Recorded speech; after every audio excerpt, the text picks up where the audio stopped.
FreeBooksTube is glad to produce, publish and present Confucian Analects. Book I. Chapter 1. 1. The Master said, "Is it not pleasant to learn with a constant perseverance and application? 2. Is it not delightful to have friends coming from distant quarters? 3. Is he not a man of complete virtue, who feels no discomposure though men may take no note of him?" Chapter 2. 1. The philosopher you said, "They are few who, being filial and fraternal, are fond of offending against their superiors. There have been none, who, not liking to offend against their superiors, have been fond of stirring up confusion." 2. The superior man bends his attention to what is radical. That being established, all practical courses naturally grow up. Filial piety and fraternal submission, are they not the root of all benevolent actions? Chapter 3. The Master said, "Fine words and an insinuating appearance are seldom associated with true virtue." Chapter 4. The philosopher saying said, "I daily examine myself on 3 points, whether, in transacting business for others, I may have been not faithful, whether, in intercourse with friends, I may have been not sincere, whether I may have not mastered and practiced the instructions of my teacher." Chapter 5. The Master said, "To rule a country of 1,000 chariots, there must be reverent attention to business, and sincerity, economy in expenditure, and love for men, and the employment of the people at the proper seasons." Chapter 6. The Master said, "A youth, when at home, should be filial, and, abroad, respectful to his elders. He should be earnest and truthful. He should overflow in love to all, and cultivate the friendship of the good. When he has time and opportunity, after the performance of these things, he should employ them in polite studies." Chapter 7. Tse said, "If a man withdraws his mind from the love of beauty, and applies it as sincerely to the love of the virtuous, if, in serving his parents, he can exert his utmost strength, if, in serving his prince, he can devote his life, if, in his intercourse with his friends, his words are sincere, although men say that he has not learned, I will certainly say that he has." Chapter 8. 1. The Master said, "If the scholar be not grave, he will not call forth any veneration, and his learning will not be solid." 2. Hold faithfulness and sincerity as first principles. 3. Have no friends not equal to yourself. 4. When you have faults, do not fear to abandon them. Chapter 9. The philosopher saying said, "Let there be a careful attention to perform the funeral rites to parents, and let them be followed when long gone with the ceremonies of sacrifice, then the virtue of the people will resume its proper excellence." Chapter 10. 1. Tse asked Sekong, saying, "When our Master comes to any country, he does not fail to learn all about its government, Does he ask his information? Or is it given to him? 2. Sekung said, "Our master is benign, upright, courteous, temperate, and complacent, and thus he gets his information." The master's mode of asking information, is it not different from that of other men? Chapter 11. The master said, "While a man's father is alive, look at the bent of his will. When his father is dead, look at his conduct. If for 3 years he does not alter from the way of his father, he may be called filial." Chapter 12. 1. The philosopher you said, in practicing the rules of propriety, a natural ease is to be prized in the ways prescribed by the ancient kings. This is the excellent quality, and in things small and great we follow them. 2. Yet it is not to be observed in all cases. If one, knowing how such ease should be prized, manifests it, without regulating it by the rules of propriety, this likewise is not to be done. Chapter 13. The philosopher you said, when agreements are made according to what is right, what is spoken can be made good. When respect is shown according to what is proper, one keeps far from shame and disgrace. When the parties upon whom a man leans are proper persons to be intimate with, he can make them his guides and masters. Chapter 14. The master said, "He who aims to be a man of complete virtue in his food does not seek to gratify his appetite, nor in his dwelling place does he seek the appliances of ease. He is earnest in what he is doing, and careful in his speech. He frequents the company of men of principle that he may be rectified. Such a person may be said indeed to love to learn." Chapter 15. 1. Sekung said, "What do you pronounce concerning the poor man who yet does not flatter, and the rich man who is not proud?" The master replied, "They will do, but they are not equal to him who, though poor, is yet cheerful, and to him who, though rich, loves the rules of propriety." 2. Sekung replied, "It is said in the book of poetry, as you cut and then file, as you carve and then polish." The meaning is the same, I apprehend, as that which you have just expressed. 3. The master said, "With one like TSCE, I can begin to talk about the odes." I told him one point, and he knew its proper sequence. Chapter 16. The master said, "I will not be afflicted at men's not knowing me. I will be afflicted that I do not know men." Book 2. Wei Chang. Chapter 1.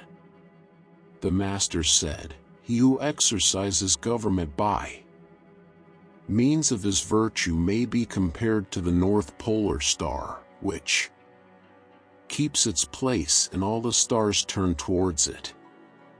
Chapter 2. The master said, "In the book of poetry are 300 pieces, but the design of them all may be embraced in one sentence having no depraved thoughts." Chapter 3. 1.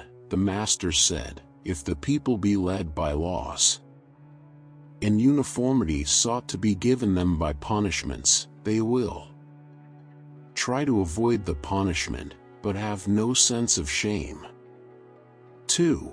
If they be led by virtue, and uniformity sought to be given them by the rules of propriety, they will have the sense of shame, and moreover will become good.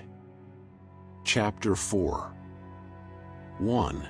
The master said, at 15, I had my mind bent on learning. 2. At 30, I stood firm. 3. At 40, I had no doubts. 4. At 50, I knew the decrees of heaven. 5. At 60, my ear was an obedient organ for the reception of truth. 6. At 70, I could follow what my heart desired, without transgressing what was right. Chapter 5. 1. Mang I asked what filial piety was. The master said, it is not being disobedient. 2. Soon after, as Fan Chih was driving him, the master told him, saying, Mang's son asked me what filial piety was, and I answered him, not being disobedient. 3. Fan Chih said, what did you mean? The master replied, that parents, when alive, be served according to propriety, that when dead, they should be buried according to propriety, and that they should be sacrificed to according to propriety. Chapter 6. Mang Wu asked what filial piety was. The master said, parents are anxious lest their children should be sick. Chapter 7. Seiyu asked what filial piety was. The master said, the filial piety of nowadays means the support of one's parents. But dogs and horses likewise are able to do something in the way of support, without reverence. What is there to distinguish the one support given from the other? Chapter 8. Tsesia asked what filial piety was. The master said, the difficulty is with the countenance. If, when their elders have any troublesome affairs, the young take the toil of them, and if, when the young have wine and food, they set them before their elders, is this to be considered filial piety? Chapter 9. The master said, I have talked with Hui for a whole day, and he has not made any objection to anything I said, as if he were stupid. He is retired, and I have examined his conduct. Went away from me, and found him able to illustrate my teachings. Hui, he is not stupid. Chapter 10. 1. The master said, see what a man does. 2. Mark his motives. 3. Examine in what things he rests. 4. How can a man conceal his character? 5. How can a man conceal his character? Chapter 11. The master said, if a man keeps cherishing his old knowledge, so as continually to be acquiring new, he may be a teacher of others. Chapter 12. The master said, the accomplished scholar is not a utensil. Chapter 13. Sekung asked what constituted the superior man. The master said, he acts before he speaks, and afterwards speaks according to his actions. Chapter 14. The master said, the superior man is Catholic and no partisan. The mean man is partisan and not Catholic. Chapter 15. The Master said, learning without thought is labor lost, thought without learning is perilous. Chapter 16. The Master said, the study of strange doctrines is injurious indeed. Chapter 17. The Master said, shall I teach you what knowledge is? When you know a thing, to hold that you know it. And when you do not know a thing, to allow that you do not know it, this is knowledge. Chapter 17. 1. Sechong was learning with a view to official emolument. 2. The Master said, hear much and put aside the points of which you stand in doubt, while you speak cautiously at the same time of the others, then you will afford few occasions for blame. See much and put aside the things which seem perilous, while you are cautious at the same time in carrying the others into practice. Then you will have few occasions for repentance. When one gives few occasions for blame in his words, and few occasions for repentance in his conduct, he is in the way to get emolument. Chapter 19. The Duke Ai asked, saying, what should be done in order to secure the submission of the people? Confucius replied, advance the upright and set aside the crooked, then the people will submit. Advance the crooked and set aside the upright, then the people will not submit. Chapter 20. Chi Kong asked how to cause the people to reverence their ruler, to be faithful to him, and to go on to nerve themselves to virtue. The Master said, let him preside over them with gravity, then they will reverence him. Let him be filial and kind to all, then they will be faithful to him. Let him advance the good and teach the incompetent, then they will eagerly seek to be virtuous. Chapter 21. 1. Someone addressed Confucius, saying, Sir, why are you not engaged in the government? 2. The Master said, what does the Shuqing say of filial piety? You are filial, you discharge your brotherly duties. These qualities are displayed in government. This then also constitutes the exercise of government. Why must there be that making one be in the government? Chapter 22. The Master said, I do not know how a man without truthfulness is to get on.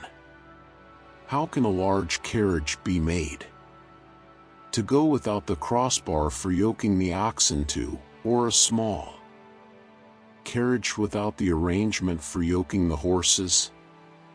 Chapter 23. 1. Sechong asked whether the affairs of 10 ages after could be known. 2. Confucius said, the Yin dynasty followed the regulations of the Xia, wherein it took from or added to them may be known. The Zhao dynasty has followed the regulations of Yin, wherein it took from or added to them may be known. Some other may follow the Zhao, but though it should be at the distance of 100 ages, its affairs may be known. Chapter 24. 1. The Master said, for a man to sacrifice to a Spirit which does not belong to him is flattery.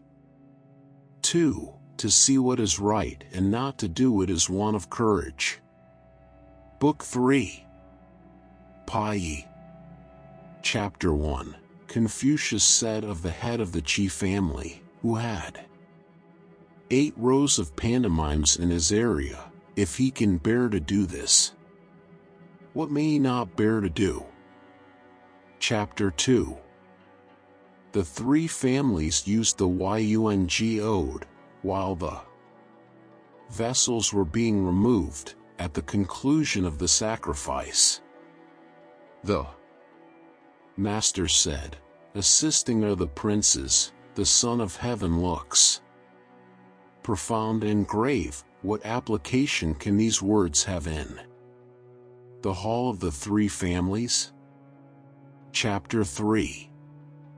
The master said, if a man be without the virtues proper to humanity, what has he to do with the rights of propriety? If a man be without the virtues proper to humanity, what has he to do with music? Chapter 4. 1. Lin Feng asked what was the first thing to be attended to in ceremonies. 2. The master said, a great question indeed. 3.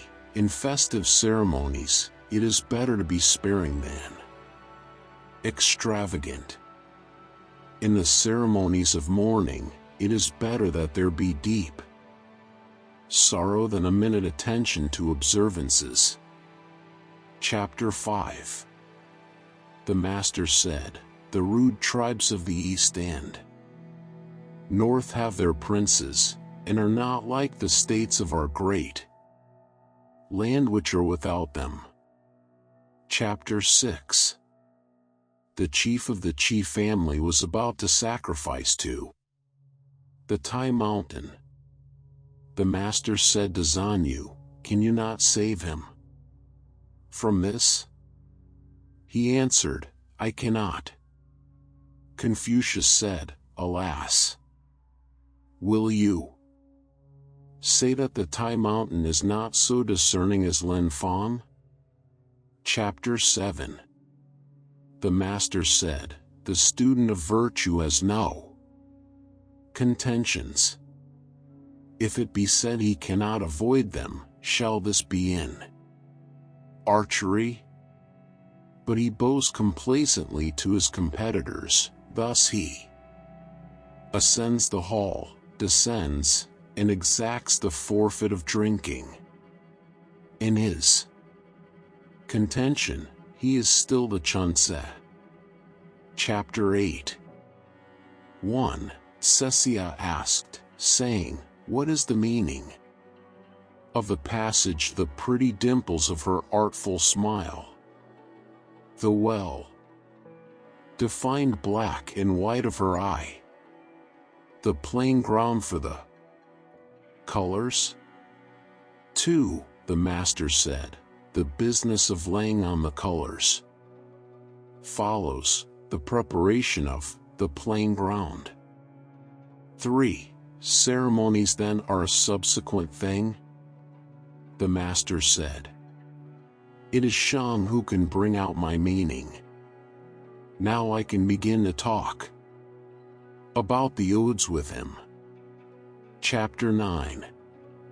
The master said, I could describe the ceremonies of the Xia dynasty, but she cannot sufficiently attest my words. I could describe the ceremonies of the Yin dynasty, but some cannot sufficiently attest my words. They cannot do so, because of the insufficiency of their records and wise men. If those were sufficient, I could adduce them in support of my words. Chapter 10. The master said, at the great sacrifice, after the pouring out of the libation, I have no wish to look on. Chapter 11. Someone asked the meaning of the great sacrifice. The master said, "I do not know." He who knew its meaning would find it as easy to govern the kingdom as to look on this, pointing to his palm. Chapter 12. 1. He sacrificed to the dead, as if they were present.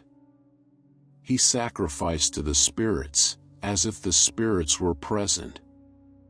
2. The master said, "I consider my not being present at the sacrifice, as if I did not sacrifice." Chapter 13. 1. Wang Sun Chia asked, saying, "What is the meaning of the saying, 'It is better to pay court to the furnace than to the southwest corner'?" 2. The master said, "Not so. He who offends against heaven has none to whom he can pray." Chapter 14. The master said, Chao had the advantage of viewing the two past dynasties. How complete and elegant are its regulations. I follow Chao. Chapter 15. The master, when he entered the grand temple, asked about everything. Someone said, "Who will say that the son of the man of Chao knows the rules of propriety?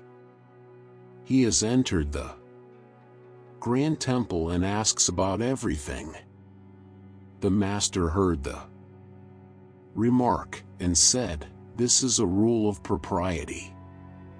Chapter 16. The master said, "In archery it is not going through the leather which is the principal thing, because people's strength is not equal. This was the old way." Chapter 17. 1. Sekung wished to do away with the offering of a sheep connected with the inauguration of the first day of each month. 2. The master said, "Tsce, you love the sheep, I love the ceremony." Chapter 17. The master said, "The full observance of the rules of propriety in serving one's prince is accounted by people to be flattery." Chapter 19. The Duke Ting asked how a prince should employ his ministers, and how ministers should serve their prince. Confucius replied, "A prince should employ his minister according to the rules of propriety. Ministers should serve their prince with faithfulness." Chapter 20.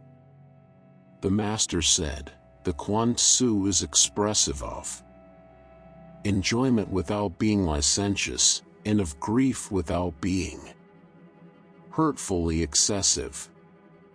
Chapter 21. 1. The Duke Ai asked Siwa about the altars of the spirits of the land.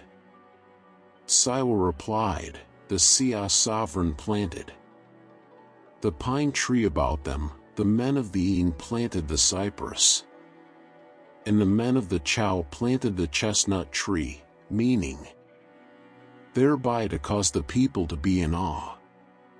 2. When the master heard it, he said, "Things that are done, it is needless to speak about. Things that have had their course, it is needless to remonstrate about. Things that are past, it is needless to blame." Chapter 22. 1. The master said, "Small indeed was the capacity of Quan Chung." 2. Someone said, "Was Quan Chung parsimonious?"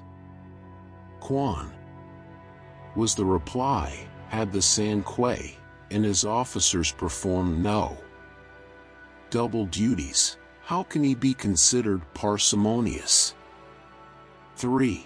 Then, did Quan Chung know the rules of propriety? The master said, the princes of states have a screen intercepting the view at their gates. Quan had likewise a screen at his gate.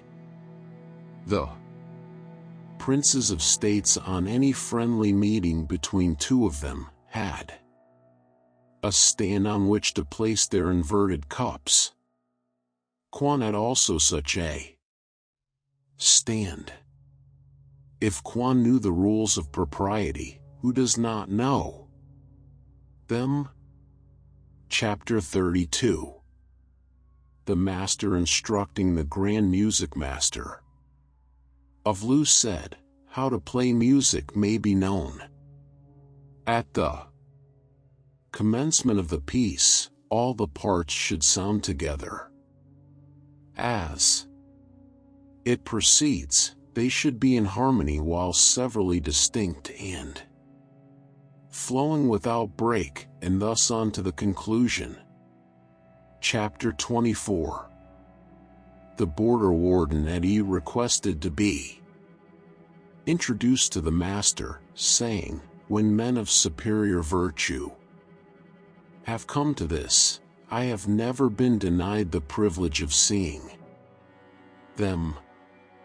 The followers of the sage introduced him, and when he came out from the interview, he said, my friends, why are you distressed by your master's loss of office?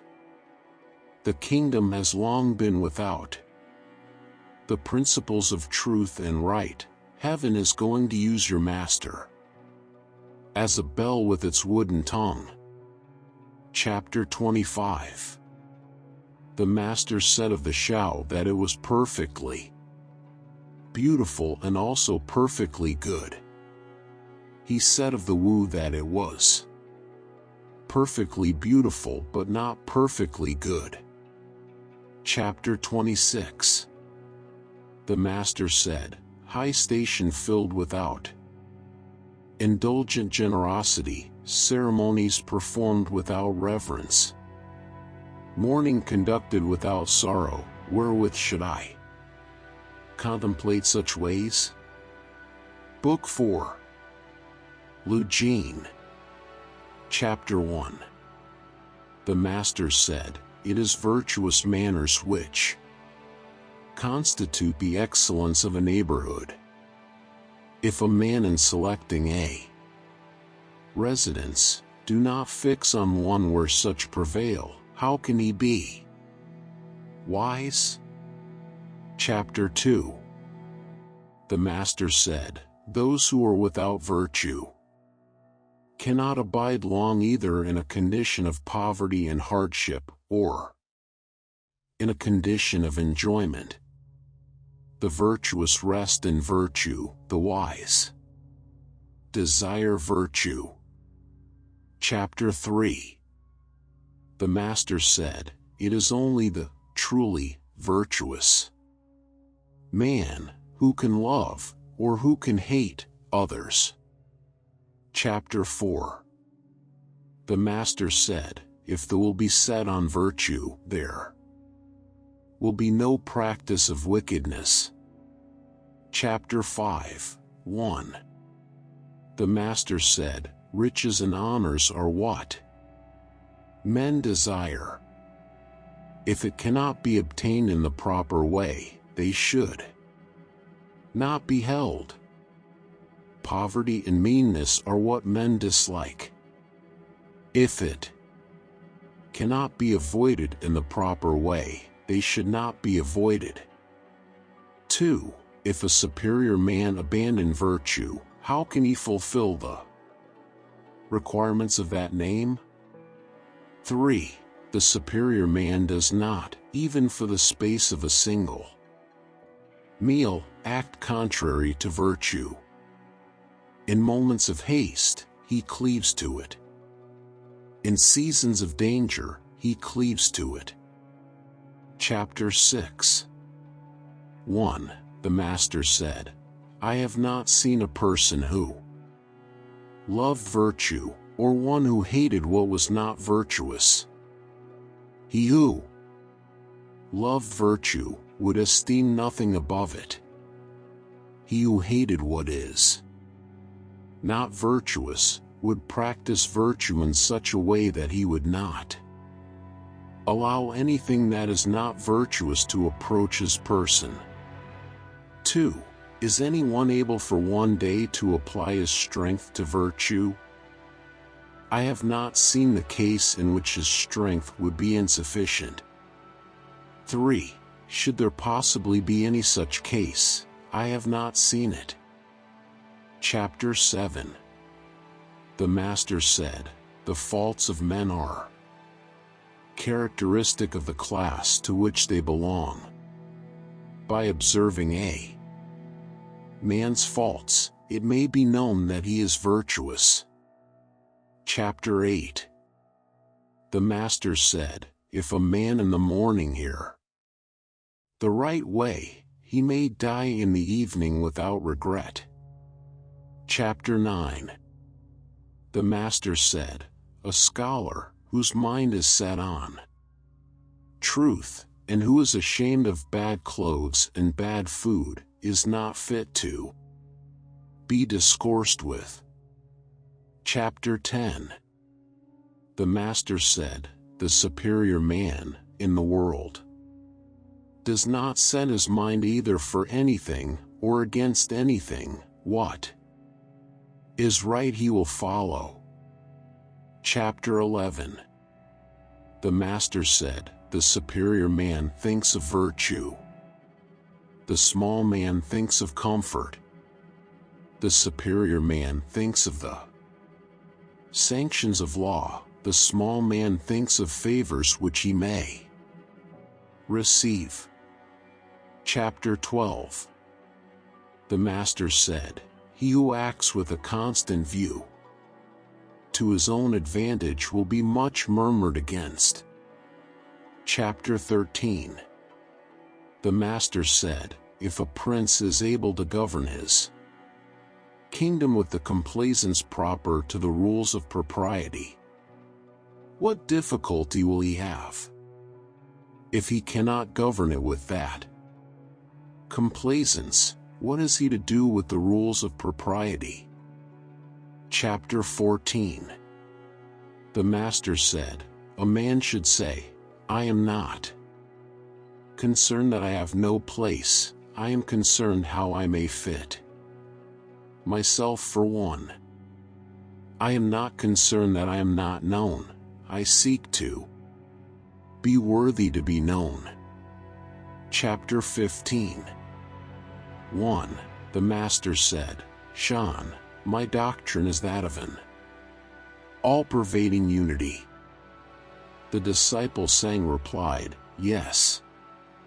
2. The Master went out, and the other disciples asked, saying, what do his words mean? Sang said, the doctrine of our Master is to be true to the principles of our nature and the benevolent exercise of them to others, this and nothing more. Chapter 16. The Master said, the mind of the superior man is conversant with righteousness, the mind of the mean man is conversant with gain. Chapter 17. The Master said, when we see men of worth, we should think of equaling them. When we see men of a contrary character, we should turn inwards and examine ourselves. Chapter 18.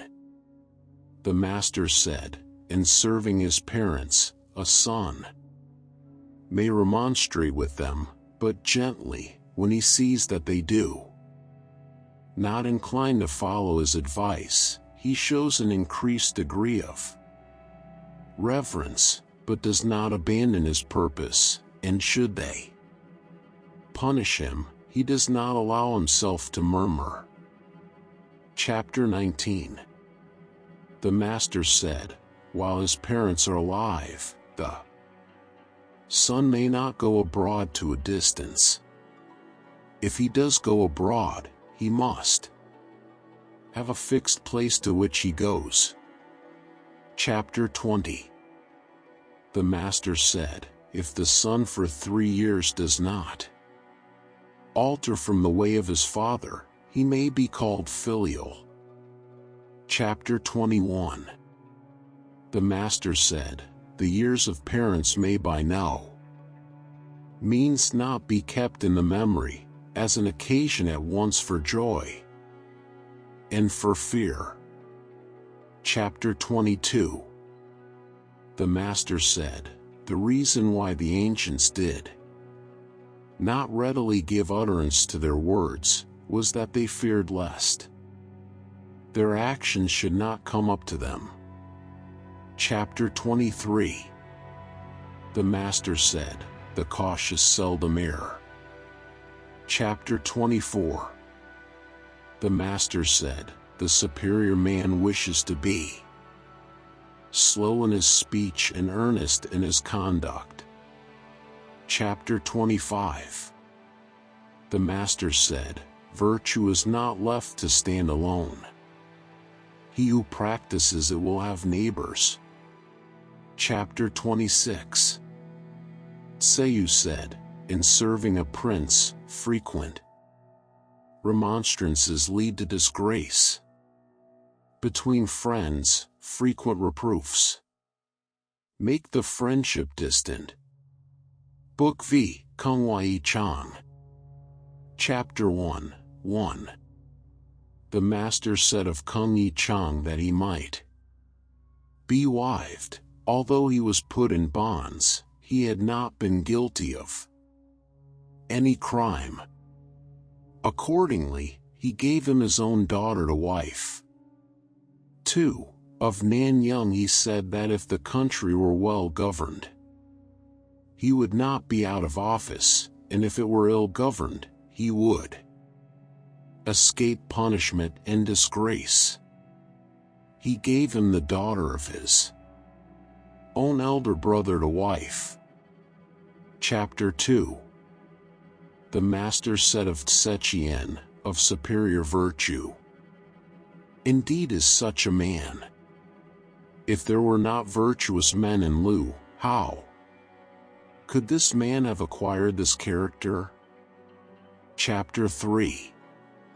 Tse-Kung asked, what do you say of me, Tsce? The master said, you are a utensil. What utensil? A gemmed, sacrificial utensil. Chapter 4. 1. Someone said, Young is truly virtuous, but he is not ready with his tongue.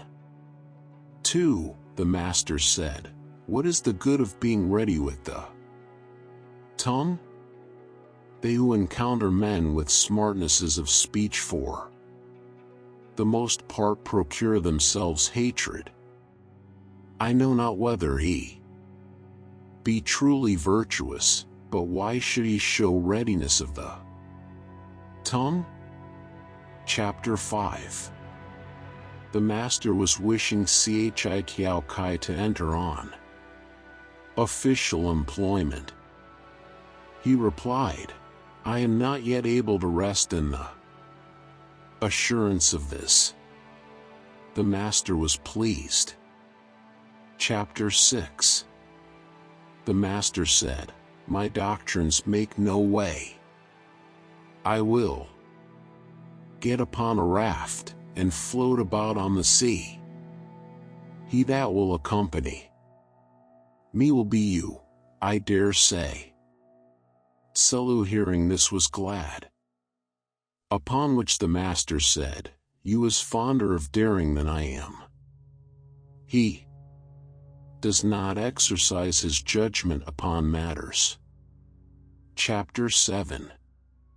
1. Meng Wu asked about Selu, whether he was perfectly virtuous. The master said, I do not know. 2. He asked again, when the master replied, in a kingdom of 1,000 chariots, you might be employed to manage the military levies, but I do not know whether he be perfectly virtuous. 3. And what do you say of Chiu? The master replied, in a city of 1,000 families, or a clan of 100 chariots, Chiu might be employed as governor, but I do not know whether he is perfectly virtuous. 4. What do you say of Chih? The master replied, with his sash girt and standing in a court, Chih might be employed to converse with the visitors and guests, but I do not know whether he is perfectly virtuous. Chapter 7. 1. The master said to Tsekung, which do you consider superior, yourself or Hui? 2. Tsekung replied, how dare I compare myself with Hui? Hui hears one point and knows all about a subject. I hear one point and know a second. 3. The master said, you are not equal to him. I grant you, you are not equal to him. Chapter 9. 1. Saw you being asleep during the daytime, the master said, rotten wood cannot be carved, a wall of dirty earth will not receive the trowel. This you, what is the use of my reproving him? 2. The master said, at first, my way with men was to hear their words, and give them credit for their conduct. Now my way is to hear their words, and look at their conduct. It is from you that I have learned to make this change. Chapter 10. The master said, I have not seen a firm and unbending man. Someone replied, there is Shan Chan. Chan, said the master, is under the influence of his passions. How can he be pronounced firm and unbending? Chapter 11. Tsekung said, what I do not wish men to do to me, I also wish not to do to men. The master said, Tsce, you have not attained to that. Chapter 12. Tsekung said, the master's personal displays of his principles and ordinary descriptions of them may be heard. His discourses about man's nature and the way of heaven cannot be heard. Chapter 13. When Tselu heard anything, if he had not yet succeeded in carrying it into practice, he was only afraid lest he should hear something else. Chapter 14. Tsekung asked, saying, on what ground did Kung Wan get that title of Wan? The master said, he was of an active nature and yet fond of learning, and he was not ashamed to ask and learn of his inferiors. On these grounds he has been styled Wan. Chapter 15.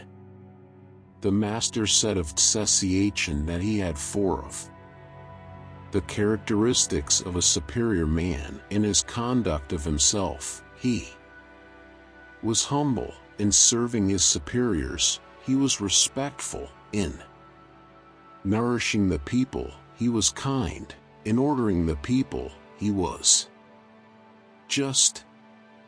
Chapter 16.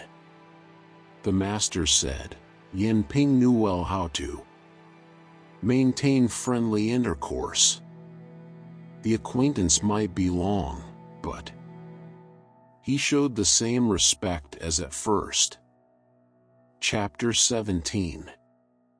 the master said, Sangwon kept a large tortoise in a house, on the capitals of the pillars of which he had hills made, and with representations of duckweed on the small pillars above.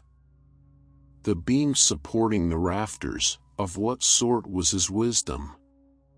Chapter 18. 1. Sechong asked, saying, the minister Tse Wan thrice took office, and manifested no joy in his countenance. Thrice he retired from office, and manifested no displeasure. He made it a point to inform the new minister of the way in which he had conducted the government. What do you say of him? The master replied, he was loyal. Was he perfectly virtuous? I do not know. How can he be pronounced perfectly virtuous? 2. Sechong proceeded, when the officer Chui killed the Prince of Qi, Chanwan, though he was the owner of 40 horses, abandoned them and left the country. Coming to another state, he said, they are here like our great officer, Chui, and left it. He came to a second state, and with the same observation left it also. What do you say of him? The master replied, he was pure. Was he perfectly virtuous? I do not know. How can he be pronounced perfectly virtuous? Chapter 19. Chi Wan thought thrice, and then acted. When the master was informed of it, he said, twice may do. Chapter 20. The master said, when good order prevailed in his country, Ningwu acted the part of a wise man. When his country was in disorder, he acted the part of a stupid man. Others may equal his wisdom, but they cannot equal his stupidity. Chapter 21. When the master was in Chan, he said, let me return. Let me return. The little children of my school are ambitious and too hasty. They are accomplished and complete so far, but they do not know how to restrict and shape themselves. Chapter 22. The master said, Pai and Shu Chi did not keep the former wickednesses of men in mind, and hence the resentments directed towards them were few. Chapter 23. The master said, who says of Wei Sham Kao that he is upright? One begged some vinegar of him, and he begged it of a neighbor and gave it to the man. Chapter 24. The master said, fine words, and insinuating appearance, and excessive respect, so Chi Yuming was ashamed of them. I also am ashamed of them. To conceal resentment against a person, and appear friendly with him, so Chi Yuming was ashamed of such conduct. I also am ashamed of it. Chapter 25. 1. Yin Yuan and Qi Lu being by his side, the master said to them, come, let each of you tell his wishes. 2. Tselu said, I should like, having chariots and horses, and light fur dresses, to share them with my friends, and though they should spoil them, I would not be displeased. 3. Yin Yuan said, I should like not to boast of my excellence, nor to make a display of my meritorious deeds. 4. Tsze then said, I should like, sir, to hear your wishes. The master said, they are, in regard to the aged, to give them rest. In regard to friends, to show them sincerity. In regard to the young, to treat them tenderly. Chapter 26. The master said, it is all over.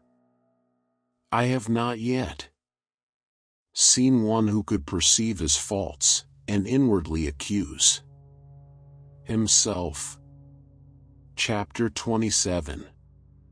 The master said, in a hamlet of 10 families, there may be found one honorable and sincere as I am, but not so fond of learning. Book 6. Young Ye. Chapter 1. 1. The master said, there is young, he might occupy the place of a prince. 2. Chongkung asked about Sesangpetse. The master said, he may pass. He does not mind small matters. 3.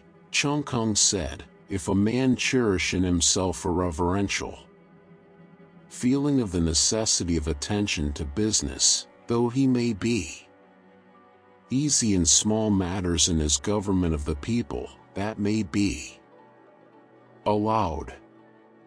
But if he cherish in himself that easy feeling, and also carry it out in his practice, is not such an easy mode of procedure excessive?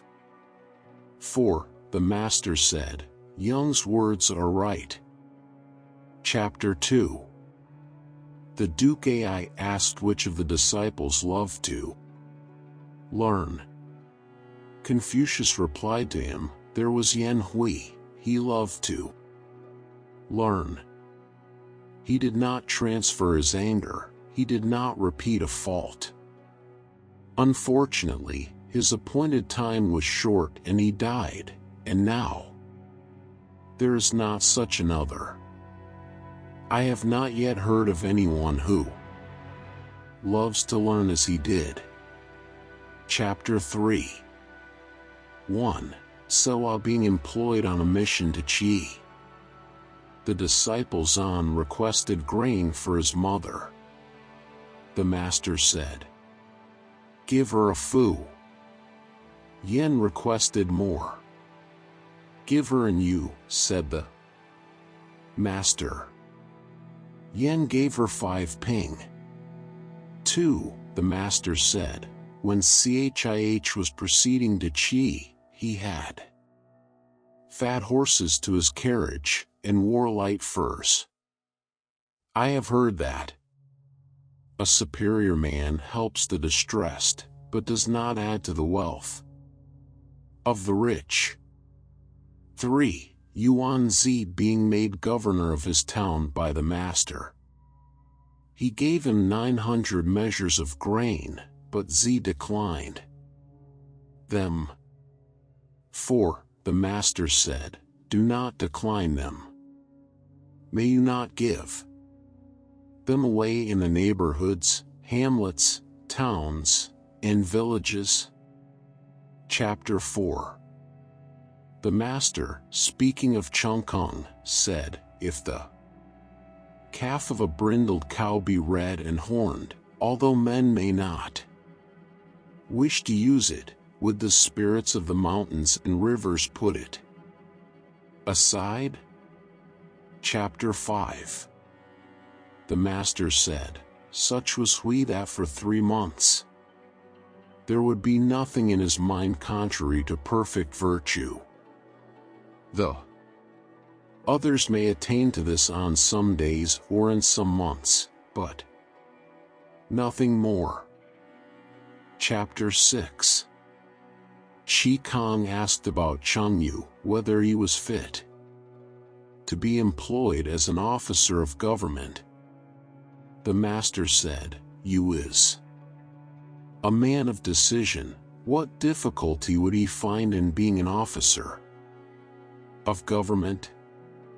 Kang asked, is TSCE fit to be employed as an officer of government, and was answered, TSCE is a man of intelligence. What difficulty would he find in being an officer of government? And to the same question about Chiu, the master gave the same reply, saying, Chiu is a man of various ability. Chapter 7. The chief of the Qi family sent to ask Min Tse Chen to be governor of Pai. Min Tse Chen said, decline the offer for me politely. If anyone come again to me with a second invitation, I shall be obliged to go and live on the banks of the Wan. Chapter 8. Pinyo being ill, the master went to ask for him. He took hold of his hand through the window, and said, it is killing him.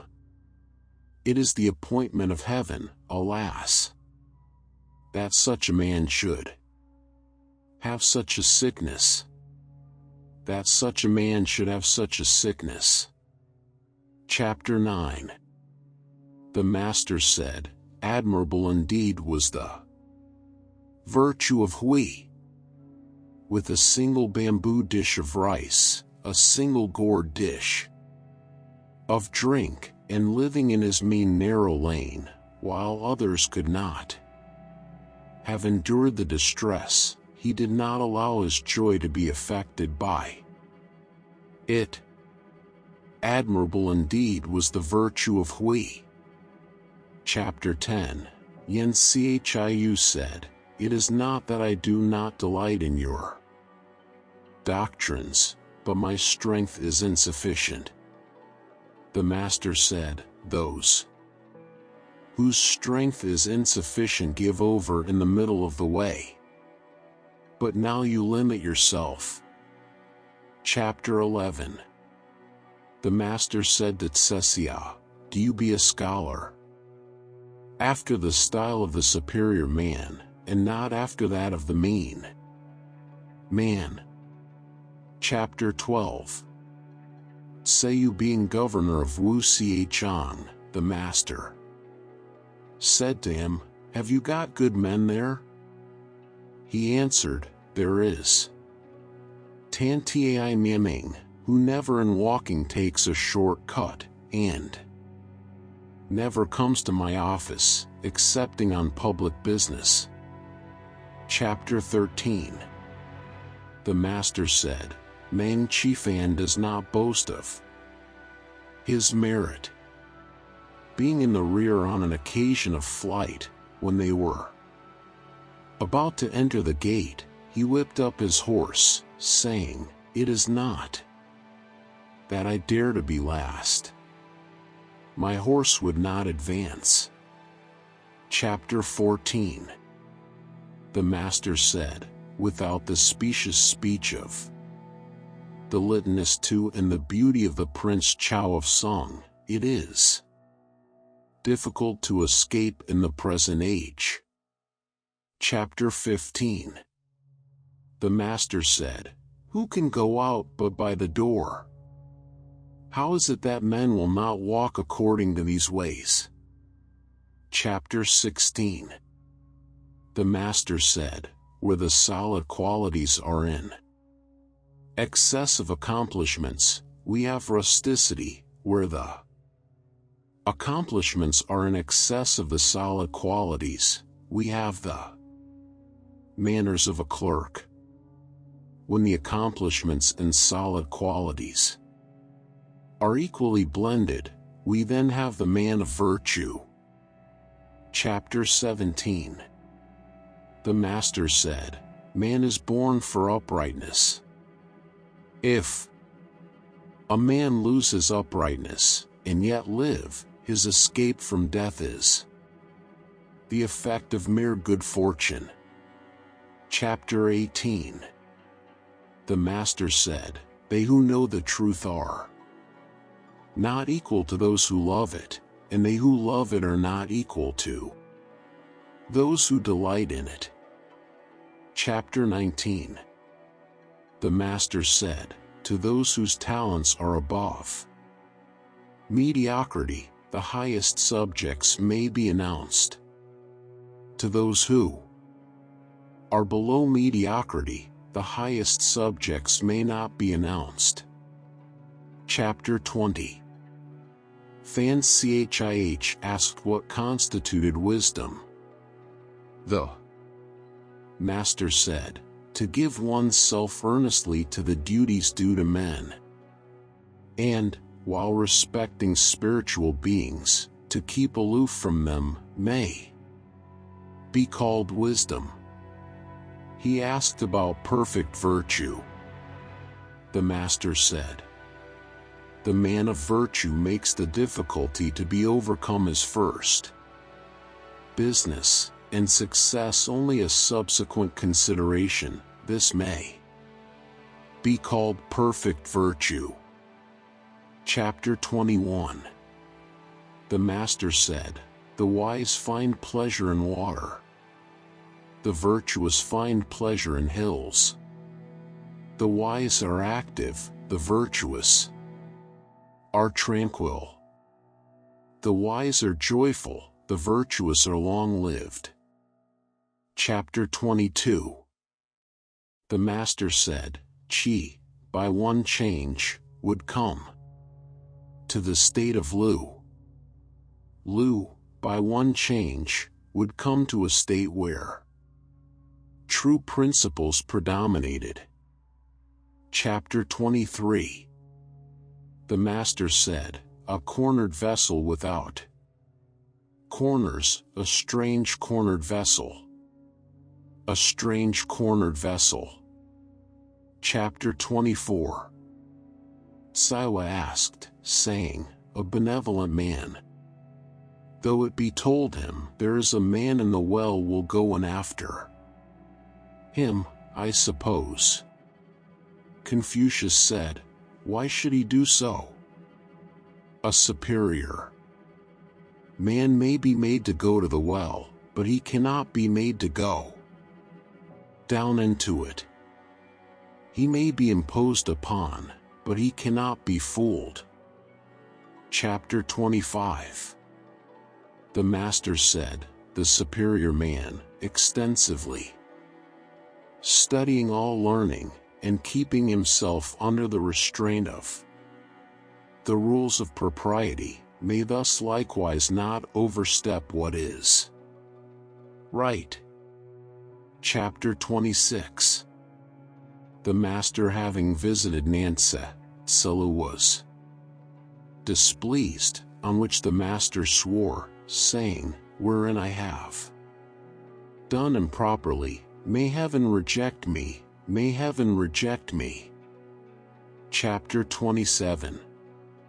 The Master said, "Perfect is the virtue which is according to the constant mean.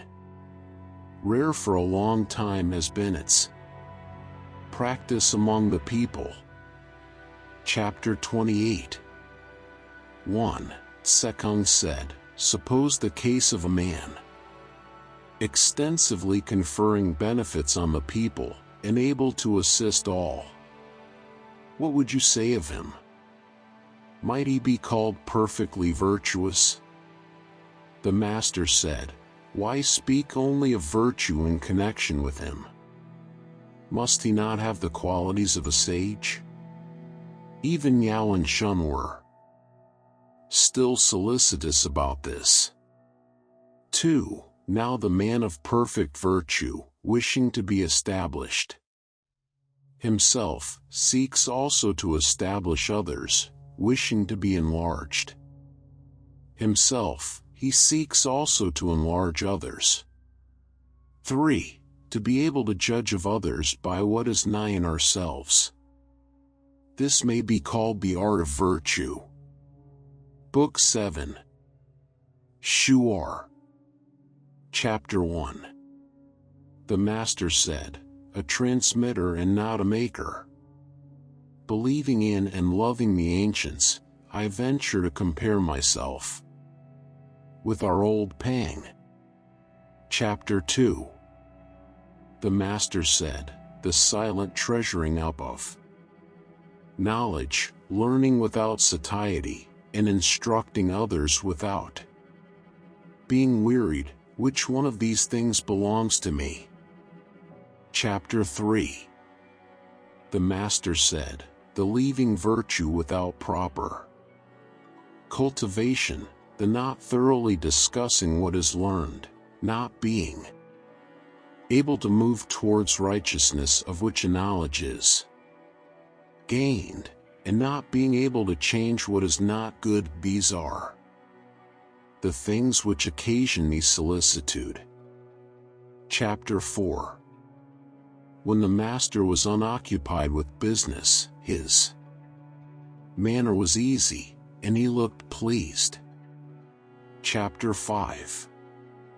The Master said, extreme is my decay. For a long time, I have not dreamed, as I was wont to do, that I saw the Duke of Chow. Chapter 6. 1. The Master said, let the will be set on the path of duty. 2. Let every attainment in what is good be firmly grasped. 3. Let perfect virtue be accorded with. 4. Let relaxation and enjoyment be found in the polite arts. Chapter 7. The Master said, from the man bringing his bundle of dried flesh for my teaching upwards, I have never refused instruction to anyone. Chapter 8. The Master said, I do not open up the truth to one who is not eager to get knowledge, nor help out anyone who is not anxious to explain himself.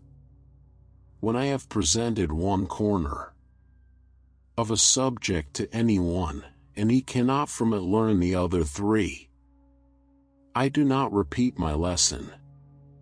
Chapter 9. 1. When the Master was eating by the side of a mourner, he never ate to the full. 2. He did not sing on the same day in which he had been weeping. Chapter 10. 1. The Master said to Yen Yuan, when called to office, to undertake its duties, when not so called, to lie retired. It is only I and you who have attained to this. 2. Selu said, if you had the conduct of the armies of a great state, whom would you have to act with you? 3.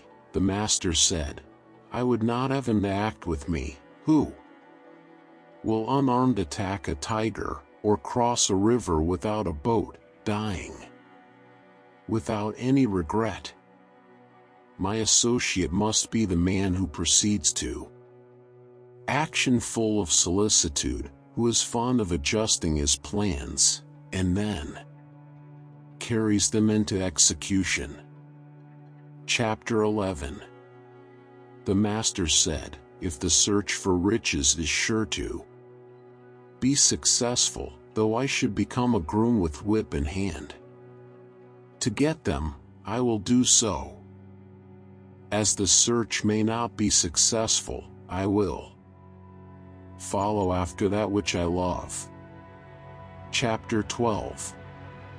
The things in reference to which the Master exercised the greatest caution were fasting, war, and sickness. Chapter 13. When the Master was in Qi, he heard the Shao, and for 3 months did not know the taste of flesh. I did not think, he said, that music could have been made so excellent as this. Chapter 14. 1. Yin Yu said, is our Master for the ruler of Wei? Sekung said, "Oh, I will ask him." 2. He went in accordingly, and said, "What sort of men were Pai and Shuchi?" "They were ancient worthies," said the master. "Did they have any repinings because of their course?" The master again replied, "They sought to act virtuously, and they did so. What was there for them to repine about?" On this, Sekung went out and said, "Our master is not for him." Chapter 15. The master said, "With coarse rice to eat, with water to drink, and my bended arm for a pillow, I have still joy in the midst of these things. Riches and honors acquired by unrighteousness are to me as a floating cloud." Chapter 16.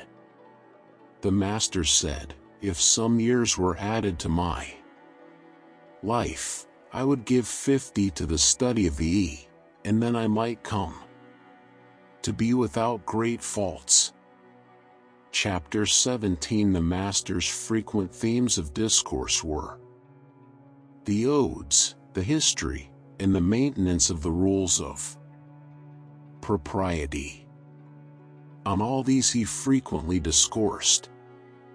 Chapter 18. 1. The Duke of She asked Selu about Confucius, and Selu did not answer him.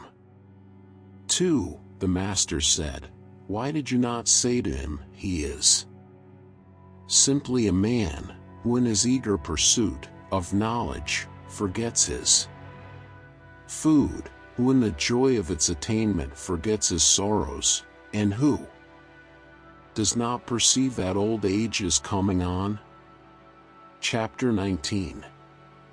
The master said, "I am not one who was born in the possession of knowledge. I am one who is fond of antiquity, and earnest in seeking it there." Chapter 20. The subjects on which the master did not talk were extraordinary things, feats of strength, disorder, and spiritual beings. Chapter 21. The master said, "When I walk along with 2 others, they may serve me as my teachers. I will select their good qualities and follow them, their bad qualities and avoid them." Chapter 22. The master said, "Heaven produced the virtue that is in me. Huan Tue, what can he do to me?" Chapter 23. The master said, "Do you think, my disciples, that I have any concealments? I conceal nothing from you. There is nothing which I do that is not shown to you, my disciples, that is my way." Chapter 24. There were 4 things which the master taught: letters, ethics, devotion of soul, and truthfulness. Chapter 25. 1. The master said, "A sage it is not mine to see. Could I see a man of real talent and virtue, that would satisfy me." 2. The master said, "A good man it is not mine to see. Could I see a man possessed of constancy, that would satisfy me." 3.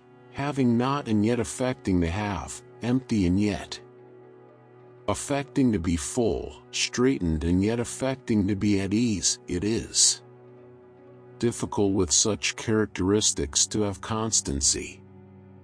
Chapter 26. The master angled but did not use a net. He shot but not at birds perching. Chapter 27. The master said, there may be those who act without knowing why. I do not do so. Hearing much and selecting what is good and following it, seeing much and keeping it in. Memory, this is the second style of knowledge. Chapter 28. 1. It was difficult to talk profitably and reputably with the people of Huxiang and a lad of that place. Having had an interview with the master, the disciples doubted. 2. The master said, I admit people's approach to me without committing myself as to what they may do when they have retired. Why must one be so severe? If a man purify himself to wait upon me, I receive him so purified, without guaranteeing his past conduct. Chapter 29. The master said, Is virtue a thing remote? I wish to be virtuous, and lo, virtue is at hand. Chapter 30. 1. The minister of crime of Chan asked whether the Duke Chao knew propriety, and Confucius said, he knew propriety. 2. Confucius having retired, the minister bowed to Wu Ma Chi to come forward, and said, I have heard that the superior man is not a partisan. May the superior man be a partisan also? The prince married a daughter of the house of Wu, of the same surname with himself, and called her the elder Tsev Wu. If the prince knew propriety, who does not know it? 3. Wu Ma Chi reported these remarks, and the master said, I am fortunate. If I have any errors, people are sure to know them. Chapter 31. When the master was in company with a person who was singing, if he sang well, he would make him repeat the song, while he accompanied it with his own voice. Chapter 32. The master said, In letters I am perhaps equal to other men, but the character of the superior man, carrying out in his conduct what he professes, is what I have not yet attained to. Chapter 33. The master said, The sage and the man of perfect virtue, how dare I rank myself with them? It may simply be said of me, that I strive to become such without satiety, and teach others without weariness. Kung Shiwa said, This is just what we, the disciples, cannot imitate you in. Chapter 34. The master being very sick, Tselu asked leave to pray for him. He said, May such a thing be done? Tselu replied, It may. In the eulogies it is said, Prayer has been made for thee to the spirits of the upper and lower worlds.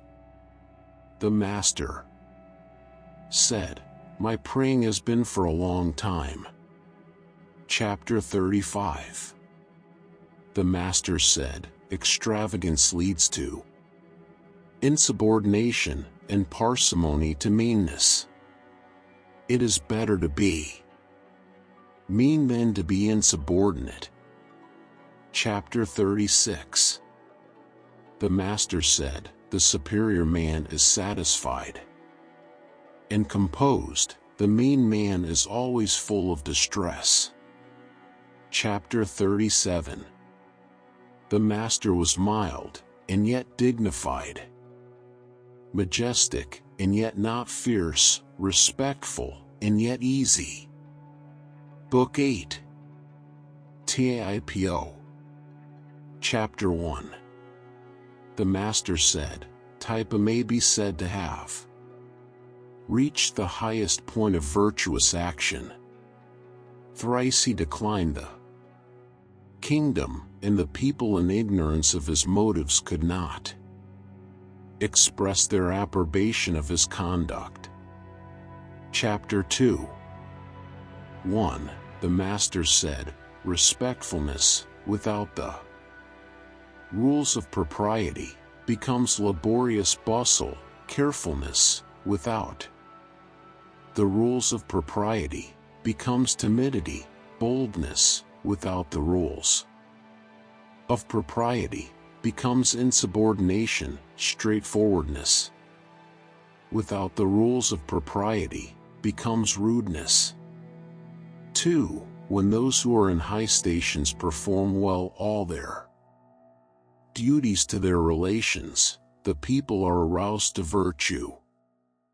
When old friends are not neglected by them, the people are preserved from meanness. Chapter 3. The philosopher sang being ill, he called to him the disciples of his school, and said, Uncover my feet, uncover my hands. It is said in the book of poetry, we should be apprehensive and cautious, as if on the brink of a deep gulf, as if treading on thin ice, and so have I been. Now and hereafter, I know my escape from all injury to my person, O ye, my little children. Chapter 4. 1. The philosopher sang being ill, Meng Chan went to ask how he was.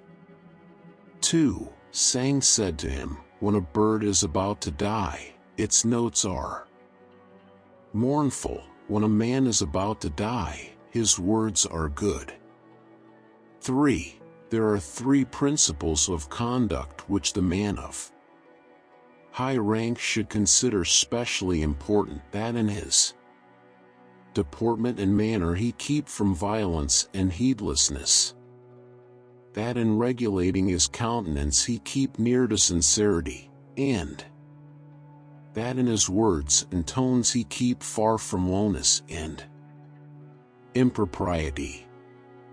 As to such matters as attending to the sacrificial vessels, there are the proper officers for them. Chapter 5. The philosopher saying said, Gifted with ability, and yet putting questions to those who were not so, possessed of much, and yet putting questions to those possessed of little, having, as though he had not, full, and yet counting himself as empty, offended against, and yet entering into no altercation. Formerly I had a friend who pursued this style of conduct. Chapter 6. The philosopher saying said, Suppose that there is an individual who can be entrusted with the charge of a young orphan prince, and can be commissioned with authority over a state of 100 li, and whom no emergency however great can drive from his principles. Is such a man a superior man? He is a superior man indeed. Chapter 7. 1. The philosopher saying said, The officer may not be without breadth of mind and vigorous endurance. His burden is heavy and his course is long. 2. Perfect virtue is the burden which he considers it is his to sustain. Is it not heavy? Only with death does his course stop. Is it not long? Chapter 8. 1. The Master said, It is by the odes that the mind is aroused. 2. It is by the rules of propriety that the character is established. 3. It is from music that the finish is received. Chapter 9. The Master said, the people may be made to follow a path of action, but they may not be made to understand it. Chapter 10. The Master said, the man who is fond of daring and is dissatisfied with poverty will proceed to insubordination. So will the man who is not virtuous when you carry your dislike of him to an extreme. Chapter 11. The Master said, though a man have abilities as admirable as those of the Duke of Chow, yet if he be proud and niggardly, those other things are really not worth being looked at. Chapter 12. The Master said, it is not easy to find a man who has learned for 3 years without coming to be good. Chapter 13. 1. The Master said, with sincere faith he unites the love of learning, holding firm to death, he is perfecting the excellence of his course. 2. Such an one will not enter a tottering state, nor dwell in a disorganized one.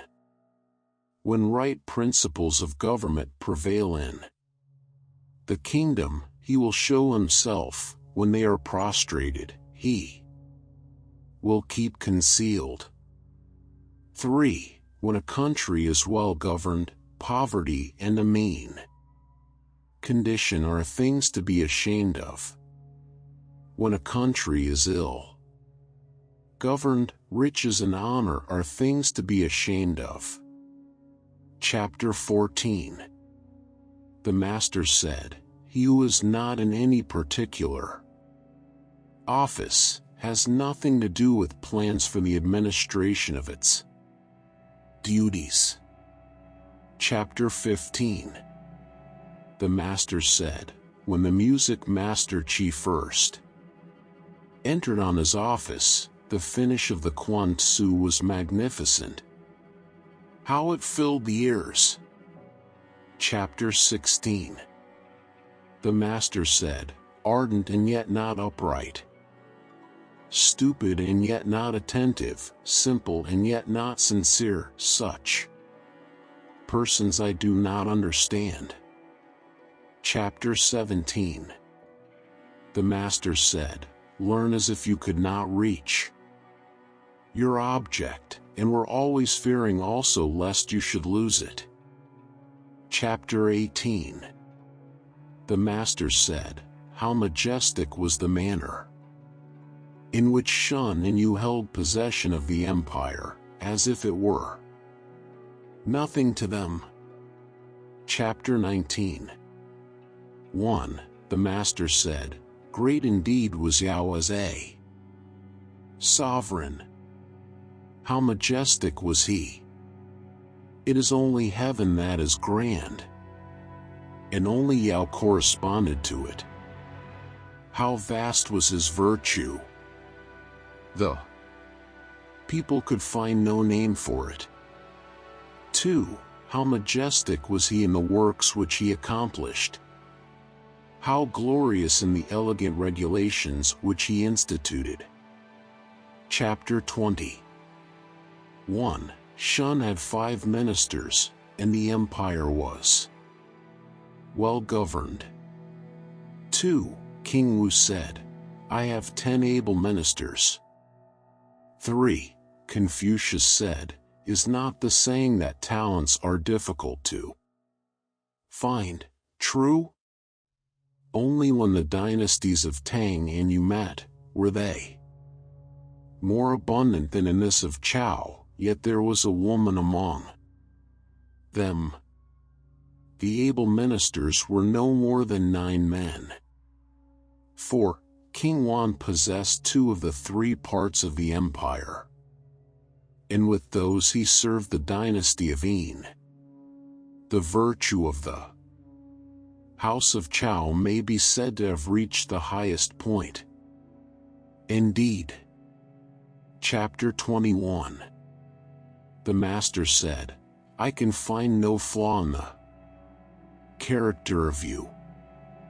He used himself coarse food and drink, but displayed the utmost filial piety towards the spirits. His ordinary garments were poor, but he displayed the utmost elegance in his sacrificial cap and apron. He lived in a low mean house, but expended all his strength on the ditches and water channels. I can find nothing like a flaw in you. Book 9. Tsc Han. Chapter 1. The subjects of which the Master seldom spoke were profitableness, and also the appointments of heaven, and perfect virtue.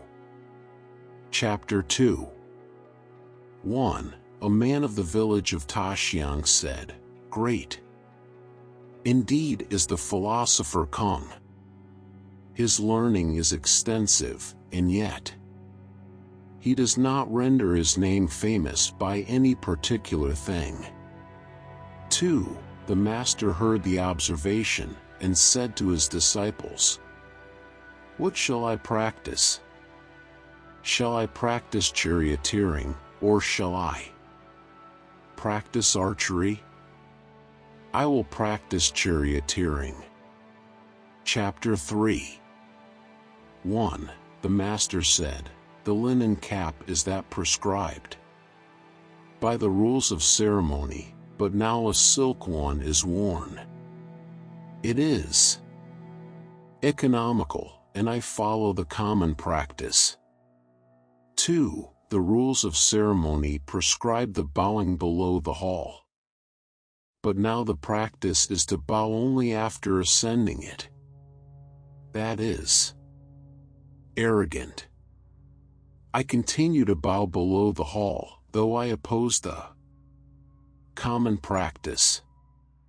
Chapter 4. There were 4 things from which the Master was entirely free. He had no foregone conclusions, no arbitrary predeterminations, no obstinacy, and no egoism. Chapter 5. 1. The Master was put in fear in Quan. 2. He said, after the death of King Wan, was not the cause of truth lodged here in me? 3. If heaven had wished to let this cause of truth perish, then I, a future mortal, should not have got such a relation to that cause. While heaven does not let the cause of truth perish, what can the people of Kwang do to me? Chapter 6. 1. A high officer asked Sekong, saying, May we not say that your master is a sage? How various is his ability? 2. Sekong said, Certainly heaven has endowed him unlimitedly. He is about a sage. And, moreover, his ability is various. 3. The Master heard of the conversation and said, Does the high officer know me? When I was young, my condition was low, and therefore I acquired my ability in many things, but they were mean matters. Must the superior man have such variety of ability? He does not need variety of ability. For, Lao said, the Master said, having no official employment, I acquired many arts. Chapter 7. The Master said, Am I indeed possessed of knowledge? I am not knowing. But if a mean person, who appears quite empty-like, ask anything of me, I set it forth from one end to the other, and exhaust it. Chapter 8. The Master said, the fond bird does not come. The river sends forth no map, it is all over with me. Chapter 9. When the Master saw a person in a mourning dress, or any one with the cap and upper and lower garments of full dress, or a blind person, on observing them approaching, though they were younger than himself, he would rise up, and if he had to pass by them, he would do so hastily. Chapter 10. 1. Yen Yuan, in admiration of the Master's doctrines, sighed and said, I looked up to them, and they seemed to become more high. I tried to penetrate them, and they seemed to become more firm. I looked at them before me, and suddenly they seemed to be behind. 2. The Master, by orderly method, skillfully leads men on. He enlarged my mind with learning, and taught me the restraints of propriety. 3. When I wish to give over the study of his doctrines, I cannot do so, and having exerted all my ability, there seems something to stand right up before me, but though I wish to follow and lay hold of it, I really find no way to do so. Chapter 11. 1. The Master being very ill, Selu wished the disciples to act as ministers to him. 2. During a remission of his illness, he said, long has the conduct of you been deceitful, by pretending to have ministers when I have them not. Whom should I impose upon? Should I impose upon heaven? 3. Moreover, than that I should die in the hands of ministers. Is it not better that I should die in the hands of you, my disciples? And though I may not get a great burial, shall I die upon the road? Chapter 12. Sekung said, there is a beautiful gem here. Should I lay it up in a case and keep it? Or should I seek for a good price and sell it? The Master said, sell it. Sell it. But I would wait for one to offer the price. Chapter 13. 1. The Master was wishing to go and live among the 9 wild tribes of the East. 2. Someone said, they are rude. How can you do such a thing? The Master said, if a superior man dwelt among them, what rudeness would there be? Chapter 14.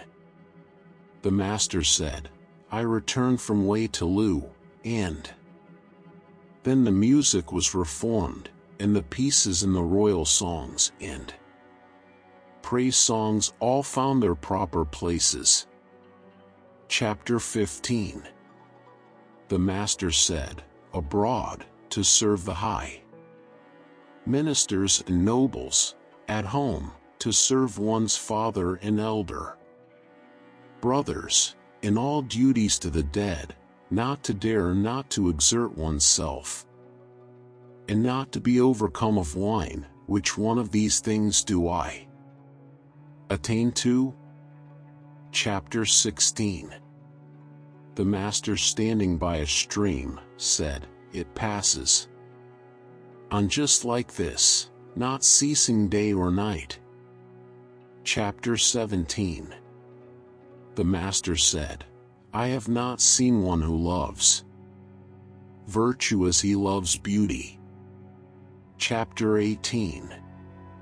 The Master said, the prosecution of learning may be compared to what may happen in raising a mound. If there want but one basket of earth to complete the work, and I stop, the stopping is my own work. It may be compared to throwing down the earth on the level ground. Though but one basketful is thrown at a time, the advancing with it is my own going forward. Chapter 19. The Master said, never flagging when I set forth anything to him, that is we. Chapter 20.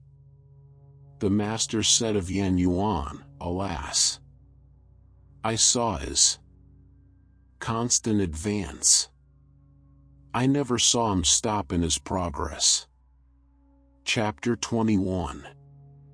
The Master said, there are cases in which the blade springs, but the plant does not go on to flower.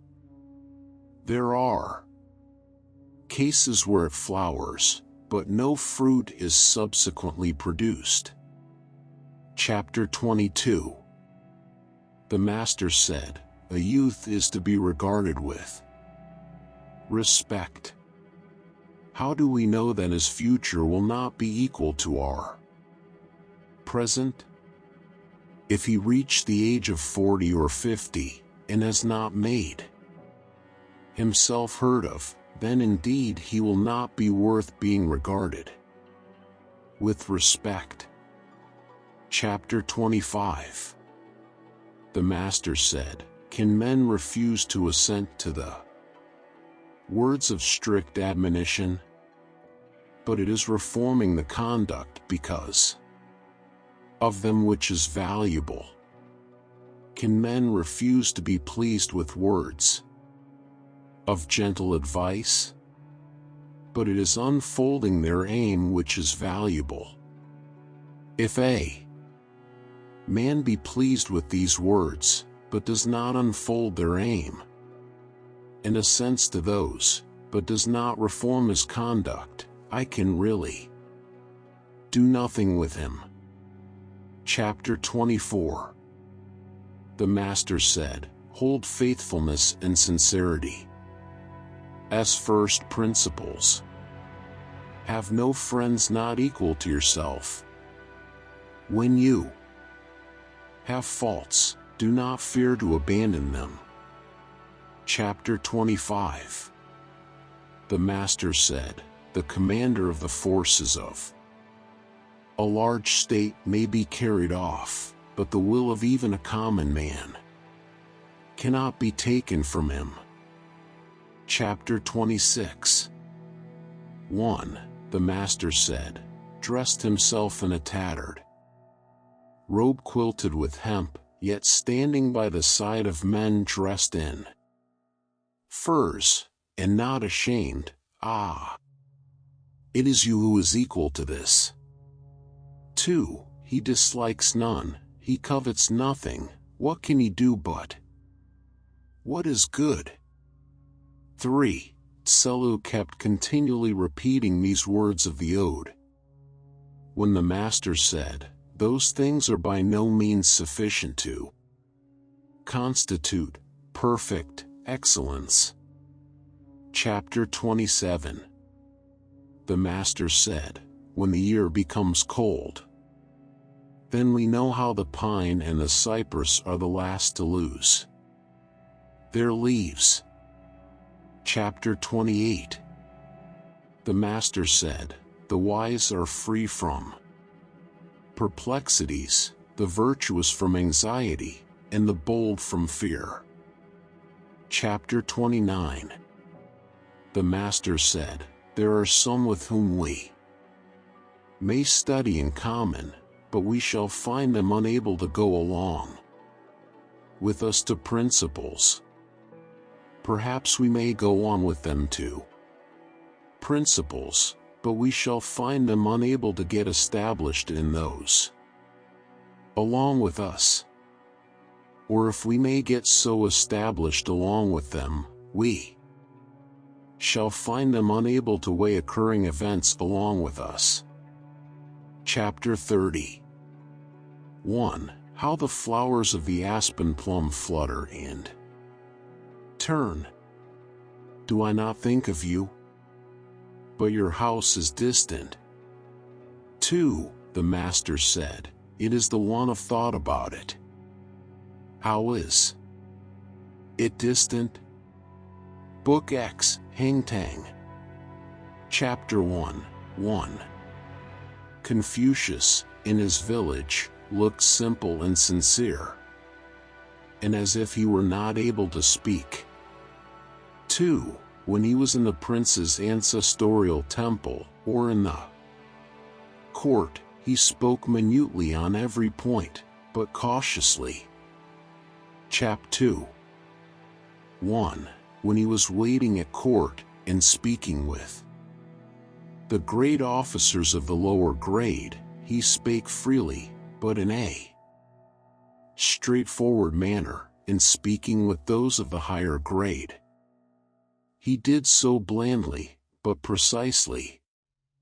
2. When the ruler was present, his manner displayed respectful uneasiness. It was grave, but self-possessed. Chapter 3.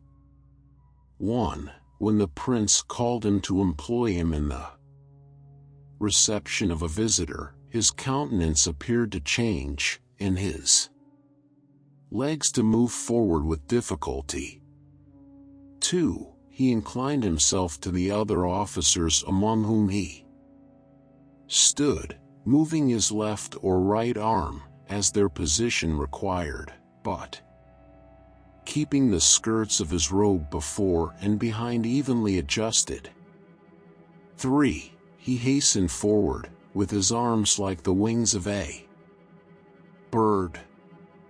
4. When the guest had retired, he would report to the prince, the visitor is not turning round anymore. Chapter 4. 1. When he entered the palace gate, he seemed to bend his body, as if it were not sufficient to admit him. 2. When he was standing, he did not occupy the middle of the gateway. When he passed in or out, he did not tread upon the threshold. 3. When he was passing the vacant place of the prince, his countenance appeared to change, and his legs to bend under him, and his words came as if he hardly had breath to utter them. 4. He ascended the reception hall, holding up his robe with both his hands, and his body bent, holding in his breath also, as if he dared not breathe. 5. When he came out from the audience, as soon as he had descended one step, he began to relax his countenance, and had a satisfied look. When he had got to the bottom of the steps, he advanced rapidly to his place, with his arms like wings, and on occupying it, his manner still showed respectful uneasiness. Chapter 5. 1. When he was carrying the scepter of his ruler, he seemed to bend his body, as if he were not able to bear its weight. He did not hold it higher than the position of the hands in making a bow, nor lower than their position in giving anything to another.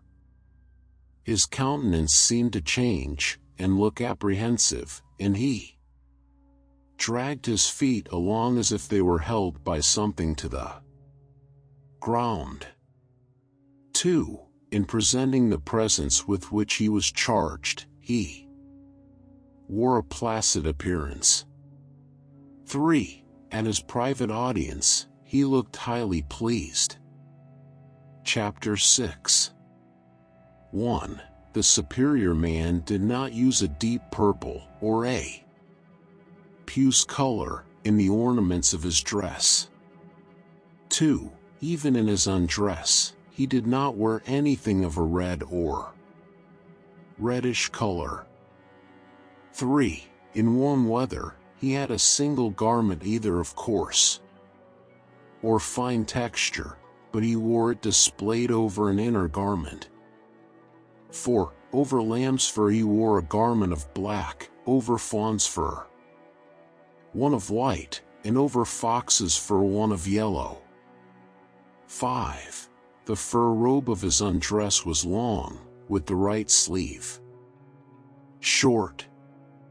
6. He required his sleeping dress to be half as long again as his body.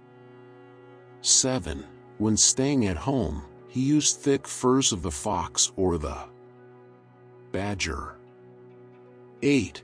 When he put off mourning, he wore all the appendages of the girdle.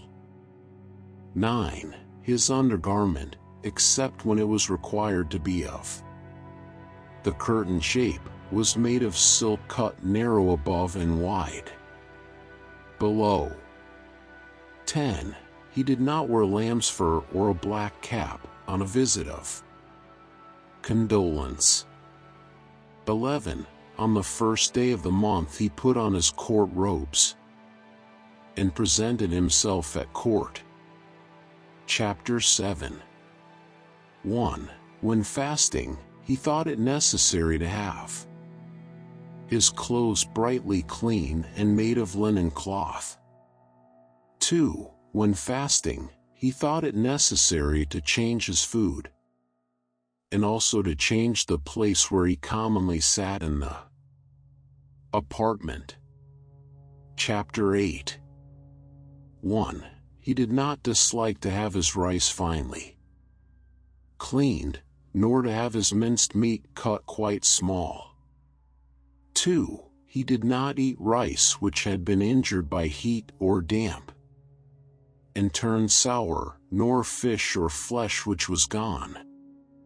He did not eat what was discolored, or what was of a bad flavor, nor anything which was ill cooked, or was not in season.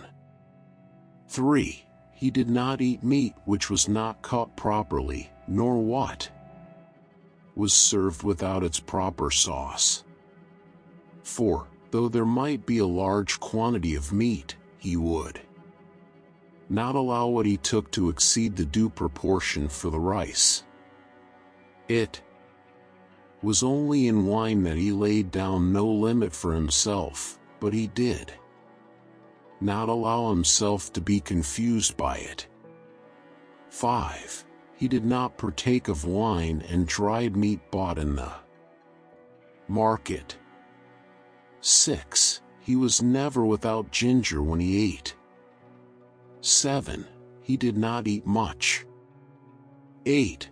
When he had been assisting at the prince's sacrifice, he did not keep the flesh which he received overnight.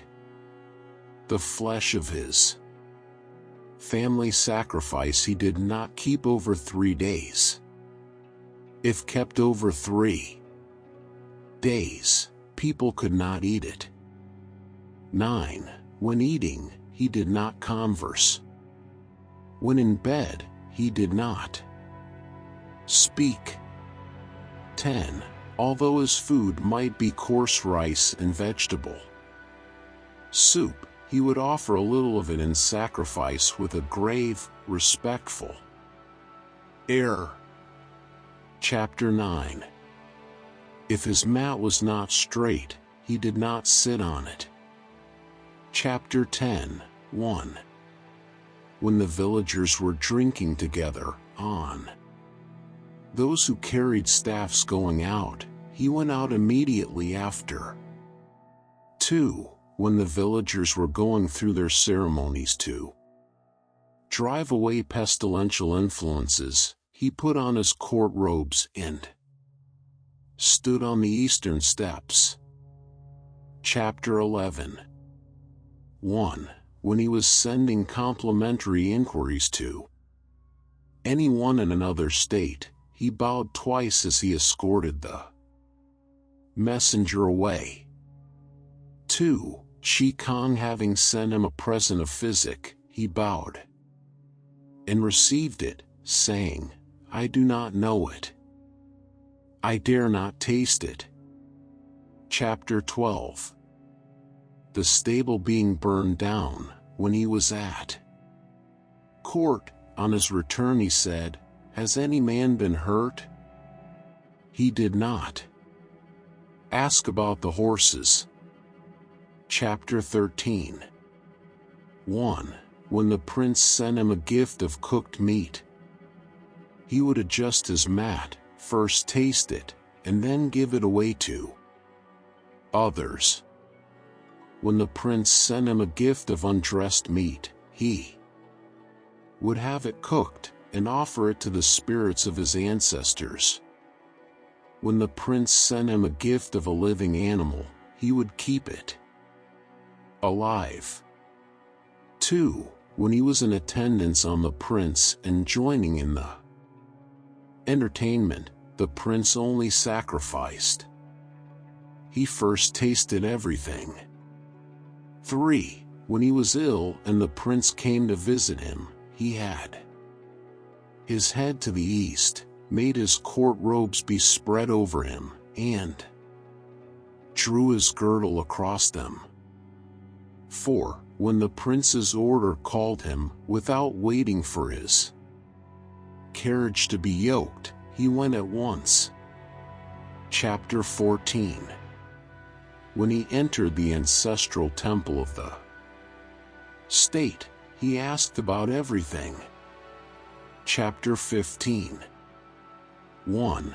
When any of his friends died, if he had no relations who could be depended on for the necessary offices, he would say, "I will bury him."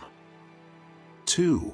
When a friend sent him a present, though it might be a carriage and horses, he did not bow. 3. The only present for which he bowed was that of the flesh of sacrifice. Chapter 16. 1. In bed, he did not lie like a corpse. At home, he did not put on any formal deportment. 2. When he saw anyone in a morning dress, though it might be an acquaintance, he would change countenance. When he saw anyone wearing the cap of full dress, or a blind person, though he might be in his undress, he would salute them in a ceremonious manner. 3. To any person in mourning he bowed forward to the crossbar of his carriage. He bowed in the same way to anyone bearing the tables of population. 4. When he was at an entertainment where there was an abundance of provisions set before him, he would change countenance and rise up. 5. On a sudden clap of thunder, or a violent wind, he would change countenance. Chapter 17. 1. When he was about to mount his carriage, he would stand straight, holding the cord. 2. When he was in the carriage, he did not turn his head quite round, he did not talk hastily, he did not point with his hands. Chapter 18. 1. Seeing the countenance, it instantly rises.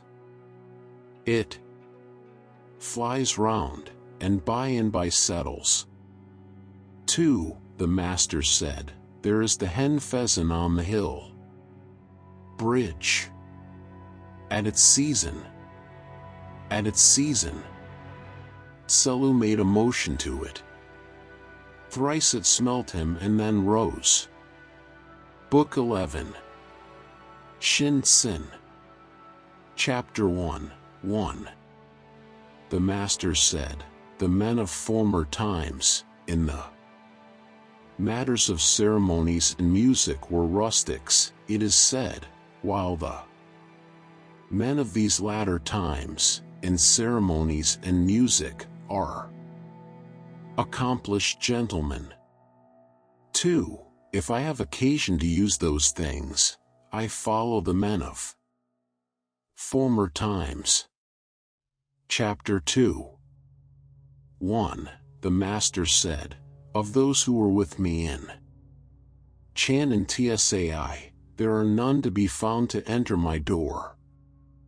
2. Distinguished for their virtuous principles and practice.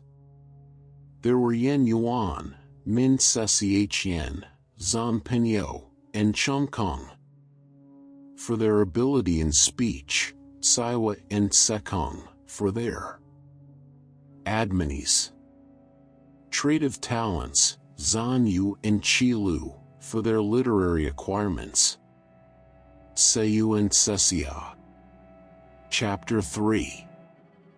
The Master said, "He gives me no assistance. There is nothing that I say in which he does not delight." Chapter 4. The Master said, "Filial indeed is Min Yen. Other people say nothing of him different from the report of his parents and brothers." Chapter 5. Nan Young was frequently repeating the lines about a white scepter stone. Confucius gave him the daughter of his elder brother to wife. Chapter 6. Chi Kong asked which of the disciples loved to learn. Confucius replied to him, there was Yan Hui, he loved to learn. Unfortunately his appointed time was short, and he died. Now there is no one who loves to learn, as he did. Chapter 7. 1. When Yen Yuan died, Yen Lu begged the carriage of the Master to sell and get an outer shell for his son's coffin. 2. The Master said, everyone calls his son, whether he has talents or has not talents. There was Li, when he died, he had a coffin but no outer shell. I would not walk on foot to get a shell for him, because, having followed in the rear of the great officers, it was not proper that I should walk on foot. Chapter 8. When Yen Yuan died, the Master said, alas! Heaven is destroying me. Heaven is destroying me. Chapter 9. 1. When Yen Yuan died, the Master bewailed him exceedingly, and the disciples who were with him said, Master, your grief is excessive. 2. Is it excessive? Said he. 3. If I am not to mourn bitterly for this man, for whom should I mourn? Chapter 10. 1. When Yen Yuan died, the disciples wished to give him a great funeral, and the Master said, you may not do so. 2. The disciples did bury him in great style. 3. The Master said, he behaved towards me as his father. I have not been able to treat him as my son. The fault is not mine, it belongs to you, O disciples. Chapter 11. Qi Lu asked about serving the spirits of the dead. The Master said, while you are not able to serve men, how can you serve their spirits? Qi Lu added, I venture to ask about death.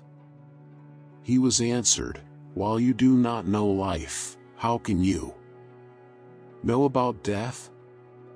Chapter 12. 1. The disciple Min was standing by his side, looking bland and precise, Tsalu, looking bold and soldierly, Zan Yu and Sekong, with a free and straightforward manner. The Master was pleased. 2. he said, he will not die a natural death. Chapter 13. 1. Some parties in Lu were going to take down and rebuild the Long Treasury. 2. Min Sessian said, suppose it were to be repaired after its old style, why must it be altered and made anew? 3. The master said, this man seldom speaks, when he does, he is sure to hit the point. Chapter 14. 1. The master said, what has the lute of you to do in my door? 2. The other disciples began not to respect Selu.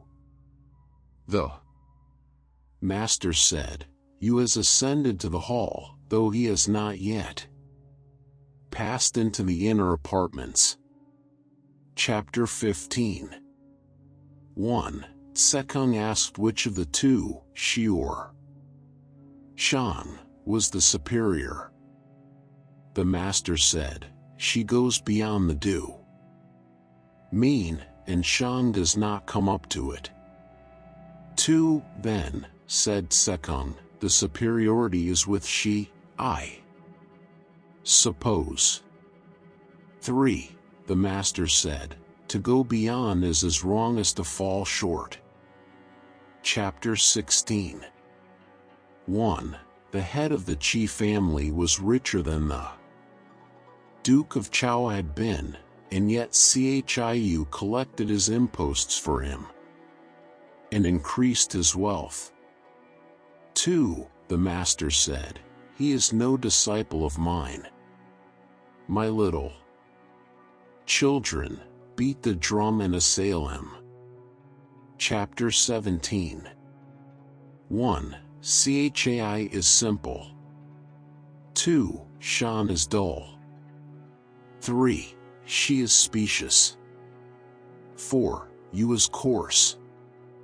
Chapter 18. 1. The master said, there is Hui. He has nearly attained to perfect virtue. He is often in want. 2. Tsce does not acquiesce in the appointments of heaven, and his goods are increased by him. Yet his judgments are often correct. Chapter 19. Sechong asked what were the characteristics of the good man. The master said, he does not tread in the footsteps of others, but moreover, he does not enter the chamber of the sage. Chapter 20. The master said, if, because a man's discourse appears solid and sincere, we allow him to be a good man, is he really a superior man? Or is his gravity only an appearance? Chapter 21. Selu asked whether he should immediately carry into practice what he heard. The master said, there are your father and elder brothers to be consulted, why should you act on that principle of immediately carrying into practice what you hear? Zanyu asked the same, whether he should immediately carry into practice what he heard, and the master answered, immediately carry into practice what you hear. Kung Shiwa said, you asked whether he should carry immediately into practice what he heard, and you said, there are your father and elder brothers to be consulted. Chiu asked whether he should immediately carry into practice what he heard, and you said, carry it immediately into practice. I, Chih, am perplexed, and venture to ask you for an explanation. The master said, Chiu is retiring and slow, therefore I urged him forward. you has more than his own share of energy. Therefore I kept him back. Chapter 22. The master was put in fear in Kuang and Yen. Yuan fell behind. The master, on his rejoining him, said, I thought you had died. Hui replied, while you were alive, how should I presume to die? Chapter 23. 1. Cheat Sezon asked whether Chung Yu and Zan Chiu could be called great ministers. 2. The master said, I thought you would ask about some extraordinary individuals, and you only ask about you and Chiu.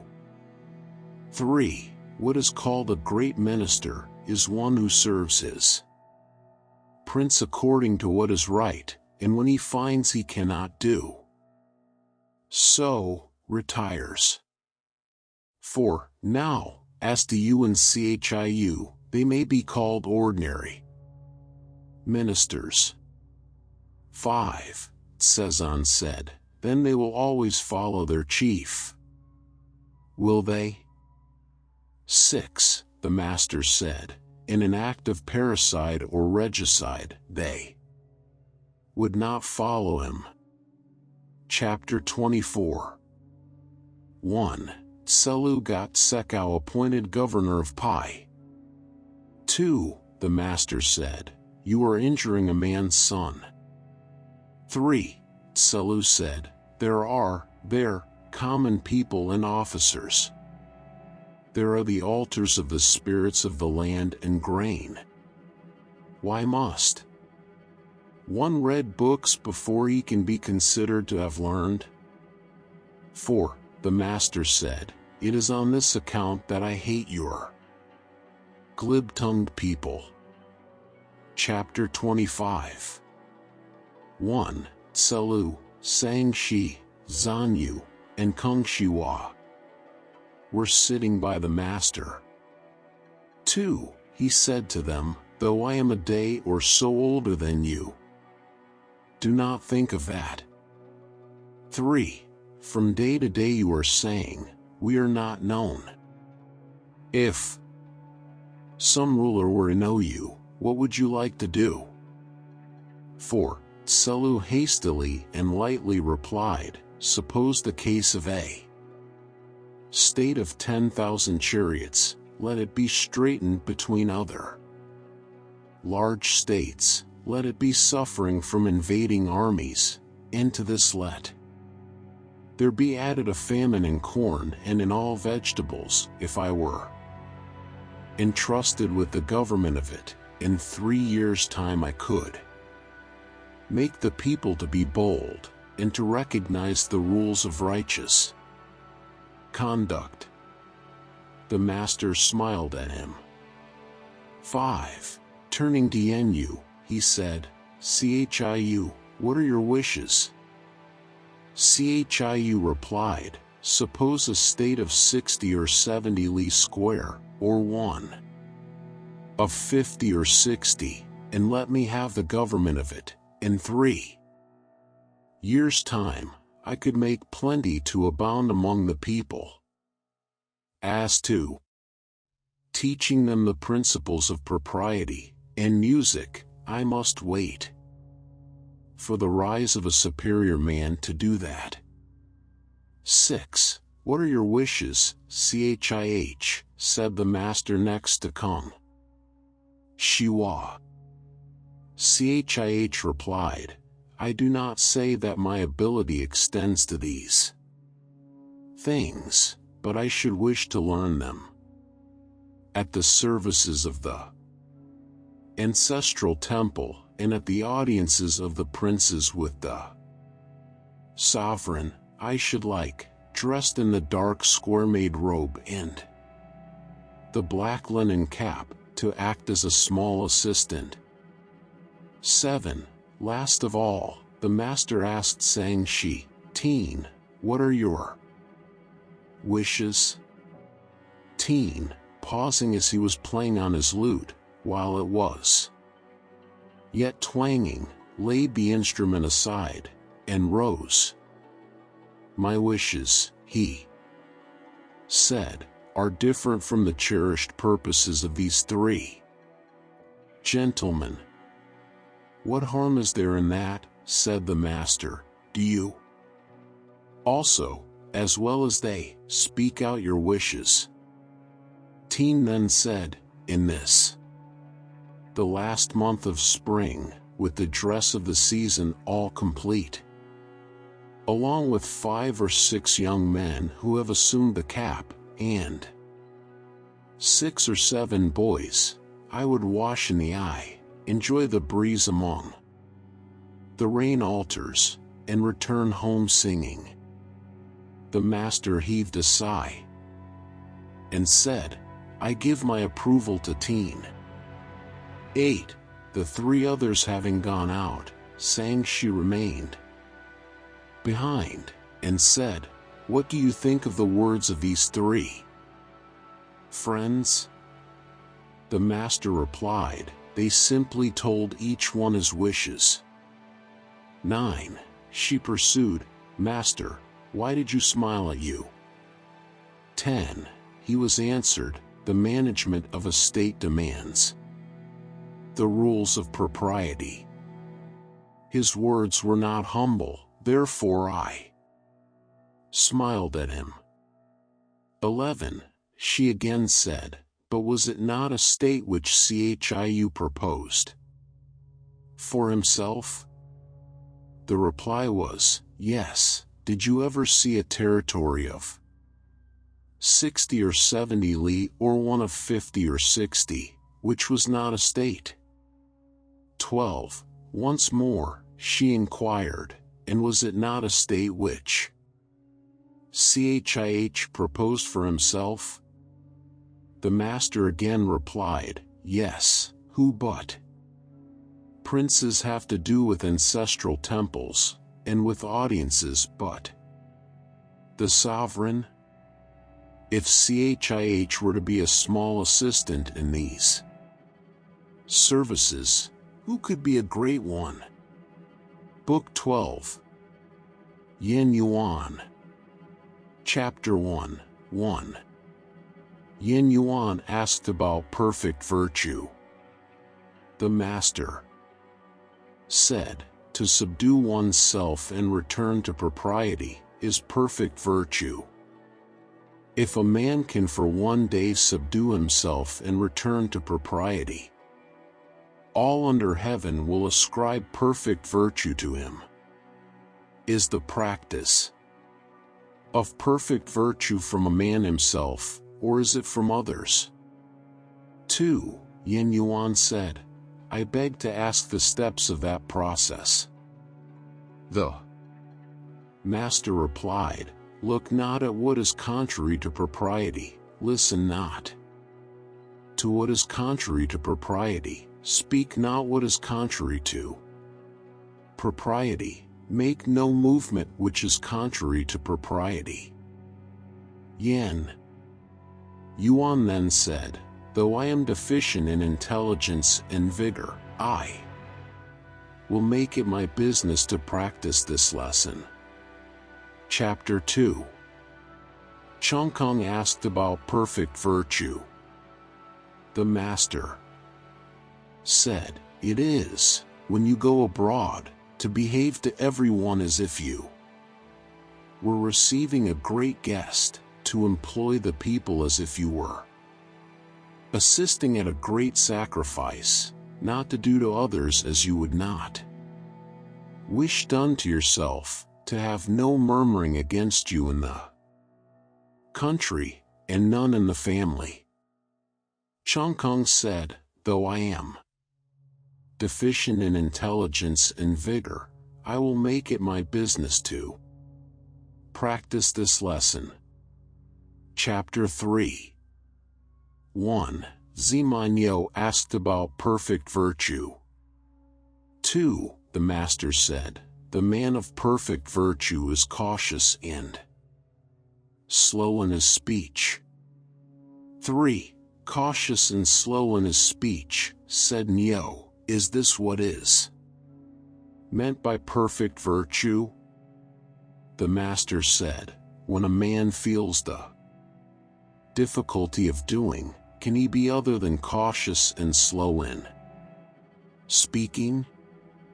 Chapter 4. 1. Zimanyo asked about the superior man. The master said, the superior man has neither anxiety nor fear. 2.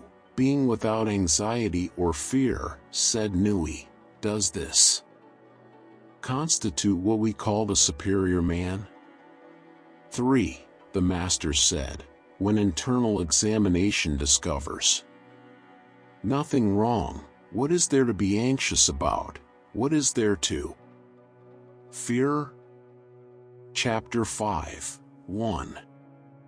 Zimanyo, full of anxiety, said, other men all have their brothers, I only have not. 2. Tsesia said to him, there is the following saying which I have heard. 3. Death and life have their determined appointment, riches and honors depend upon heaven. 4. Let the superior man never fail reverentially to order his own conduct, and let him be respectful to others and observant of propriety, then all within the 4 seas will be his brothers. What has the superior man to do with being distressed because he has no brothers? Chapter 6. Sechong asked what constituted intelligence. The master said, he with whom neither slander that gradually soaks into the mind, nor statements that startle like a wound in the flesh, are successful, may be called intelligent indeed. Yeah, he with whom neither soaking slander, nor startling statements, are successful, may be called far-seeing. Chapter 7. 1. Sekung asked about government. The master said, the requisites of government are that there be sufficiency of food, sufficiency of military equipment, and the confidence of the people in their ruler. 2. Sekung said, if it cannot be helped, and one of these must be dispensed with, which of the 3 should be foregone? First, the military equipment, said the master. 3.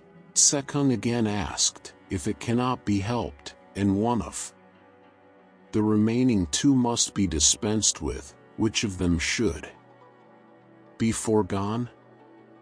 The master answered, part with the food. From of old, death has been the lot of all men, but if the people have no faith in their rulers, there is no standing for the state. Chapter 8. 1. Cheat Sesiachang said, in a superior man it is only the substantial qualities which are wanted. Why should we seek for ornamental accomplishments?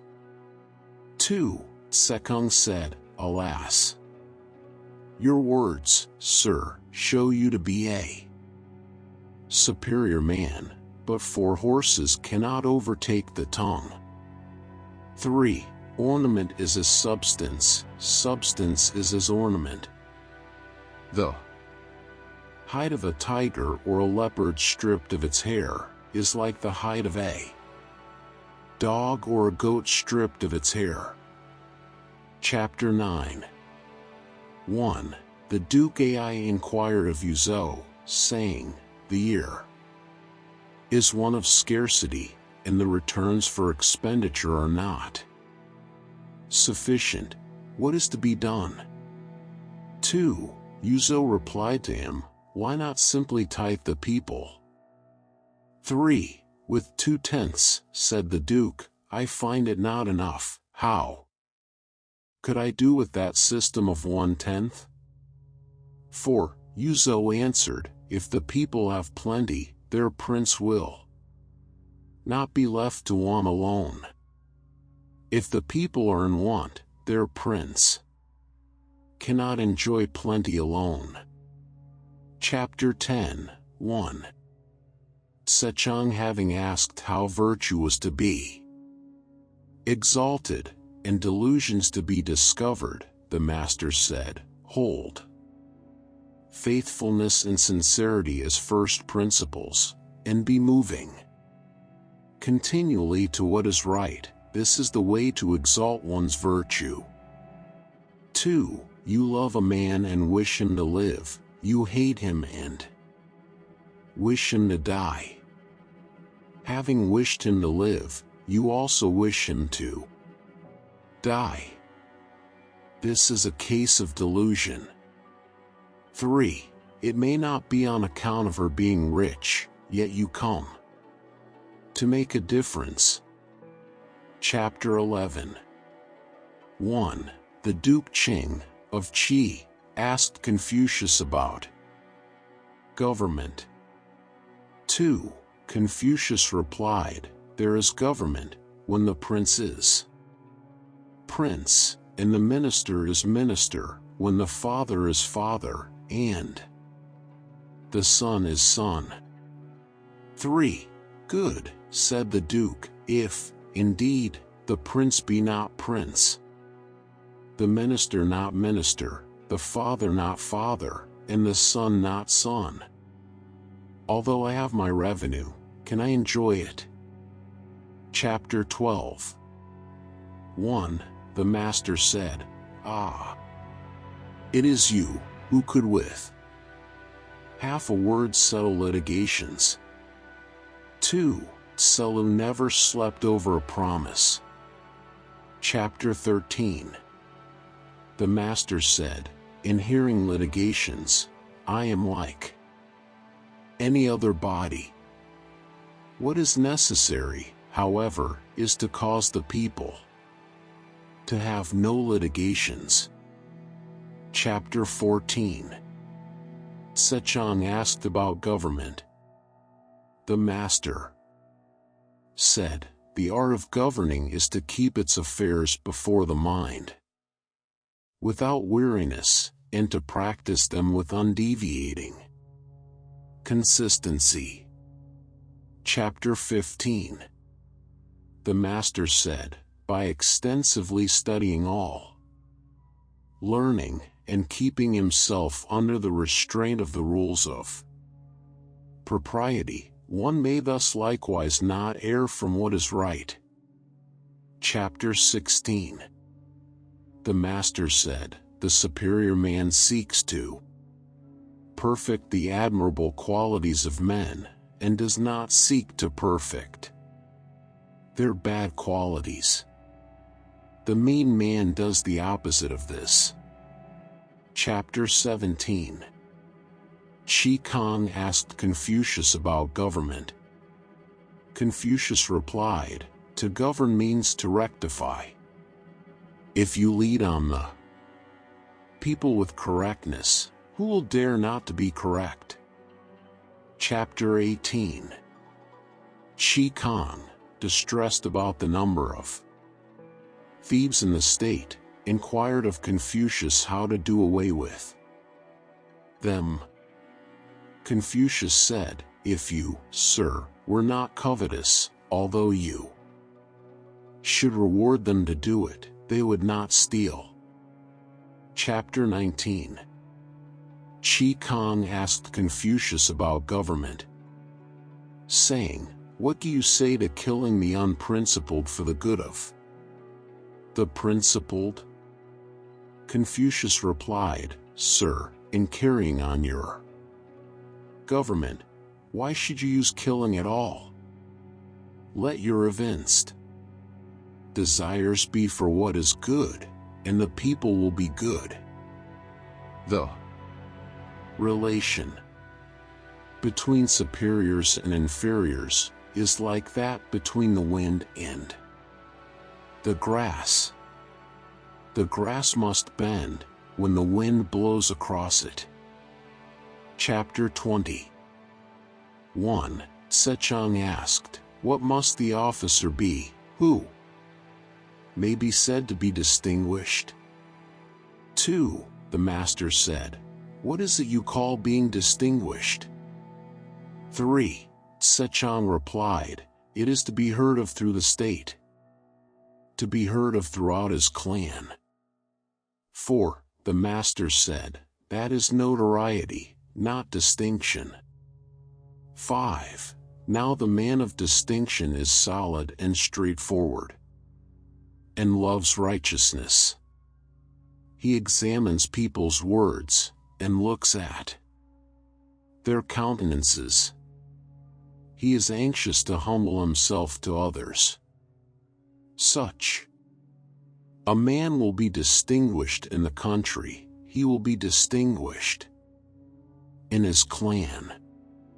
6. As to the man of notoriety, he assumes the appearance of virtue, but his actions are opposed to it, and he rests in this character without any doubts about himself. Such a man will be heard of in the country, he will be heard of in the clan.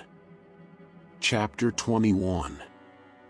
1. Fan Chih rambling with the master under the trees about the rain altars, said, "I venture to ask how to exalt virtue, to correct cherished evil, and to discover delusions." 2. The master said, "Truly a good question."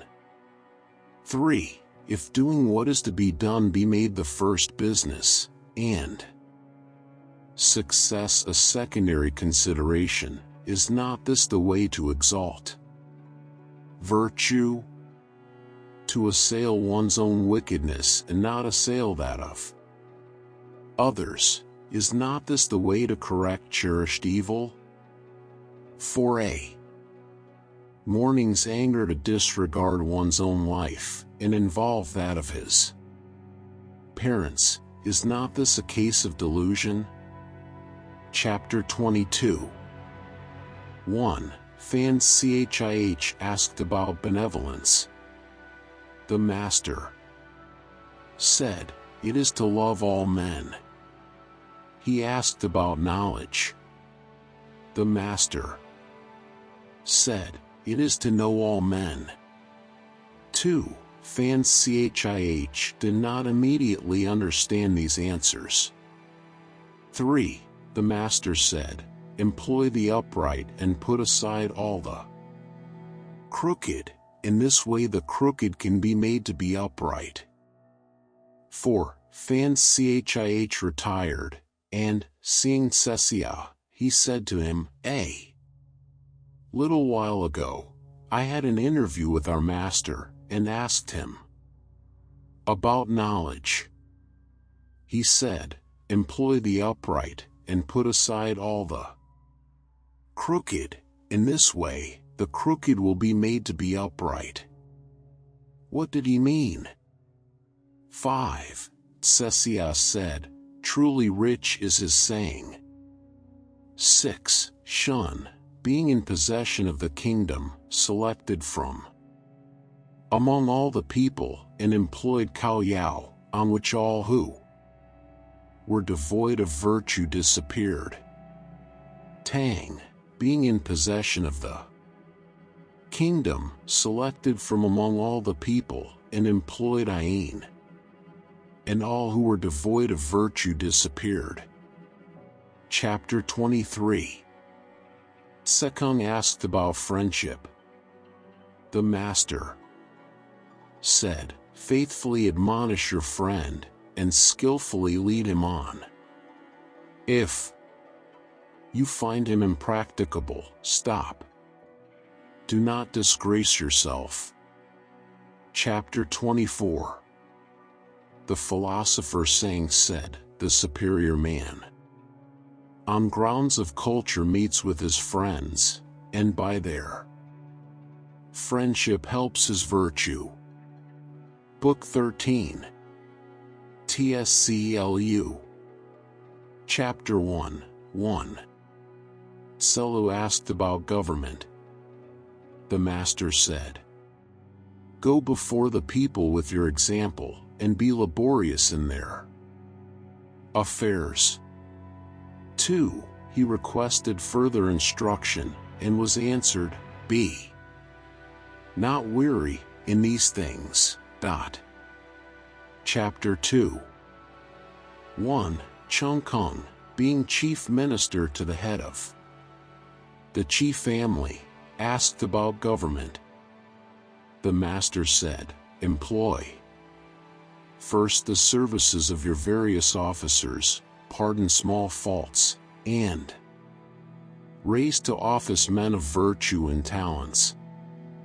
2. Chung Kung said, "How shall I know the men of virtue and talent, so that I may raise them to office?" He was answered, "Raise to office those whom you know. As to those whom you do not know, will others neglect them?" Chapter 3. 1. Selu said, "The ruler of Wei has been waiting for you, in order with you to administer the government. What will you consider the first thing to be done?" 2. The master replied, "What is necessary is to rectify names." 3. "So, indeed," said Selu, "you are wide of the mark. Why must there be such rectification?" 4. The master said, "How uncultivated you are, you, a superior man, in regard to what he does not know, shows a cautious reserve." 5. If names be not correct, language is not in accordance with the truth of things. If language be not in accordance with the truth of things, affairs cannot be carried on to success. 6. When affairs cannot be carried on to success, proprieties and music will not flourish. When proprieties and music do not flourish, punishments will not be properly awarded. When punishments are not properly awarded, the people do not know how to move hand or foot. 7. Therefore a superior man considers it necessary that the names he uses may be spoken appropriately, and also that what he speaks may be carried out appropriately. What the superior man requires is just that in his words there may be nothing incorrect. Chapter 4. 1. Fan Chih requested to be taught husbandry. The master said, "I am not so good for that as an old husbandman." He requested also to be taught gardening, and was answered, "I am not so good for that as an old gardener." 2. Fan Chih having gone out, the master said, "A small man indeed is Fan Su." 3. If a superior love propriety, the people will not dare not to be reverent. If he love righteousness, the people will not dare not to submit to his example. If he love good faith, the people will not dare not to be sincere. Now, when these things obtain, the people from all quarters will come to him, bearing their children on their backs. What need has he of a knowledge of husbandry? Chapter 5. The master said, "Though a man may be able to recite the 300 odes, yet if, when entrusted with a governmental charge, he knows not how to act, or if, when sent to any quarter on a mission, he cannot give his replies unassisted. Notwithstanding the extent of his learning, of what practical use is it? Chapter 6. The Master said, when a prince's personal conduct is correct, his government is effective without the issuing of orders. If his personal conduct is not correct, he may issue orders, but they will not be followed. Chapter 7. The Master said, the governments of Lu and Wei are brothers. Chapter 8. The Master said of Qing, a scion of the ducal family of Wei, that he knew the economy of a family well. When he began to have means, he said, "Ha! Here is a collection." When they were a little increased, he said, "Ha! This is complete." When he had become rich, he said, "Ha! This is admirable." Chapter 9. 1. When the Master went away, Zhan Yu acted as driver of his carriage. 2. The Master observed, how numerous are the people. 3. Yu said, since they are thus numerous, what more shall be done for them? Enrich them, was the reply. 4. And when they have been enriched, what more shall be done? The Master said, teach them. Chapter 10.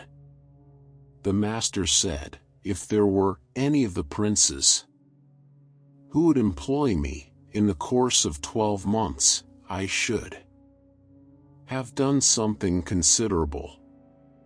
In 3 years, the government would be perfected. Chapter 11.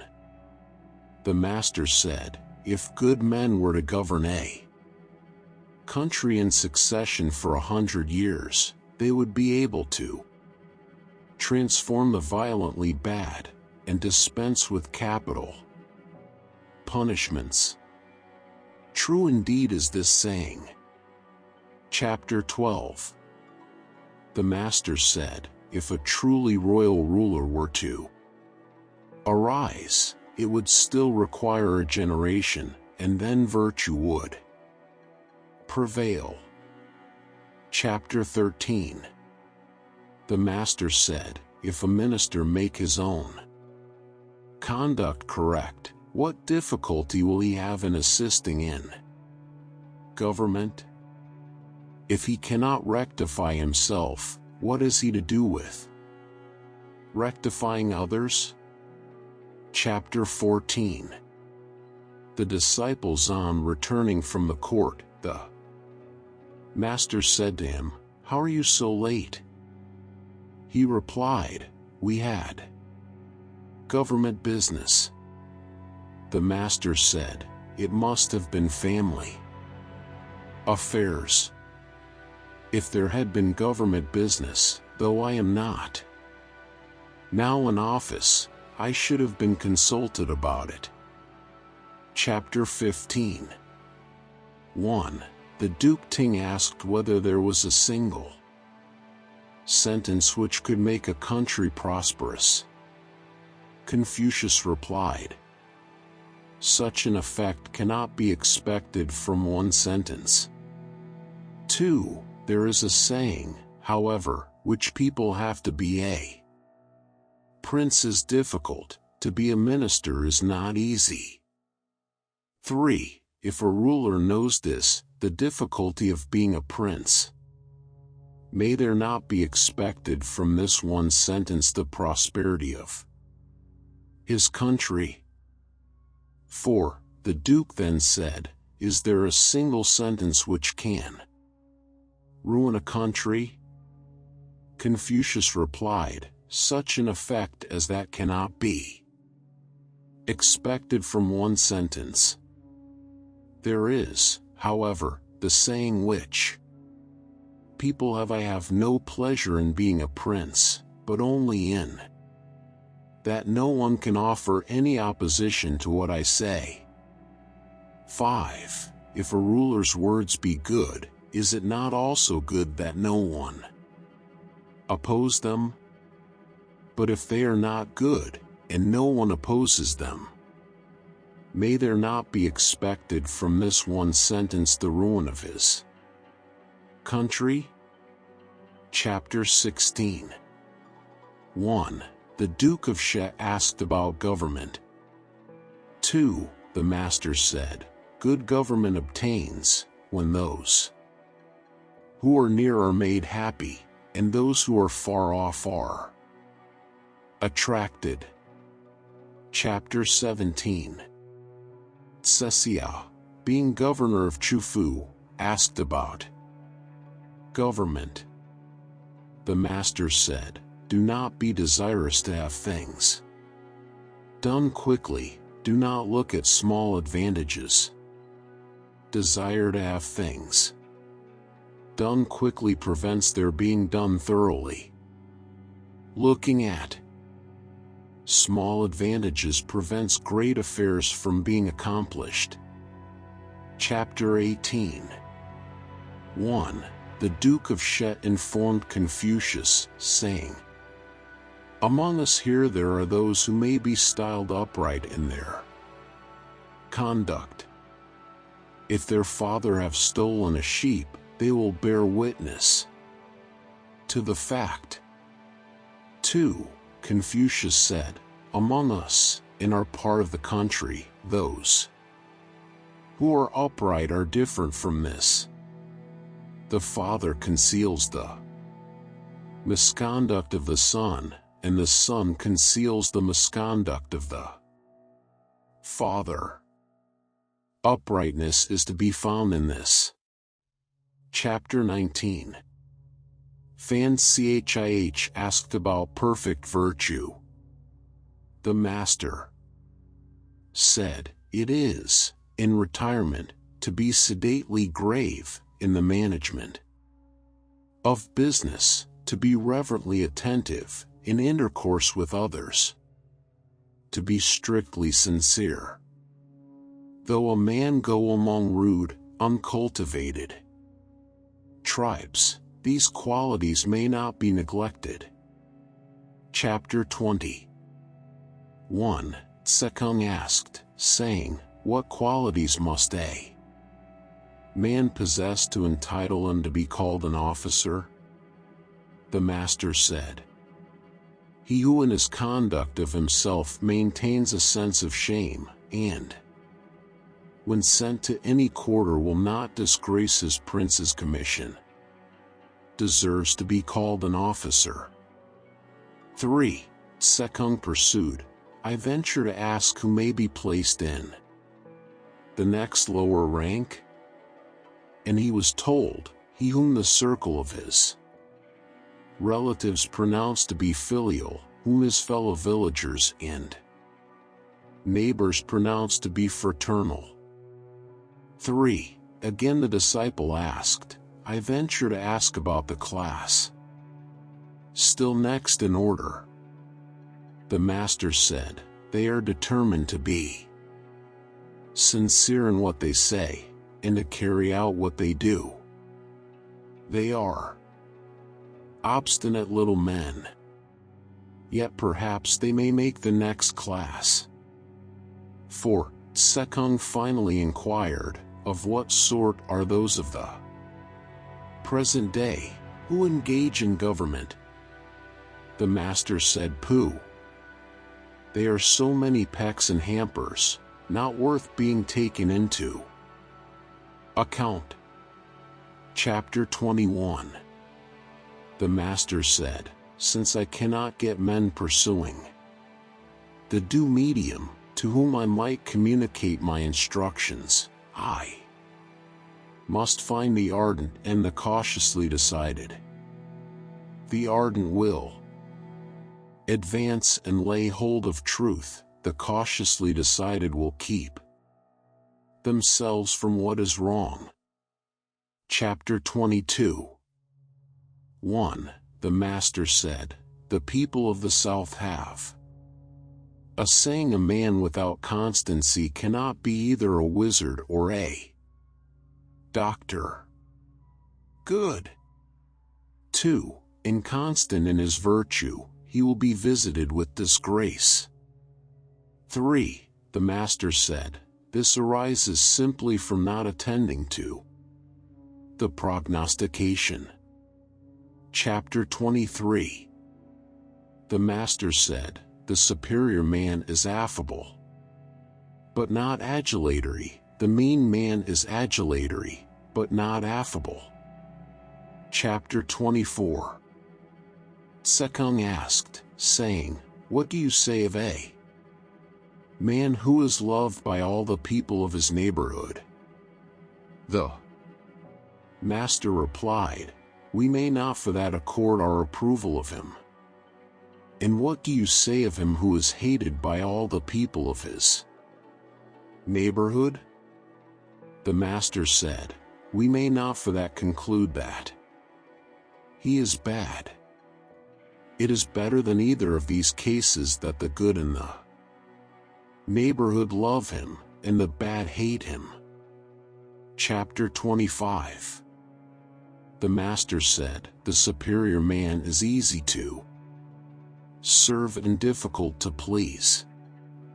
If you try to please him in any way which is not accordant with right, he will not be pleased. But in his employment of men, he uses them according to their capacity. The mean man is difficult to serve and easy to please.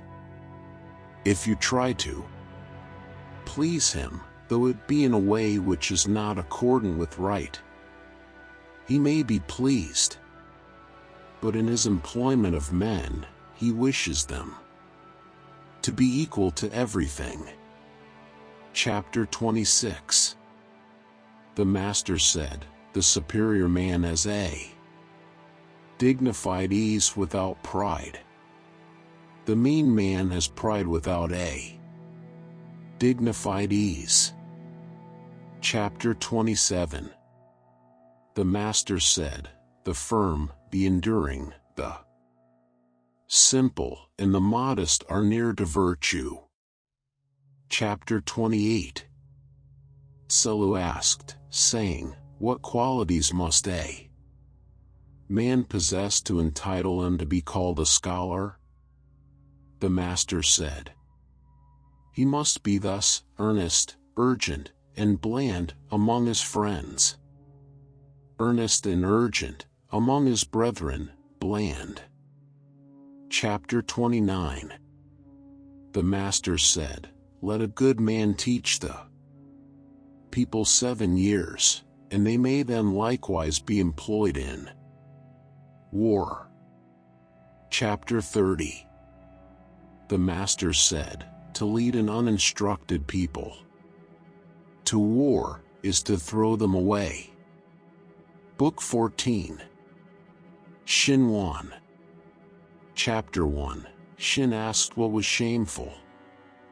The Master said, "When good government prevails in a state, to be thinking only of salary, and, when bad government prevails, to be thinking, in the same way, only of salary, this is shameful." Chapter 2. 1. When the love of superiority, boasting, resentments, and covetousness are repressed, this may be deemed perfect virtue. 2. The Master said, "This may be regarded as the achievement of what is difficult, but I do not know that it is to be deemed perfect virtue." Chapter 3. The Master said, "The scholar who cherishes the love of comfort is not fit to be deemed a scholar." Chapter 4. The Master said, "When good government prevails, In a state, language may be lofty and bold, and actions the same.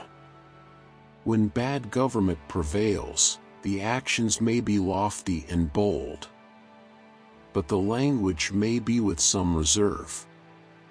Chapter 5.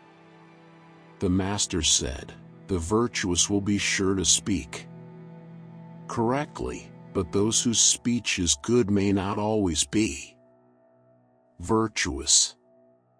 Men of principle are sure to be bold, but those who are bold may not always be men of principle." Chapter 6. Nan Kung Kuo, submitting an inquiry to Confucius, said, "I was skillful at archery, and Ao could move a boat along upon the land, but neither of them died a natural death. Yuan Chi personally wrought at the toils of husbandry, and they became possessors of the kingdom." The Master made no reply, but when Nan Kung Kuo went out, he said, "A superior man indeed is this. An esteemer of virtue indeed is this." Chapter 7. The Master said, "Superior men, and yet not always virtuous, there have been, alas, but there never has been a mean man, and, at the same time, virtuous." Chapter 8. The Master said, "Can there be love which does not lead to strictness with its object? Can there be loyalty which does not lead to the instruction of its object?" Chapter 9. The Master said, "In preparing the governmental notifications, Paishan first made the rough draft, Shu examined and discussed its contents, Seiyu, the manager of foreign intercourse, then polished the style, and, finally, Cessation of Tongli gave it the proper elegance and finish." Chapter 10. 1. Someone asked about Cessation. The Master said, "He was a kind man." 2. He asked about Seshi. The Master said, "That man. That man." 3. He asked about Quan Chung. "For him," said the Master, "the city of Pian, with 300 families, was taken from the chief of the Pa family, who did not utter a murmuring word, though, to the end of his life, he had only coarse rice to eat." Chapter 11. The Master said, "To be poor without murmuring is difficult. To be rich without being proud is easy." Chapter 12. The Master said, "Mang Kung Cho is more than fit to be chief officer in the families of Chao and Wei, but he is not fit to be great officer to either of the states Tang or Si." Chapter 13. 1. Selu asked what constituted a complete man. The Master said, "Suppose a man with the knowledge of Sang Wucheng, the freedom from covetousness of Kung Cho, the bravery of Chuang of Pian, and the varied talents of Zan Chiu, add to these the accomplishments of the rules of propriety and music. Such a one might be reckoned a complete man."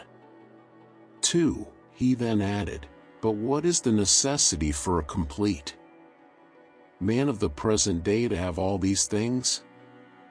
The man, who in the view of gain, thinks of righteousness, who in the view of danger is prepared to give up his life, and who does not forget an old Agreement, however far back it extends, such a man may be reckoned a complete man.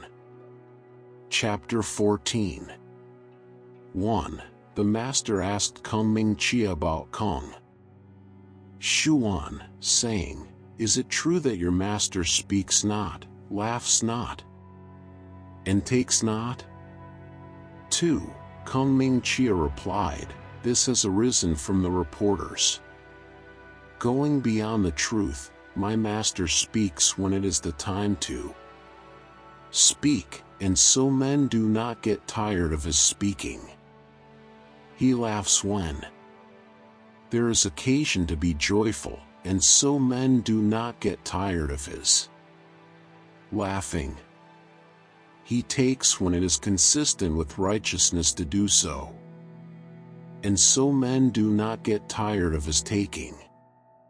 The master said, "So. But is it so with him?" Chapter 15. The master said, "Sang Wucheng, keeping possession of Fang, asked of the Duke of Lu to appoint a successor to him and his family. Although it may be said that he was not using force with his sovereign, I believe he was."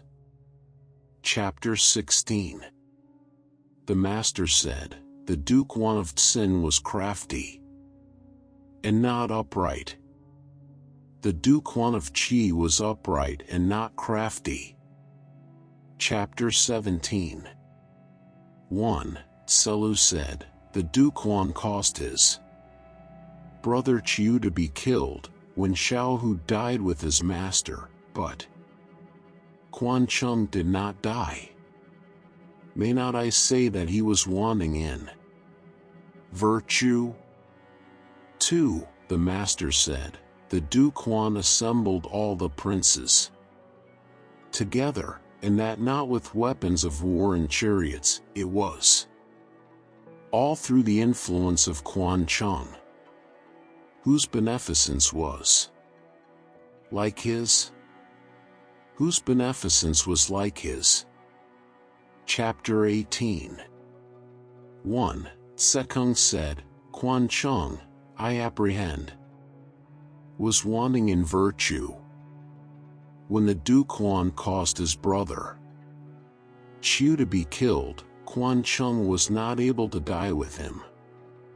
Moreover, he became prime minister to Huan." 2. The master said, "Quan Chung acted as prime minister to the Duke Wan, made him leader of all the princes, and united and rectified the whole kingdom. Down to the present day, the people enjoy the gifts which he conferred.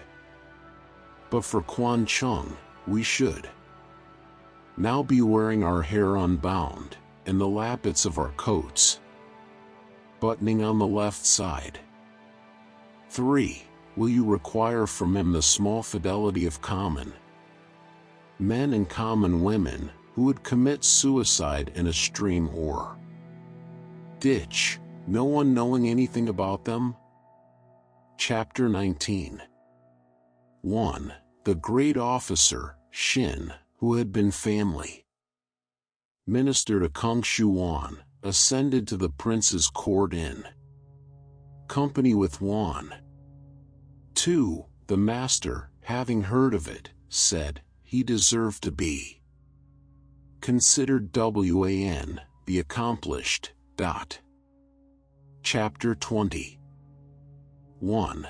The master was speaking about the unprincipled course of the Duke Ling of Wei, when Qi Kong said, "Since he is of such a character, how is it he does not lose his state?" 2. Confucius said, "The Chung Shuyu has the superintendence of his guests and of strangers, the Litanist, too, has the management of his ancestral temple, and Wang Sun Chia has the direction of the army and forces. With such officers as these, how should he lose his state? Chapter 21.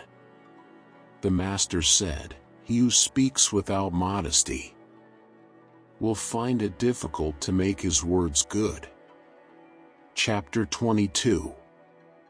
1. Chan Chan murdered the Duke Qian of Qi. 2.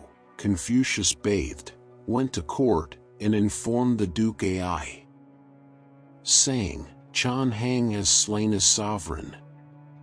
I beg that you will undertake to punish him." 3. The Duke said, "Inform the chiefs of the 3 families of it." 4. Confucius retired, and said, following in the rear of the great officers, "I did not dare not to represent such a matter, and my prince says, inform the chiefs of the 3 families of it." 5. He went to the chiefs, and informed them, but they would not act. Confucius then said, following in the rear of the great officers, "I did not dare not to represent such a matter." Chapter 23. Selu asked how a ruler should be served. The Master said, "Do not impose on him, and, moreover, withstand him to his face." Chapter 24. The Master said, "The progress of the superior man is upwards, the progress of the mean man is downwards." Chapter 25. The Master said, "In ancient times, men learned with a view to their own improvement. Nowadays, men learn with a view to the approbation of others." Chapter 26. 1. Chu Piu sent a messenger with friendly inquiries to Confucius. 2. Confucius sat with him, and questioned him. "What," said he, "is your master engaged in?" The messenger replied, "My master is anxious to make his faults few, but he has not yet succeeded." He then went out, and the Master said, "A messenger indeed. A messenger indeed." Chapter 27. The Master said, "He who is not in any particular office has nothing to do with plans for the administration of its duties." Chapter 28. The philosopher saying said, "The superior man in his thoughts does not go out of his place." Chapter 29. The Master said, "The superior man is modest in his speech, but exceeds in his actions." Chapter 30. 1. The Master said, "The way of the superior man is threefold, but I am not equal to it. Virtuous, he is free from anxieties. Wise, he is free from perplexities.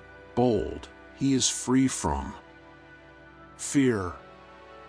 2. Sekung said, "Master, that is what you yourself say." Chapter 31. Sekung was in the habit of comparing men together. The Master said, "Se must have reached a high pitch of excellence. Now, I have not leisure for this." Chapter 32. The Master said, "I will not be concerned at men's not knowing me. I will be concerned at my own want of ability." Chapter 33.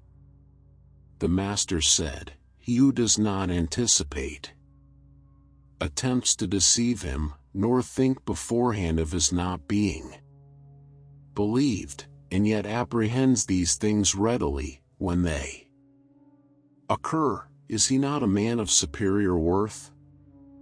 Chapter 34. 1. Wei Shan Mao said to Confucius, Chiu, how is it that you keep roosting about? Is it not that you are an insinuating talker? 2.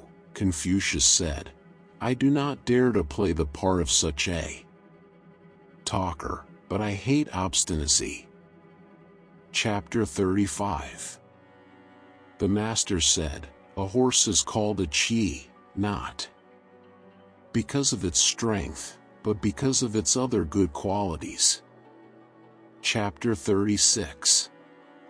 1. Someone said, what do you say concerning the principle that injury should be recompensed with kindness? 2. The master said, with what then will you recompense kindness? 3. Recompense injury with justice, and recompense kindness with kindness. Chapter 37. 1. The master said, alas, there is no one that knows me. 2. Sekung said, what do you mean by thus saying that no one knows you? The master replied, I do not murmur against heaven. I do not grumble against men. My studies lie low, and my penetration rises high. But there is heaven that knows me. Chapter 38. 1. The Kung Liao, having slandered Selu to Chisun, Sefu Qingpa informed Confucius of it, saying, our master is certainly being led astray by the Kung Liao, but I have still power enough left to cut Liao off, and expose his corpse in the market and in the court. 2. The master said, if my principles are to advance, it is so ordered. If they are to fall to the ground, it is so ordered. What can the Kung Liao do where such ordering is concerned? Chapter 39. 1. The master said, some men of worth retire from the world. 2. Some retire from particular states. 3. Some retire because of disrespectful looks. 4. Some retire because of contradictory language. Chapter 40. The master said, those who have done this are 7 men. Chapter 41. Selu happening to pass the night in Shiman. The gatekeeper said to him, whom do you come from? Selu said, from Mr. Kong. It is he, is it not? Said the other, who knows the impracticable nature of the times and yet will be doing in them. Chapter 42. 1. The master was playing, one day, on a musical stone in Wei, when a man, carrying a straw basket, passed the door of the house where Confucius was, and said, his heart is full who so beats the musical stone.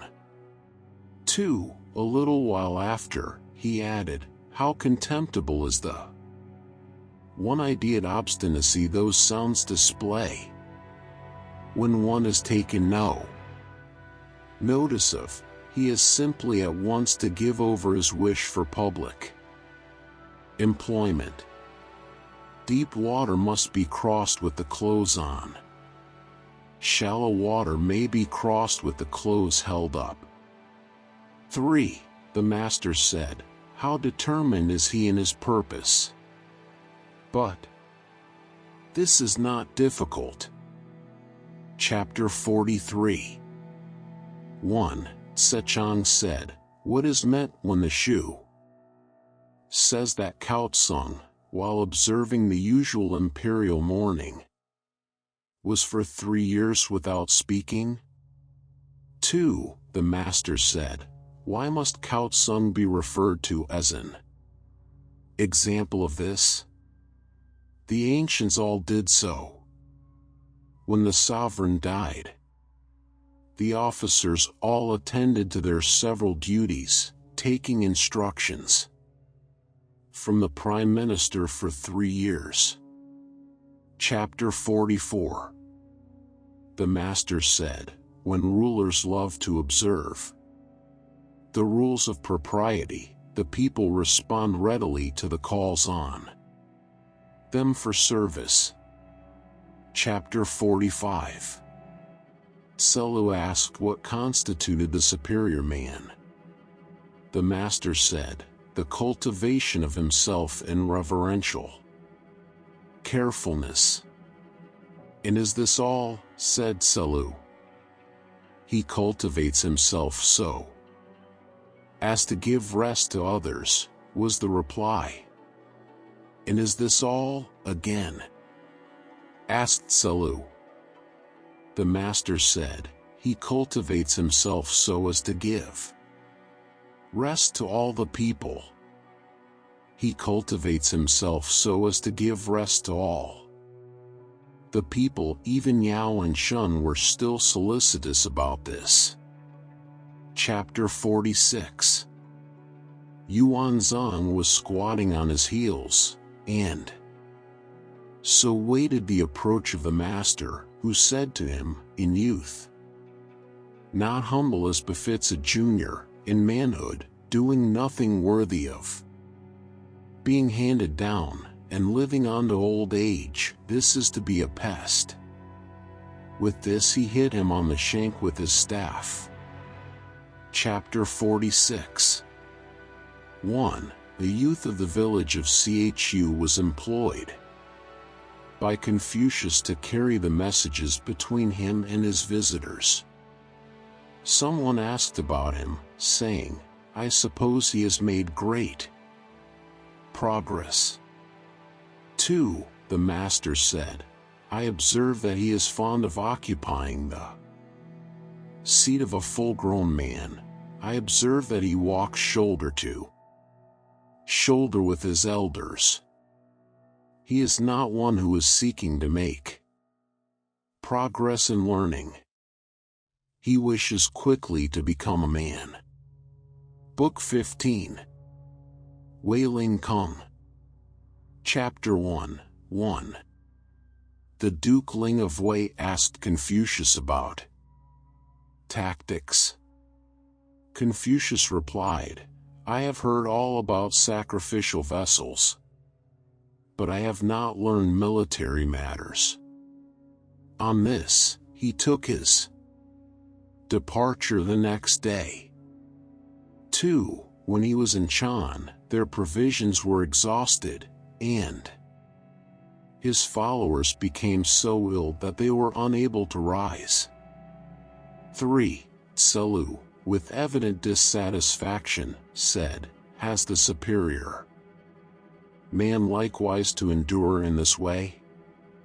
The master said, the superior man may indeed have to endure want, but the mean man, when he is in want, gives way to unbridled license.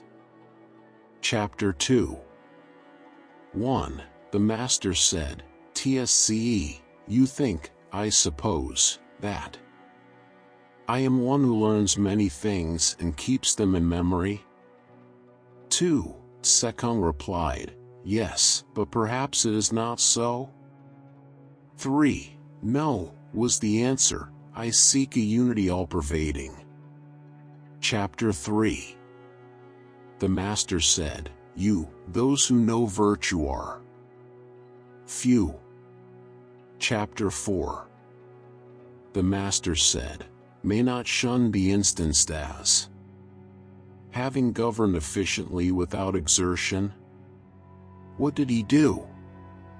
He did nothing but gravely and reverently occupy his royal seat. Chapter 5. 1. Sechong asked how a man should conduct himself so as to be everywhere appreciated. 2. The master said, let his words be sincere and truthful, and his actions honorable and careful. Such conduct may be practiced among the rude tribes of the south or the north. If his words be not sincere and truthful and his actions not honorable and careful, will he, with such conduct, be appreciated even in his neighborhood? 3. When he is standing, let him see those two things, as it were, fronting him. When he is in a carriage, let him see them attached to the yoke. Then may he subsequently carry them into practice. 4. Sechong wrote these counsels on the end of his sash. Chapter 6. 1. The master said, truly straightforward was the historiographer Yu. When good government prevailed in his state, he was like an arrow. When bad government prevailed, he was like an arrow. 2. A superior man indeed is Chu Piu. When good government prevails in his state, he is to be found in office. When bad government prevails, he can roll his principles up and keep them in his breast. Chapter 7. The master said, when a man may be spoken with, not to speak to him is to err in reference to the man. When a man may not be spoken with, to speak to him is to err in reference to our words. The wise err neither in regard to their man nor to their words. Chapter 8. The master said, the determined scholar and the man of virtue will not seek to live at the expense of injuring their virtue.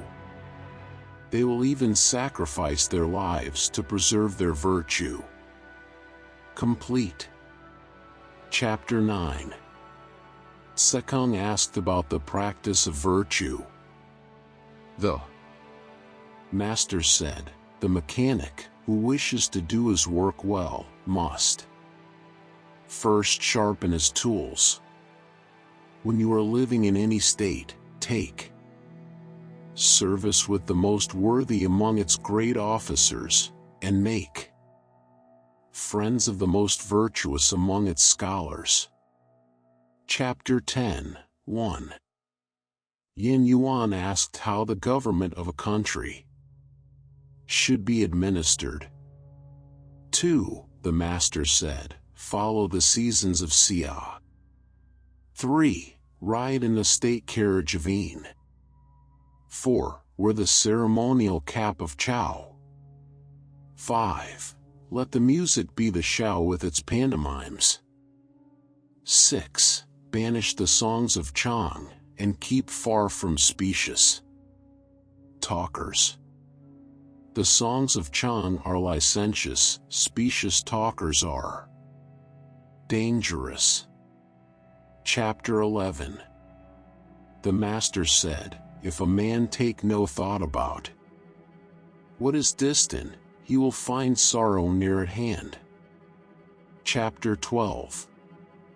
The master said, it is all over. I have not seen one who loves virtue as he loves beauty. Chapter 13. The master said, was not Sangwon like one who had stolen his situation?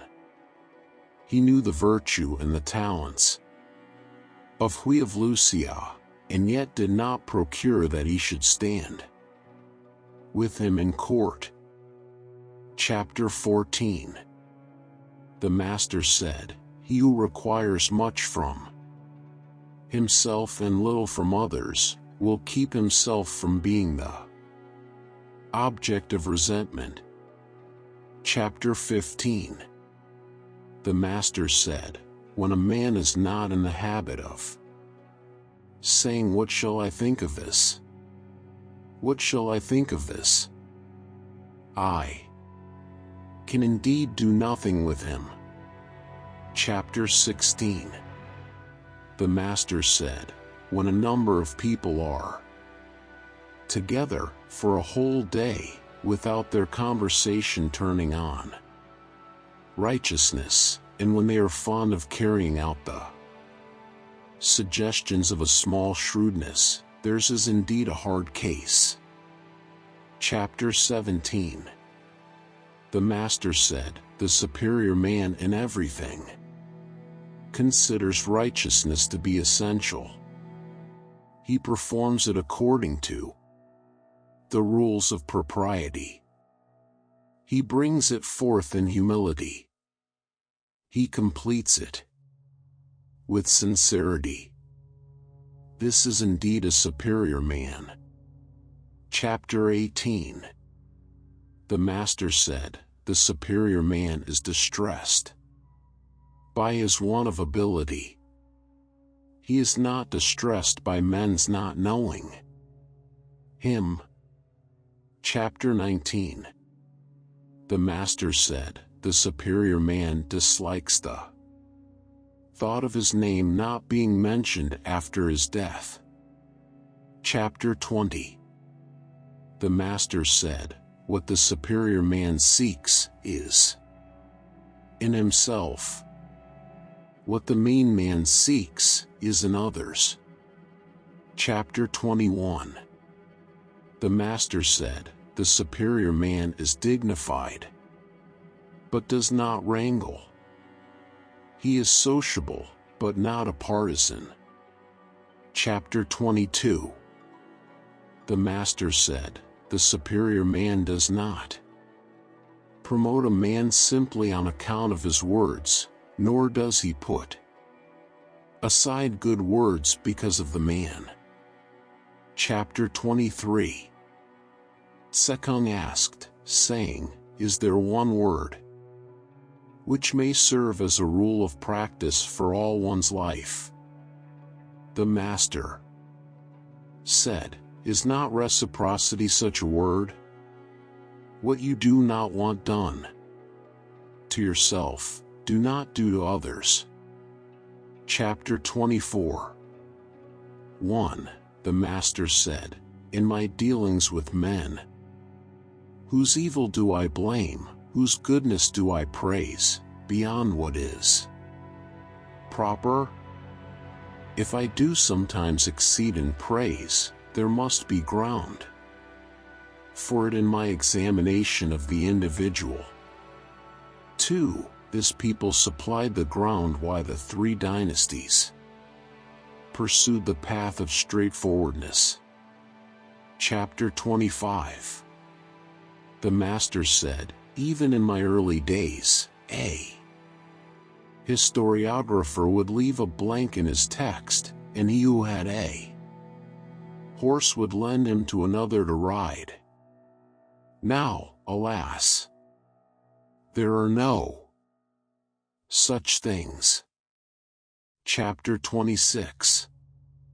The Master said, specious words confound virtue.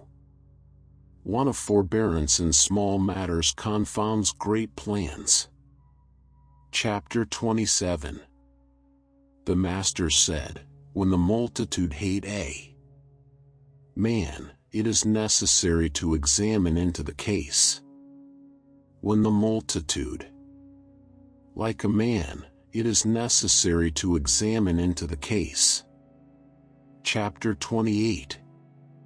The Master said, a man can enlarge the principles which he follows, those principles do not enlarge the man. Chapter 29. The Master said, to have faults and not to reform them, this, indeed, should be pronounced having faults. Chapter 30. The Master said, I have been the whole day without eating, and the whole night without sleeping, occupied with thinking. It was of no use. The better plan is to learn. Chapter 31. The Master said, the object of the superior man is truth.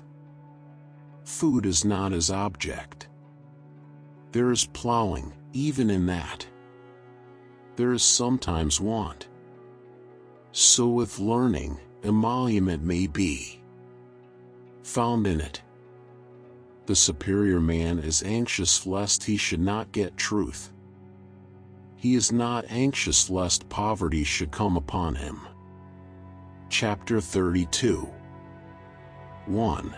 The Master said, when a man's knowledge is sufficient to attain, and his virtue is not sufficient to enable him to hold, whatever he may have gained, he will lose again.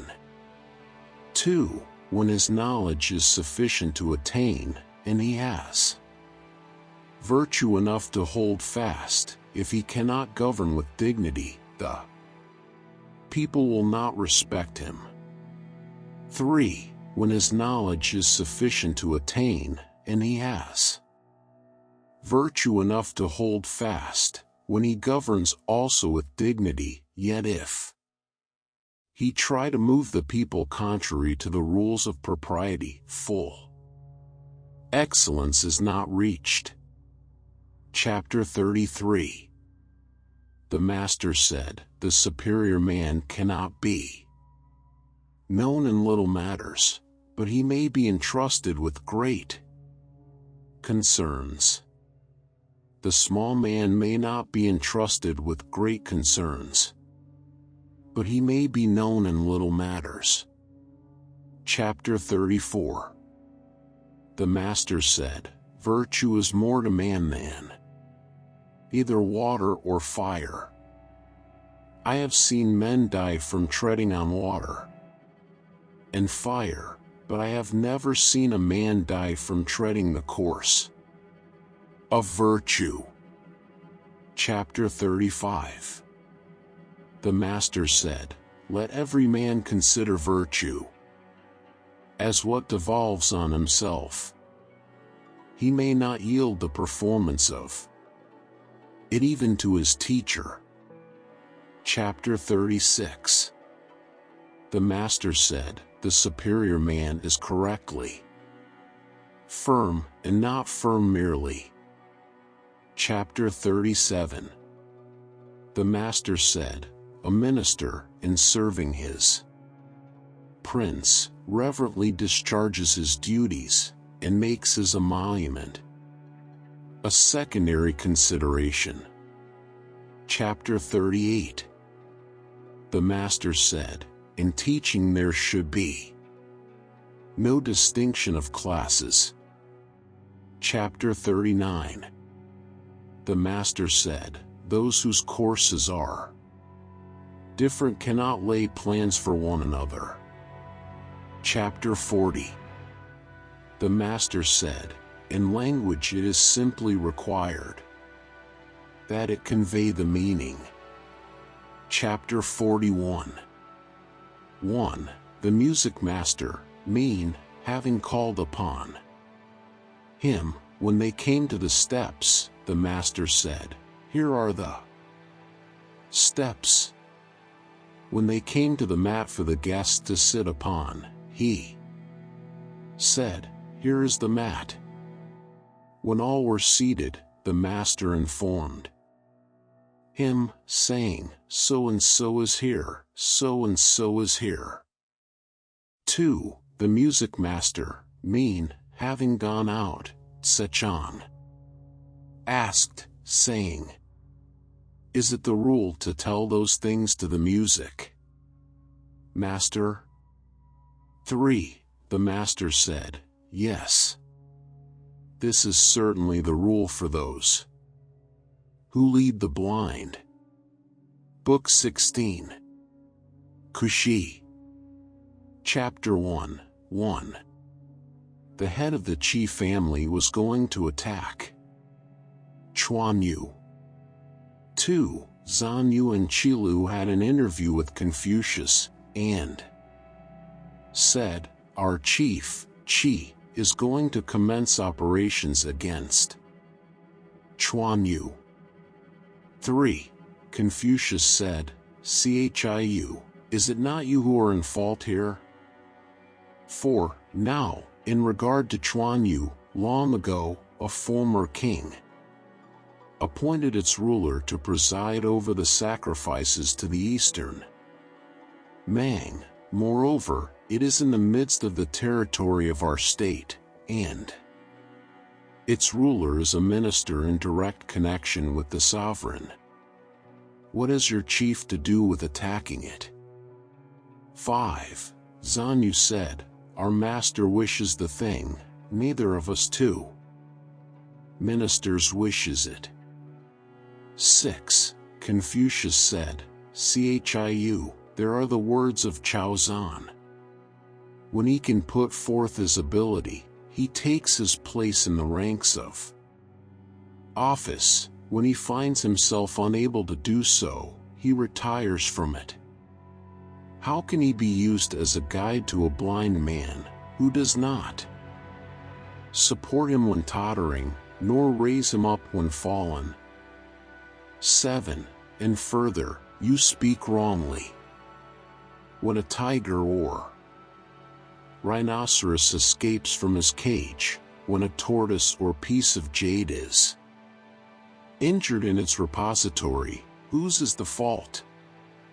8. Zhan Yu said, "But at present, Chuan Yu is strong and near to Pi. If our chief do not now take it, it will hereafter be a sorrow to his descendants." 9. Confucius said, "Chiu, the superior man hates that declining to say I want such and such a thing, and framing explanations for the conduct." 10. I have heard that rulers of states and chiefs of families are not troubled lest their people should be few, but are troubled lest they should not keep their several places, that they are not troubled with fears of poverty, but are troubled with fears of one of contented repose among the people in their several places. For when the people keep their several places, there will be no poverty. When harmony prevails, there will be no scarcity of people, and when there is such a contented repose, there will be no rebellious upsettings. 11. So it is, therefore, if remoter people are not submissive, all the influences of civil culture and virtue are to be cultivated to attract them to be so, and when they have been so attracted, they must be made contented and tranquil. 12. Now, here are you and Chiu, assisting your chief. Remoter people are not submissive, and, with your help, he cannot attract them to him. In his own territory there are divisions, and downfalls, leavings and separations, and, with your help, he cannot preserve it. 13.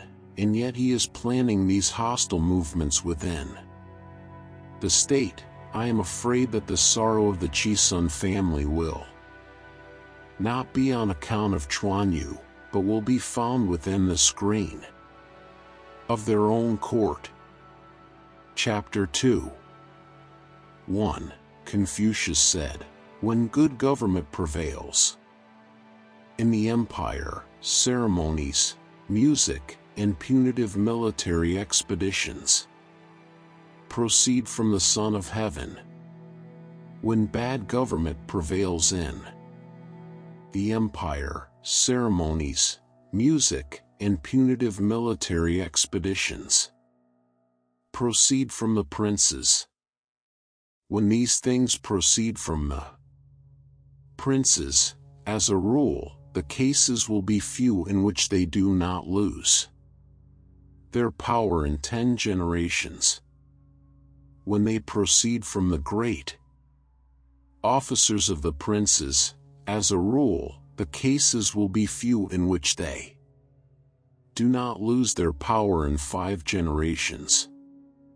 When the subsidiary ministers of the great officers hold in their grasp the orders of the state, as a rule, the cases will be few in which they do not lose their power in 3 generations. 2. When right principles prevail in the kingdom, government will not be in the hands of the great officers. 3. When right principles prevail in the kingdom, there will be no discussions among the common people. Chapter 3. Confucius said, "The revenue of the state has left the ducal house now for 5 generations. The government has been in the hands of the great officers for 4 generations. On this account, the descendants of the 3 Huan are much reduced." Chapter 4. Confucius said, "There are 3 friendships which are advantageous, and 3 which are injurious. Friendship with the upright, friendship with the sincere, and friendship with the man of much observation, these are advantageous. Friendship with the man of specious airs, friendship with the insinuatingly soft, and friendship with the glib-tongued, these are injurious." Chapter 5. Confucius said, "There are 3 things men find enjoyment in which are advantageous, and 3 things they find enjoyment in which are injurious. To find enjoyment in the discriminating study of ceremonies and music, to find enjoyment in speaking of the goodness of others, to find enjoyment in having many worthy friends, these are advantageous. To find enjoyment in extravagant pleasures, to find enjoyment in idleness and sauntering, to find enjoyment in the pleasures of feasting, these are injurious." Chapter 6. Confucius said, "There are 3 errors to which they who stand in the presence of a man of virtue and station are liable. They may speak when it does not come to them to speak. This is called rashness. They may not speak when it comes to them to speak. This is called concealment. They may speak without looking at the countenance of their superior. This is called blindness." Chapter 7. Confucius said, "There are 3 things which the superior man guards against. In youth, when the physical powers are not yet settled, he guards against lust. When he is strong and the physical powers are full of vigor, he guards against quarrelsomeness. When he is old, and the animal powers are decayed, he guards against covetousness." Chapter 8. 1. Confucius said, "There are 3 things of which the superior man stands in awe. He stands in awe of the ordinances of heaven. He stands in awe of great men. He stands in awe of the words of sages. 2. The mean man does not know the ordinances of heaven, and consequently does not stand in awe of them. He is disrespectful to great men. He makes sport of the words of sages. Chapter 9.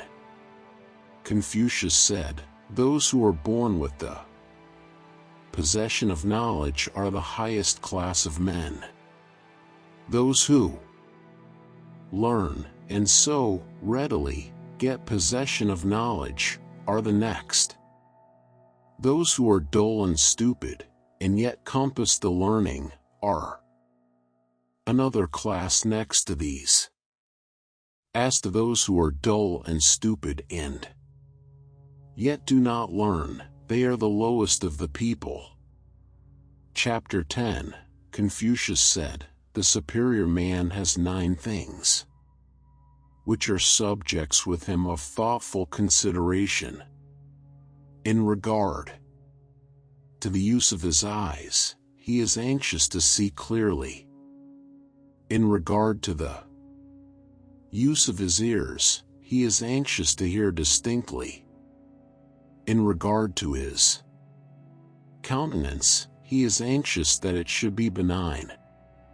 In regard to his demeanor, he is anxious that it should be respectful. In regard to his speech, he is anxious that it should be sincere. In regard to his doing of business, he is anxious that it should be reverently careful. In regard to what he doubts about, he is anxious to question others. When he is angry, he thinks of the difficulties his anger may involve him in. When he sees gain to be got, he thinks of righteousness." Chapter 11. 1. Confucius said, "Contemplating good, and pursuing it, as if they could not reach it, contemplating evil, and shrinking from it, as they would from thrusting the hand into boiling water. I have seen such men, as I have heard such words. 2. Living in retirement to study their aims, and practicing righteousness to carry out their principles. I have heard these words, but I have not seen such men." Chapter 12. 1. The Duke Qing of Qi had 1,000 teams, each of 4 horses, but on the day of his death, the people did not praise him for a single virtue. Pai and Shu Chi died of hunger at the foot of the Shaoyang mountain, and the people, down to the present time, praise them. 2. Is not that saying illustrated by this? Chapter 13. 1. Chan Kong asked Piyu, saying, "Have you heard any lessons from your father different from what we have all heard?" 2. Piyu replied, "No. He was standing alone once, when I passed below the hall with hasty steps, and said to me, 'Have you learned the odes?' On my replying, 'Not yet,' he added, 'If you do not learn the odes, you will not be fit to converse with.' I retired and studied the odes." 3. Another day, he was in the same way standing alone, when I passed by below the hall with hasty steps, and said to me, 'Have you learned the rules of propriety?' On my replying, 'Not yet,' he added, 'If you do not learn the rules of propriety, your character cannot be established.' I then retired, and learned the rules of propriety. 4. I have heard only these 2 things from him. 5. Chan Kong retired, and, quite delighted, said, "I asked 1 thing, and I have got 3 things. I have heard about the odes. I have heard about the rules of propriety. I have also heard that the superior man maintains a distant reserve towards his son. Chapter 14. The wife of the prince of a state is called by him Fuzan. She calls herself Xiao Tong. The people of the state call her Chun Fu Zian, and, to the people of other states, they call her Kwa Xiao Chun. The people of other states also call her Chun Fu Zan. Book 17. Yan Ho. Chapter 1. 1. Yan Ho wished to see Confucius, but Confucius would not go to see him. On this, he sent a present of a pig to Confucius, who, having chosen a time when Ho was not at home, went to pay his respects for the gift. He met him, however, on the way. 2. Ho said to Confucius, "Come, let me speak with you."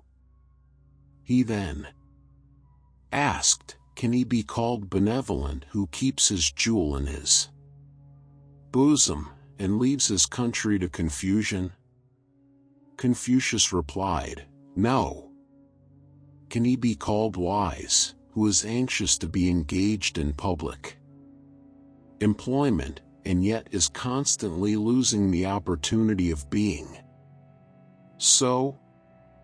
Confucius again said, "No, the days and months are passing away, the years do not wait for us." Confucius said, "Right, I will go into office." Chapter 2. The master said, "By nature, men are nearly alike.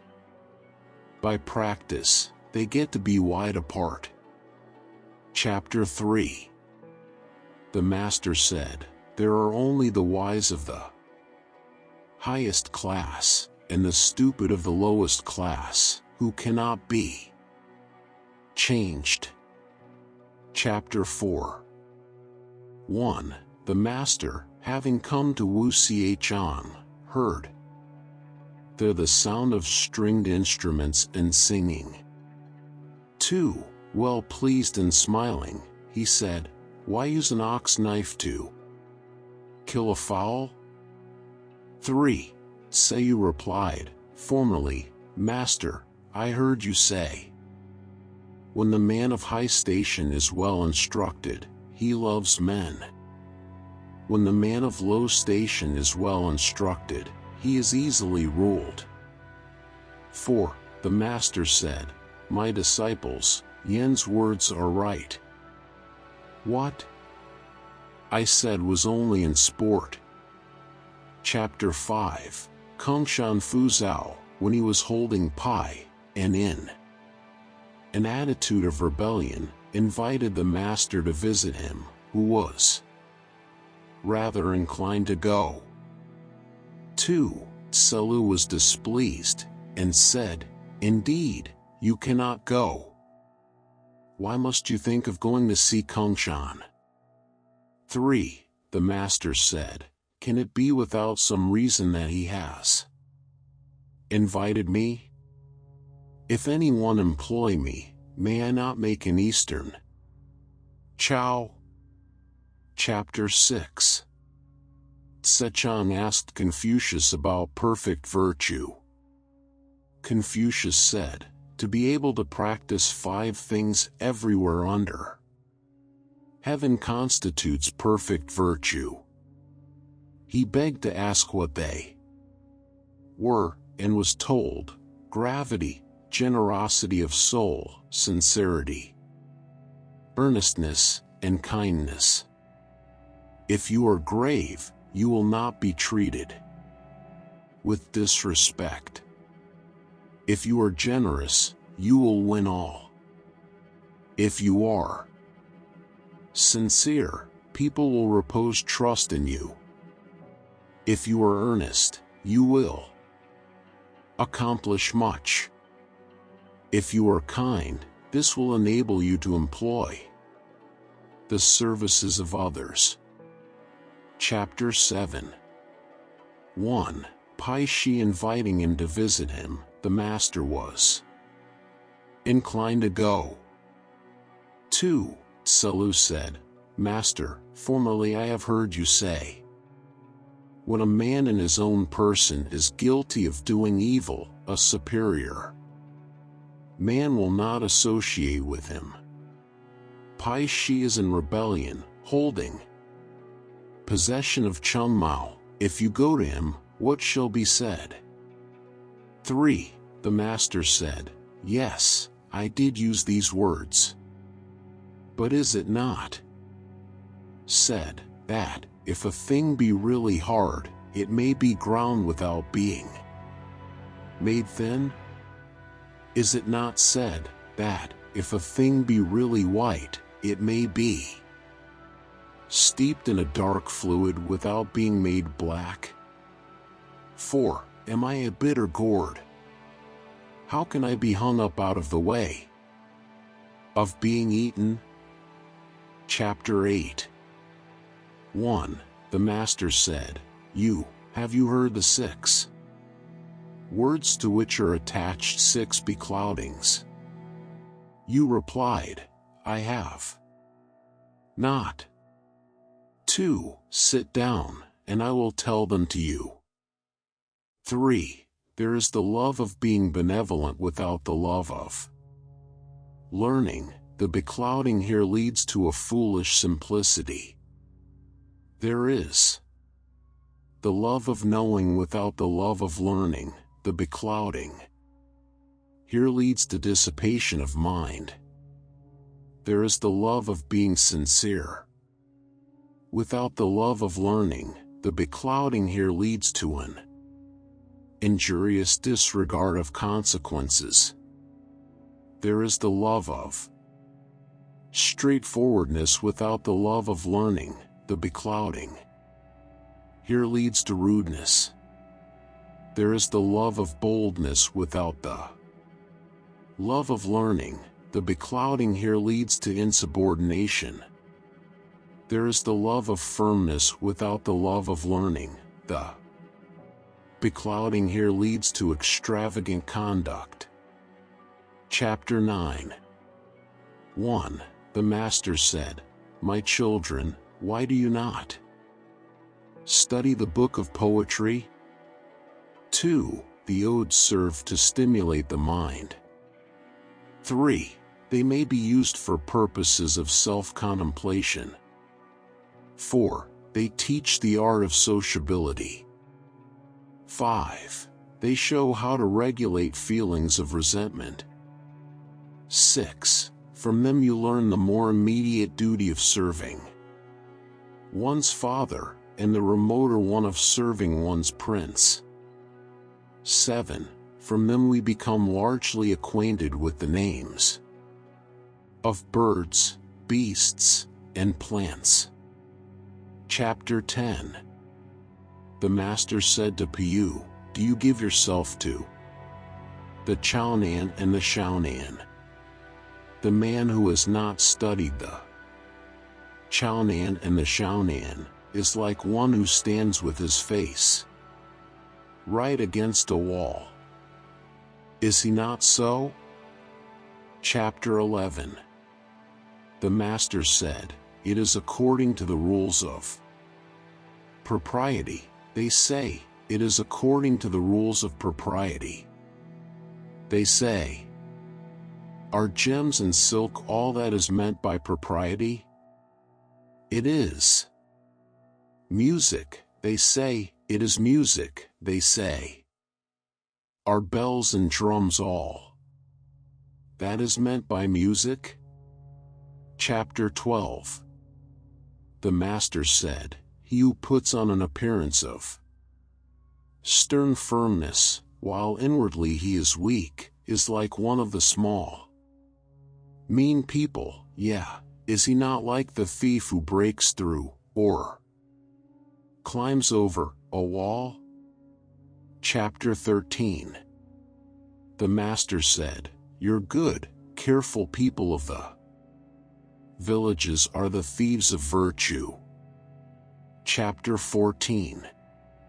The Master said, to tell, as we go along, what we have heard on the way, is to cast away our virtue. Chapter 15. 1. The Master said, there are those mean creatures. How impossible it is along with them to serve one's prince. 2. While they have not got their aims, their anxiety is how to get them. When they have got them, their anxiety is lest they should lose them. 3. When they are anxious lest such things should be lost, there is nothing to which they will not proceed. Chapter 16. 1. The Master said, anciently, men had 3 failings, which now perhaps are not to be found. 2. The high-mindedness of antiquity showed itself in a disregard of small things. The high-mindedness of the present day shows itself in wild license. The stern dignity of antiquity showed itself in grave reserve. The stern dignity of the present day shows itself in quarrelsome perverseness. The stupidity of antiquity showed itself in straightforwardness. The stupidity of the present day shows itself in sheer deceit. Chapter 17. The Master said, fine words and an insinuating appearance are seldom associated with virtue. Chapter 18. The Master said, I hate the manner in which purple takes away the luster of vermilion. I hate the way in which the songs of Chang confound the music of the I hate those who, with their sharp mouths, overthrow kingdoms and families. Chapter 19. 1. The Master said, I would prefer not speaking. 2. Sekung said, if you, Master, do not speak, what shall we, your disciples, have to record? 3. The Master said, does heaven speak?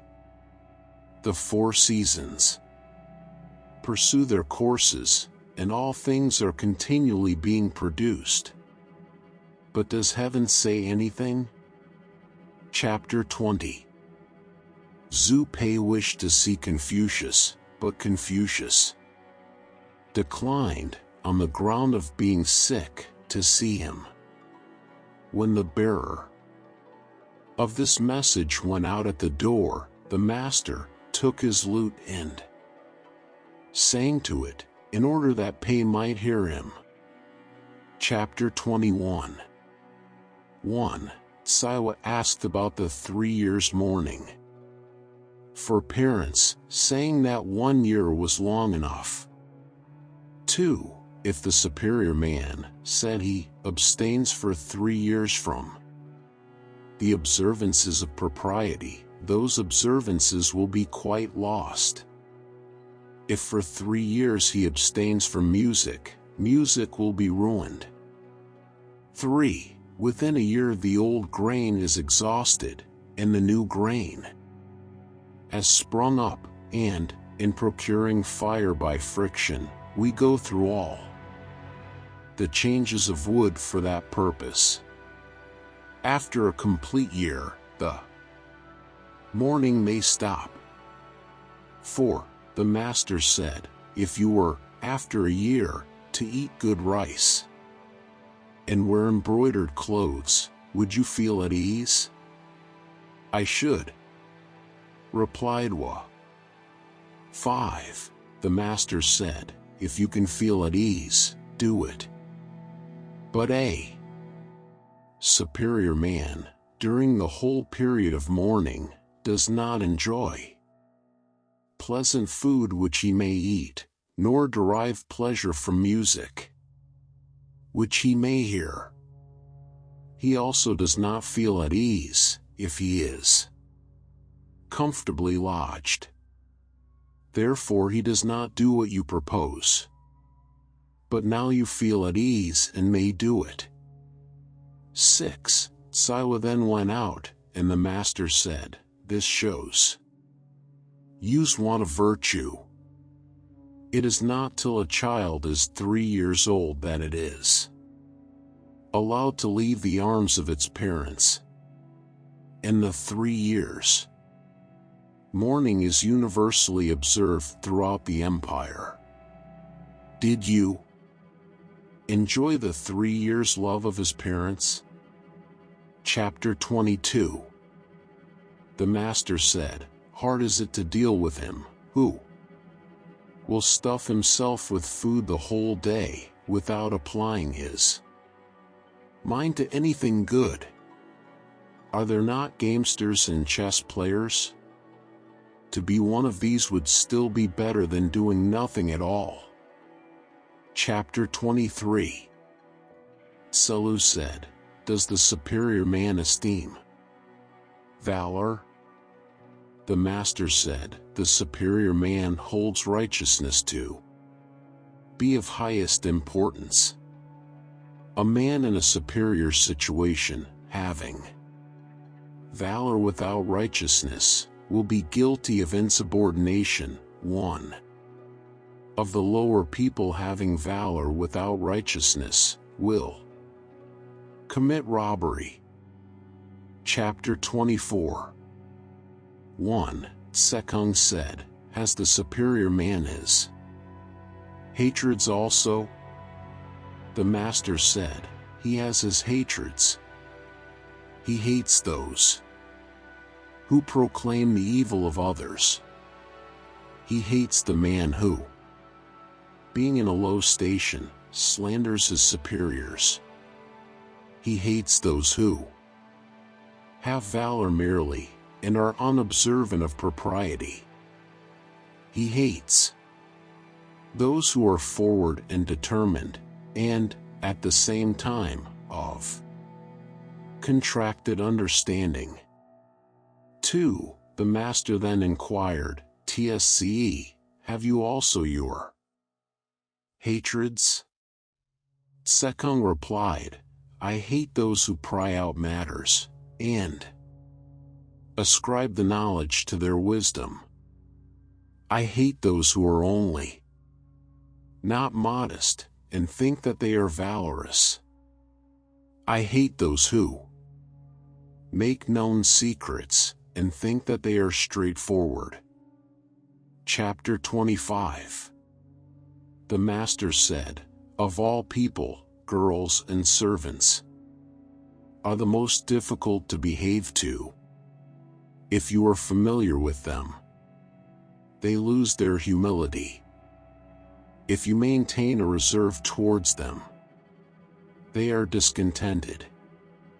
Chapter 26. The master said, "When a man at 40 is the object of dislike, he will always continue what he is." Book 18. Wei Tsce. Chapter 1. 1. The Viscount of Wei withdrew from the court. The Viscount of Qi became a slave to Chao. Paikin remonstrated with him and died. 2. Confucius said, "The Yin dynasty possessed these 3 men of virtue." Chapter 2. Hui of Lucia, being chief criminal judge, was thrice dismissed from his office. Someone said to him, "Is it not yet time for you, sir, to leave this?" He replied, "Serving men in an upright way, where shall I go to, and not experience such a thrice repeated dismissal? If I choose to serve men in a crooked way, what necessity is there for me to leave the country of my parents? Chapter 3. The Duke Qing of Qi, with reference to the manner in which he should treat Confucius, said, I cannot treat him as I would the chief of the Qi family.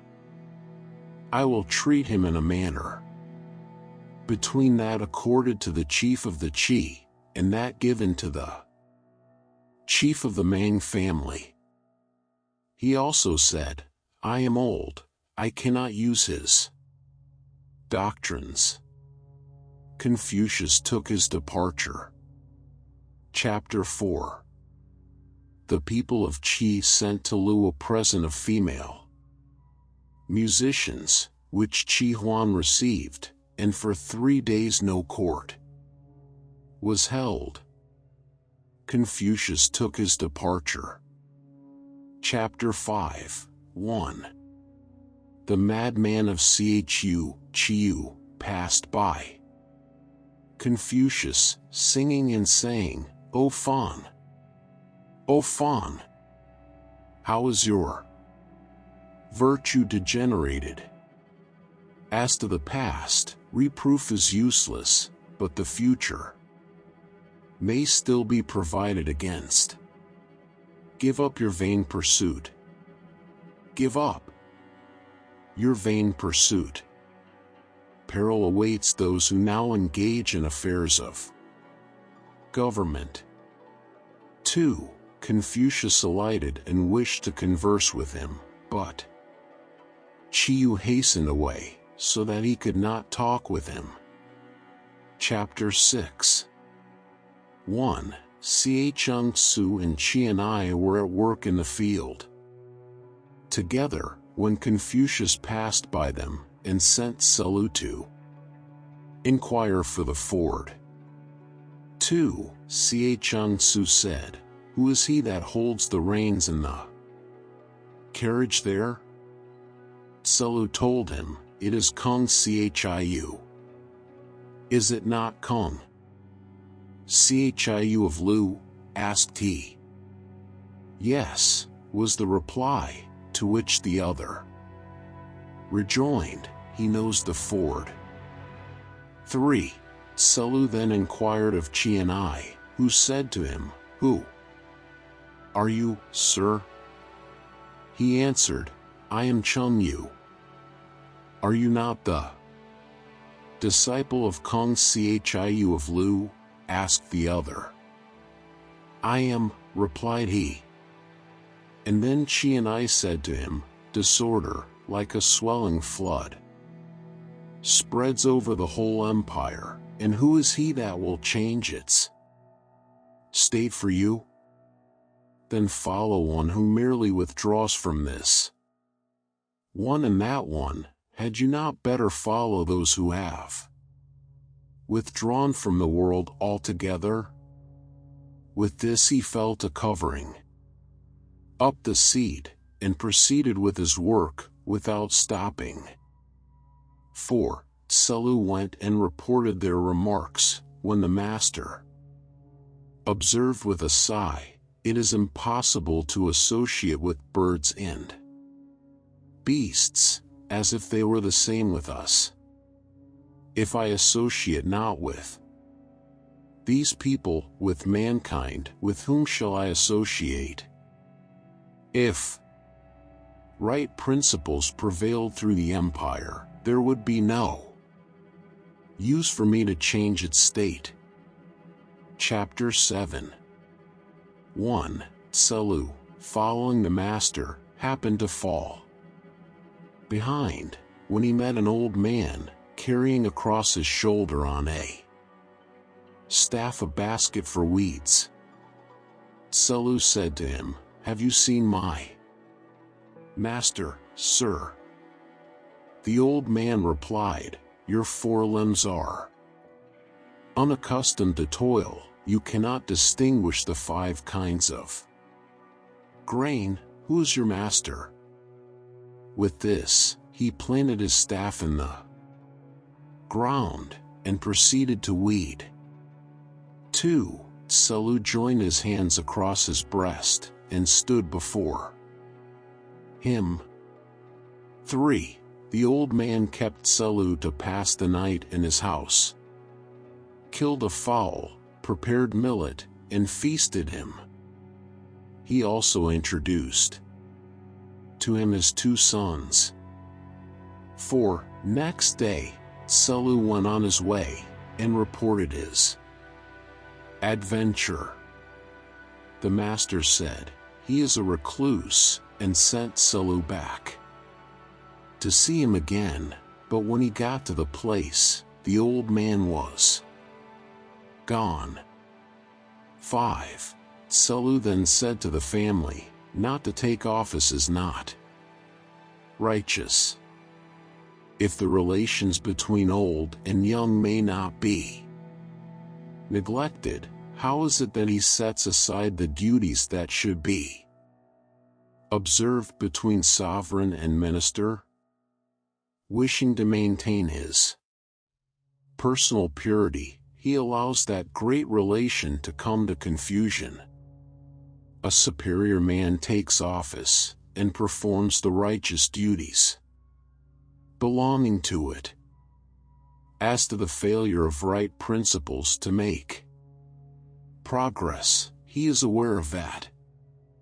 Chapter 8. 1.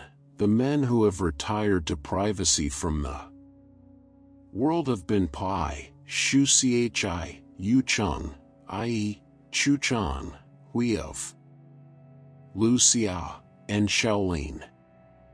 2. The master said, refusing to surrender their wills, or to submit to any taint in their persons, such, I think, were Pai and Shu Chi.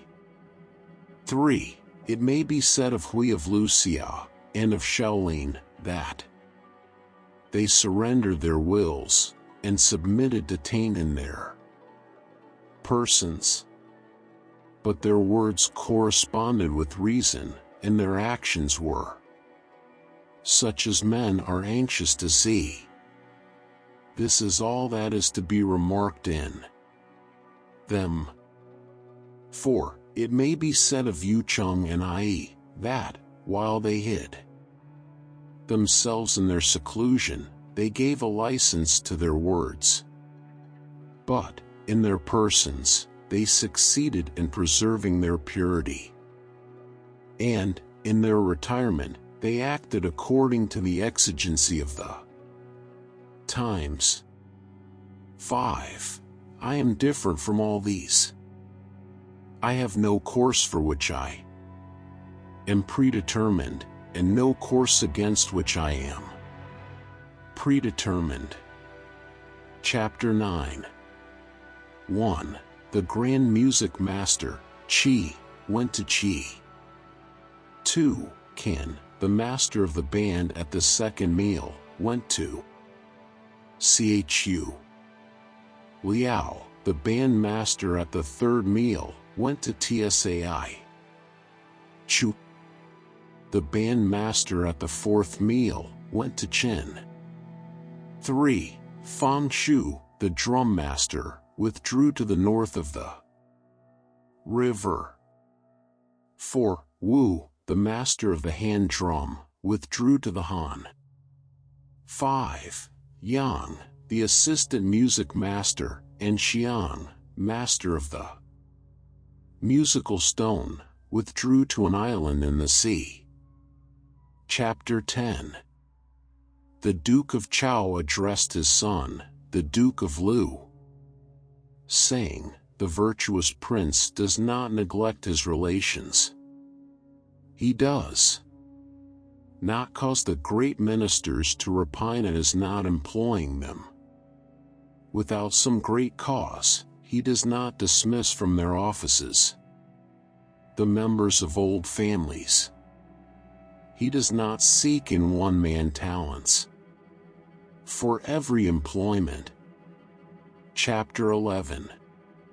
To Chao belonged the 8 officers, Pata, Pa, Kuo, Chung Tu, Chung Hu, Shuya, Shu Xia, Chi Sui, and Chi Qua.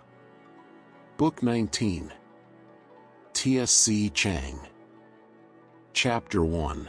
Sechong said, the scholar, trained for public duty, seeing threatening danger, is prepared to sacrifice his life.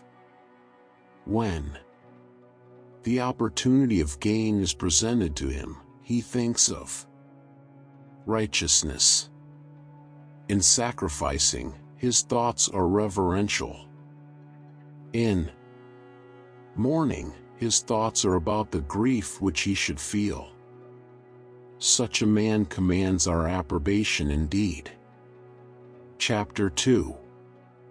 Sechong said, when a man holds fast to virtue, but without seeking to enlarge it, and believes right principles, but without firm sincerity, what account can be made of his existence or non-existence? Chapter 3. The disciples of Tsesia asked Sechong about the principles that should characterize mutual intercourse. Sechong asked, what does Tsesia say on the subject? They replied, Tsesia says, associate with those who can advantage you. Put away from you those who cannot do so. Sechong observed, this is different from what I have learned. The superior man honors the talented and virtuous, and bears with all. He praises the good, and pities the incompetent. Am I possessed of great talents and virtue? Who is there among men whom I will not bear with? Am I devoid of talents and virtue? Men will put me away from them. What have we to do with the putting away of others? Chapter 4. Tsesia said, even in inferior studies and employments there is something worth being looked at, but if it be attempted to carry them out to what is remote, there is a danger of their proving inapplicable. Therefore, the superior man does not practice them. Chapter 5. Tsesia said, he who from day to day recognizes what he is not yet, and from month to month does not forget what he has attained to, may be said indeed to love to learn. Chapter 6. Tsesia said, there are learning extensively, and having a firm and sincere aim, inquiring with earnestness, and reflecting with self-application, virtue is in such a course. Chapter 7. Tsesia said, mechanics have their shops to dwell in order to accomplish their works. The superior man learns in order to reach to the utmost of his principles. Chapter 8. Tsesia said, the mean man is sure to gloss his faults. Chapter 9.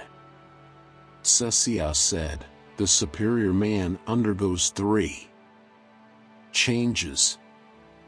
Looked at from a distance, he appears stern. When approached, he is mild. When he is heard to speak, his language is firm and decided. Chapter 10. Tsesia said, the superior man, having obtained their confidence, may then impose labors on his people. If he have not gained their confidence, they will think that he is oppressing them.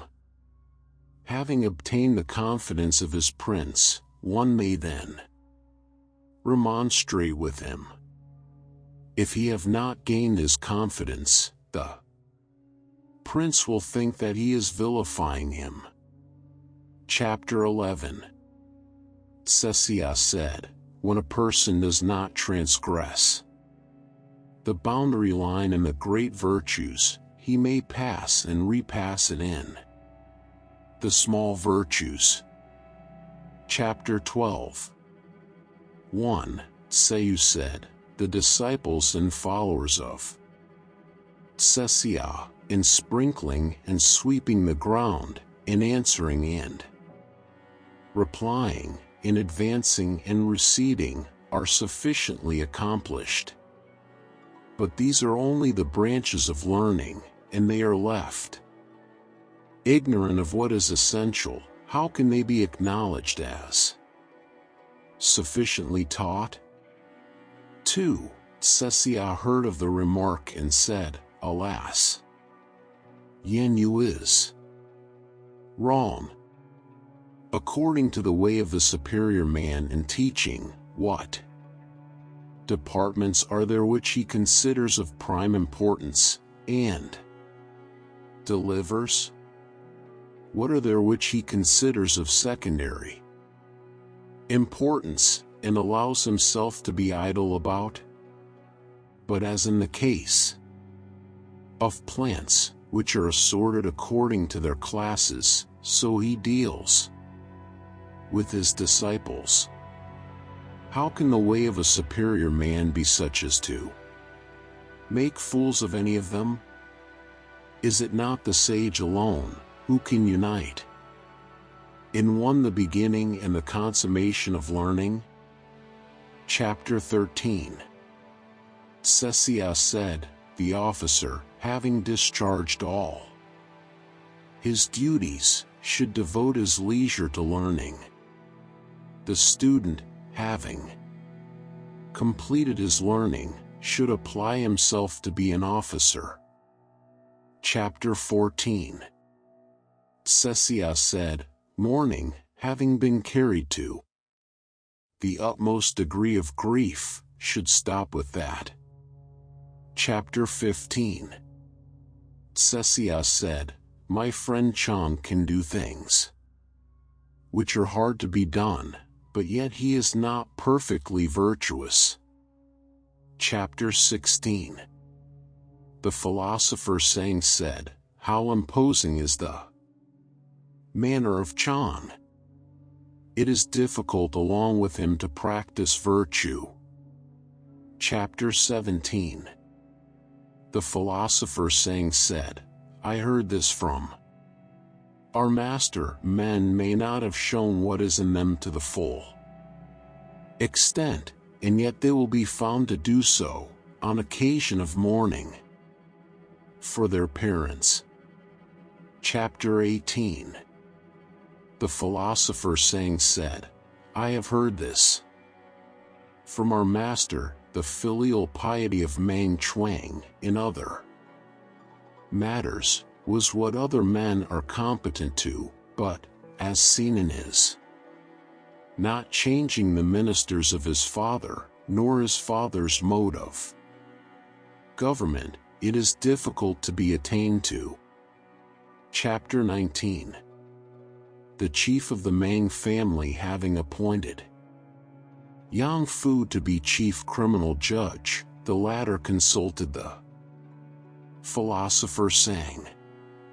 Sang said, the rulers have failed in their duties, and the people consequently have been disorganized for a long time.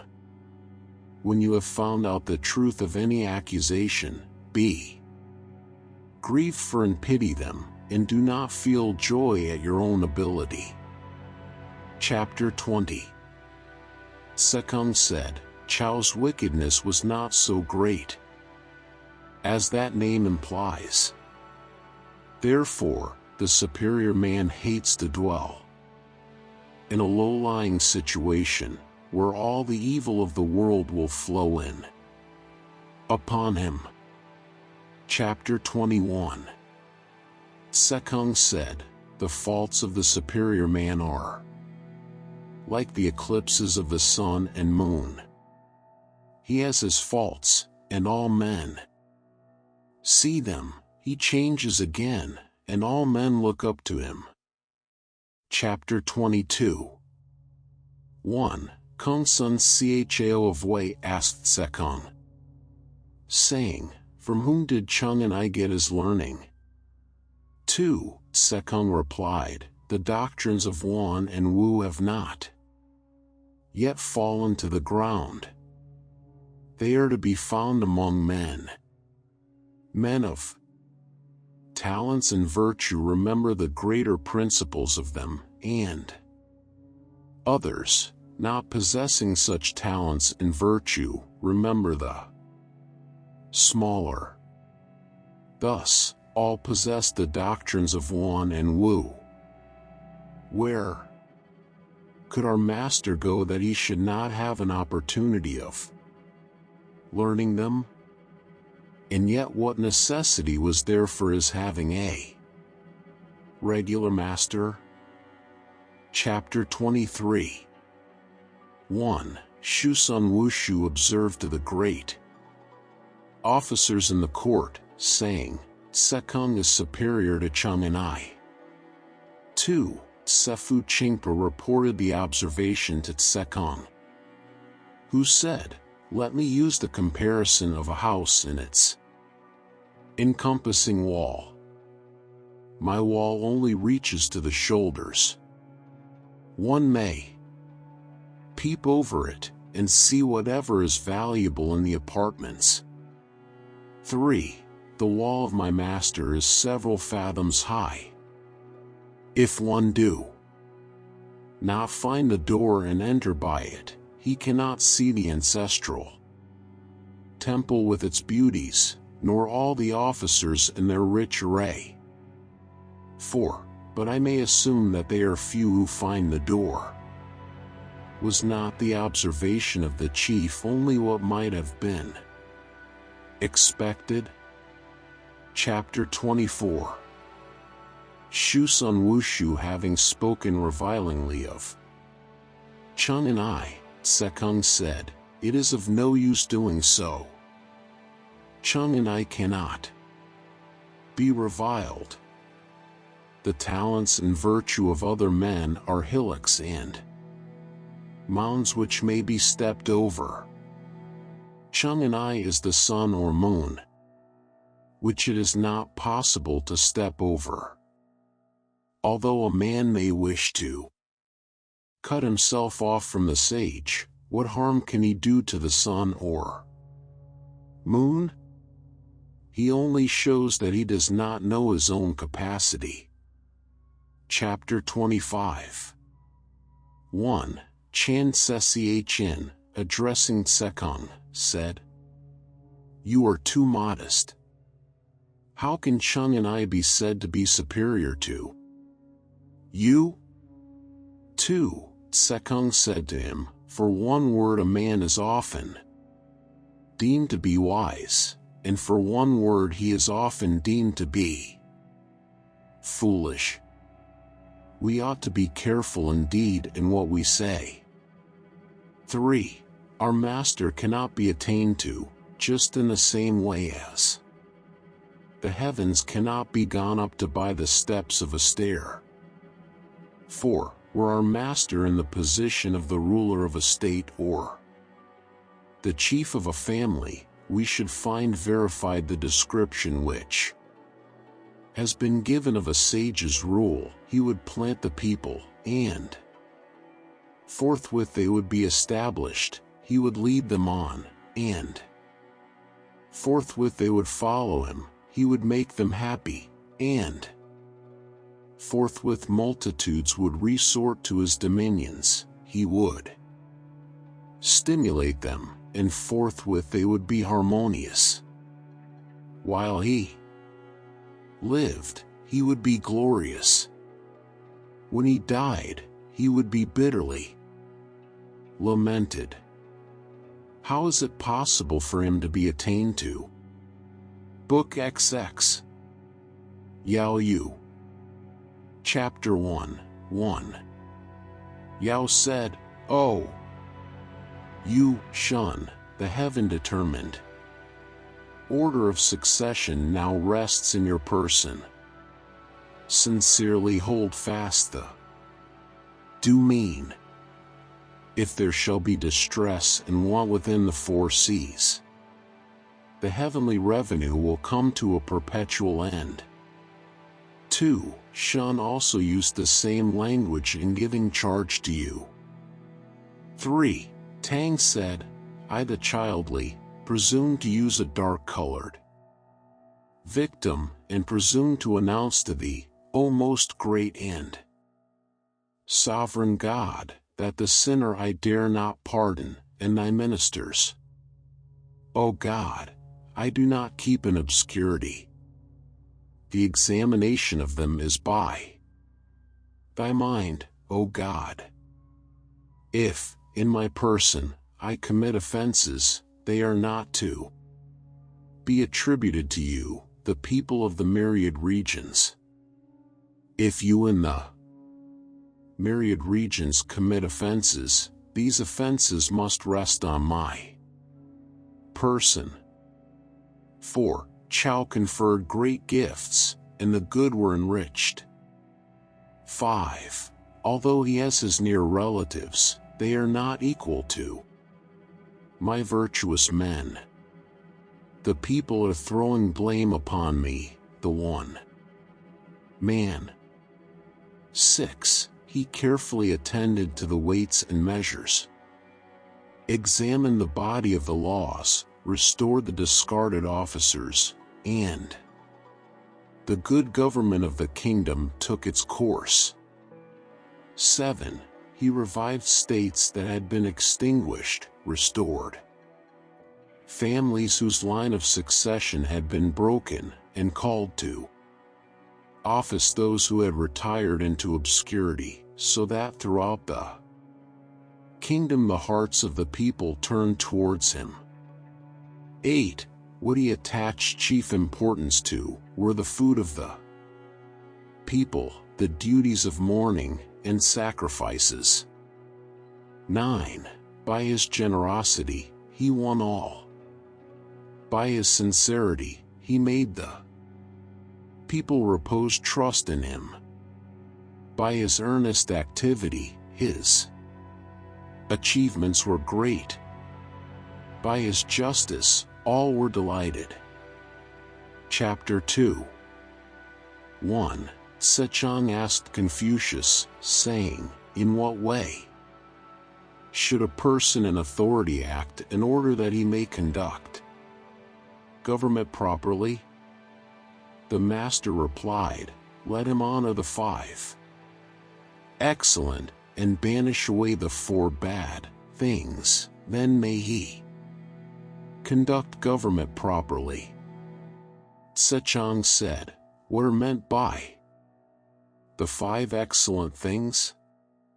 The master said, When the person in authority is beneficent without great expenditure, when he lays tasks on the people without their repining, when he pursues what he desires without being covetous, when he maintains a dignified ease without being proud, when he is majestic without being fierce. 2. Sechong said, What is meant by being beneficent without great expenditure? The master replied, When the person in authority makes more beneficial to the people the things from which they naturally derive benefit, is not this being beneficent without great expenditure? When he chooses the labors which are proper, and makes them labor on them, who will repine? When his desires are set on benevolent government, and he secures it, who will accuse him of covetousness? Whether he has to do with many people or few, or with things great or small, he does not dare to indicate any disrespect. Is not this to maintain a dignified ease without any pride? He adjusts his clothes and cap, and throws a dignity into his looks, so that, Thus dignified, he is looked at with awe. Is not this to be majestic without being fierce? 3. Sechong then asked, what are meant by the 4 bad things? The master said, to put the people to death without having instructed them. This is called cruelty. To require from them suddenly the full tale of work without having given them warning. This is called oppression. To issue orders as if without urgency at first, and, when the time comes, to insist on them with severity. This is called injury. And, generally, in the giving pay or rewards to men, to do it in a stingy way. This is called acting the part of a mere official. Chap 3. 1. The master said, without recognizing the ordinances of heaven, it is impossible to be a superior man. 2. Without an acquaintance with the rules of propriety, it is impossible for the character to be established. 3. Without knowing the force of words, it is impossible to know men. Copyright 2024 by FreeBooksTube.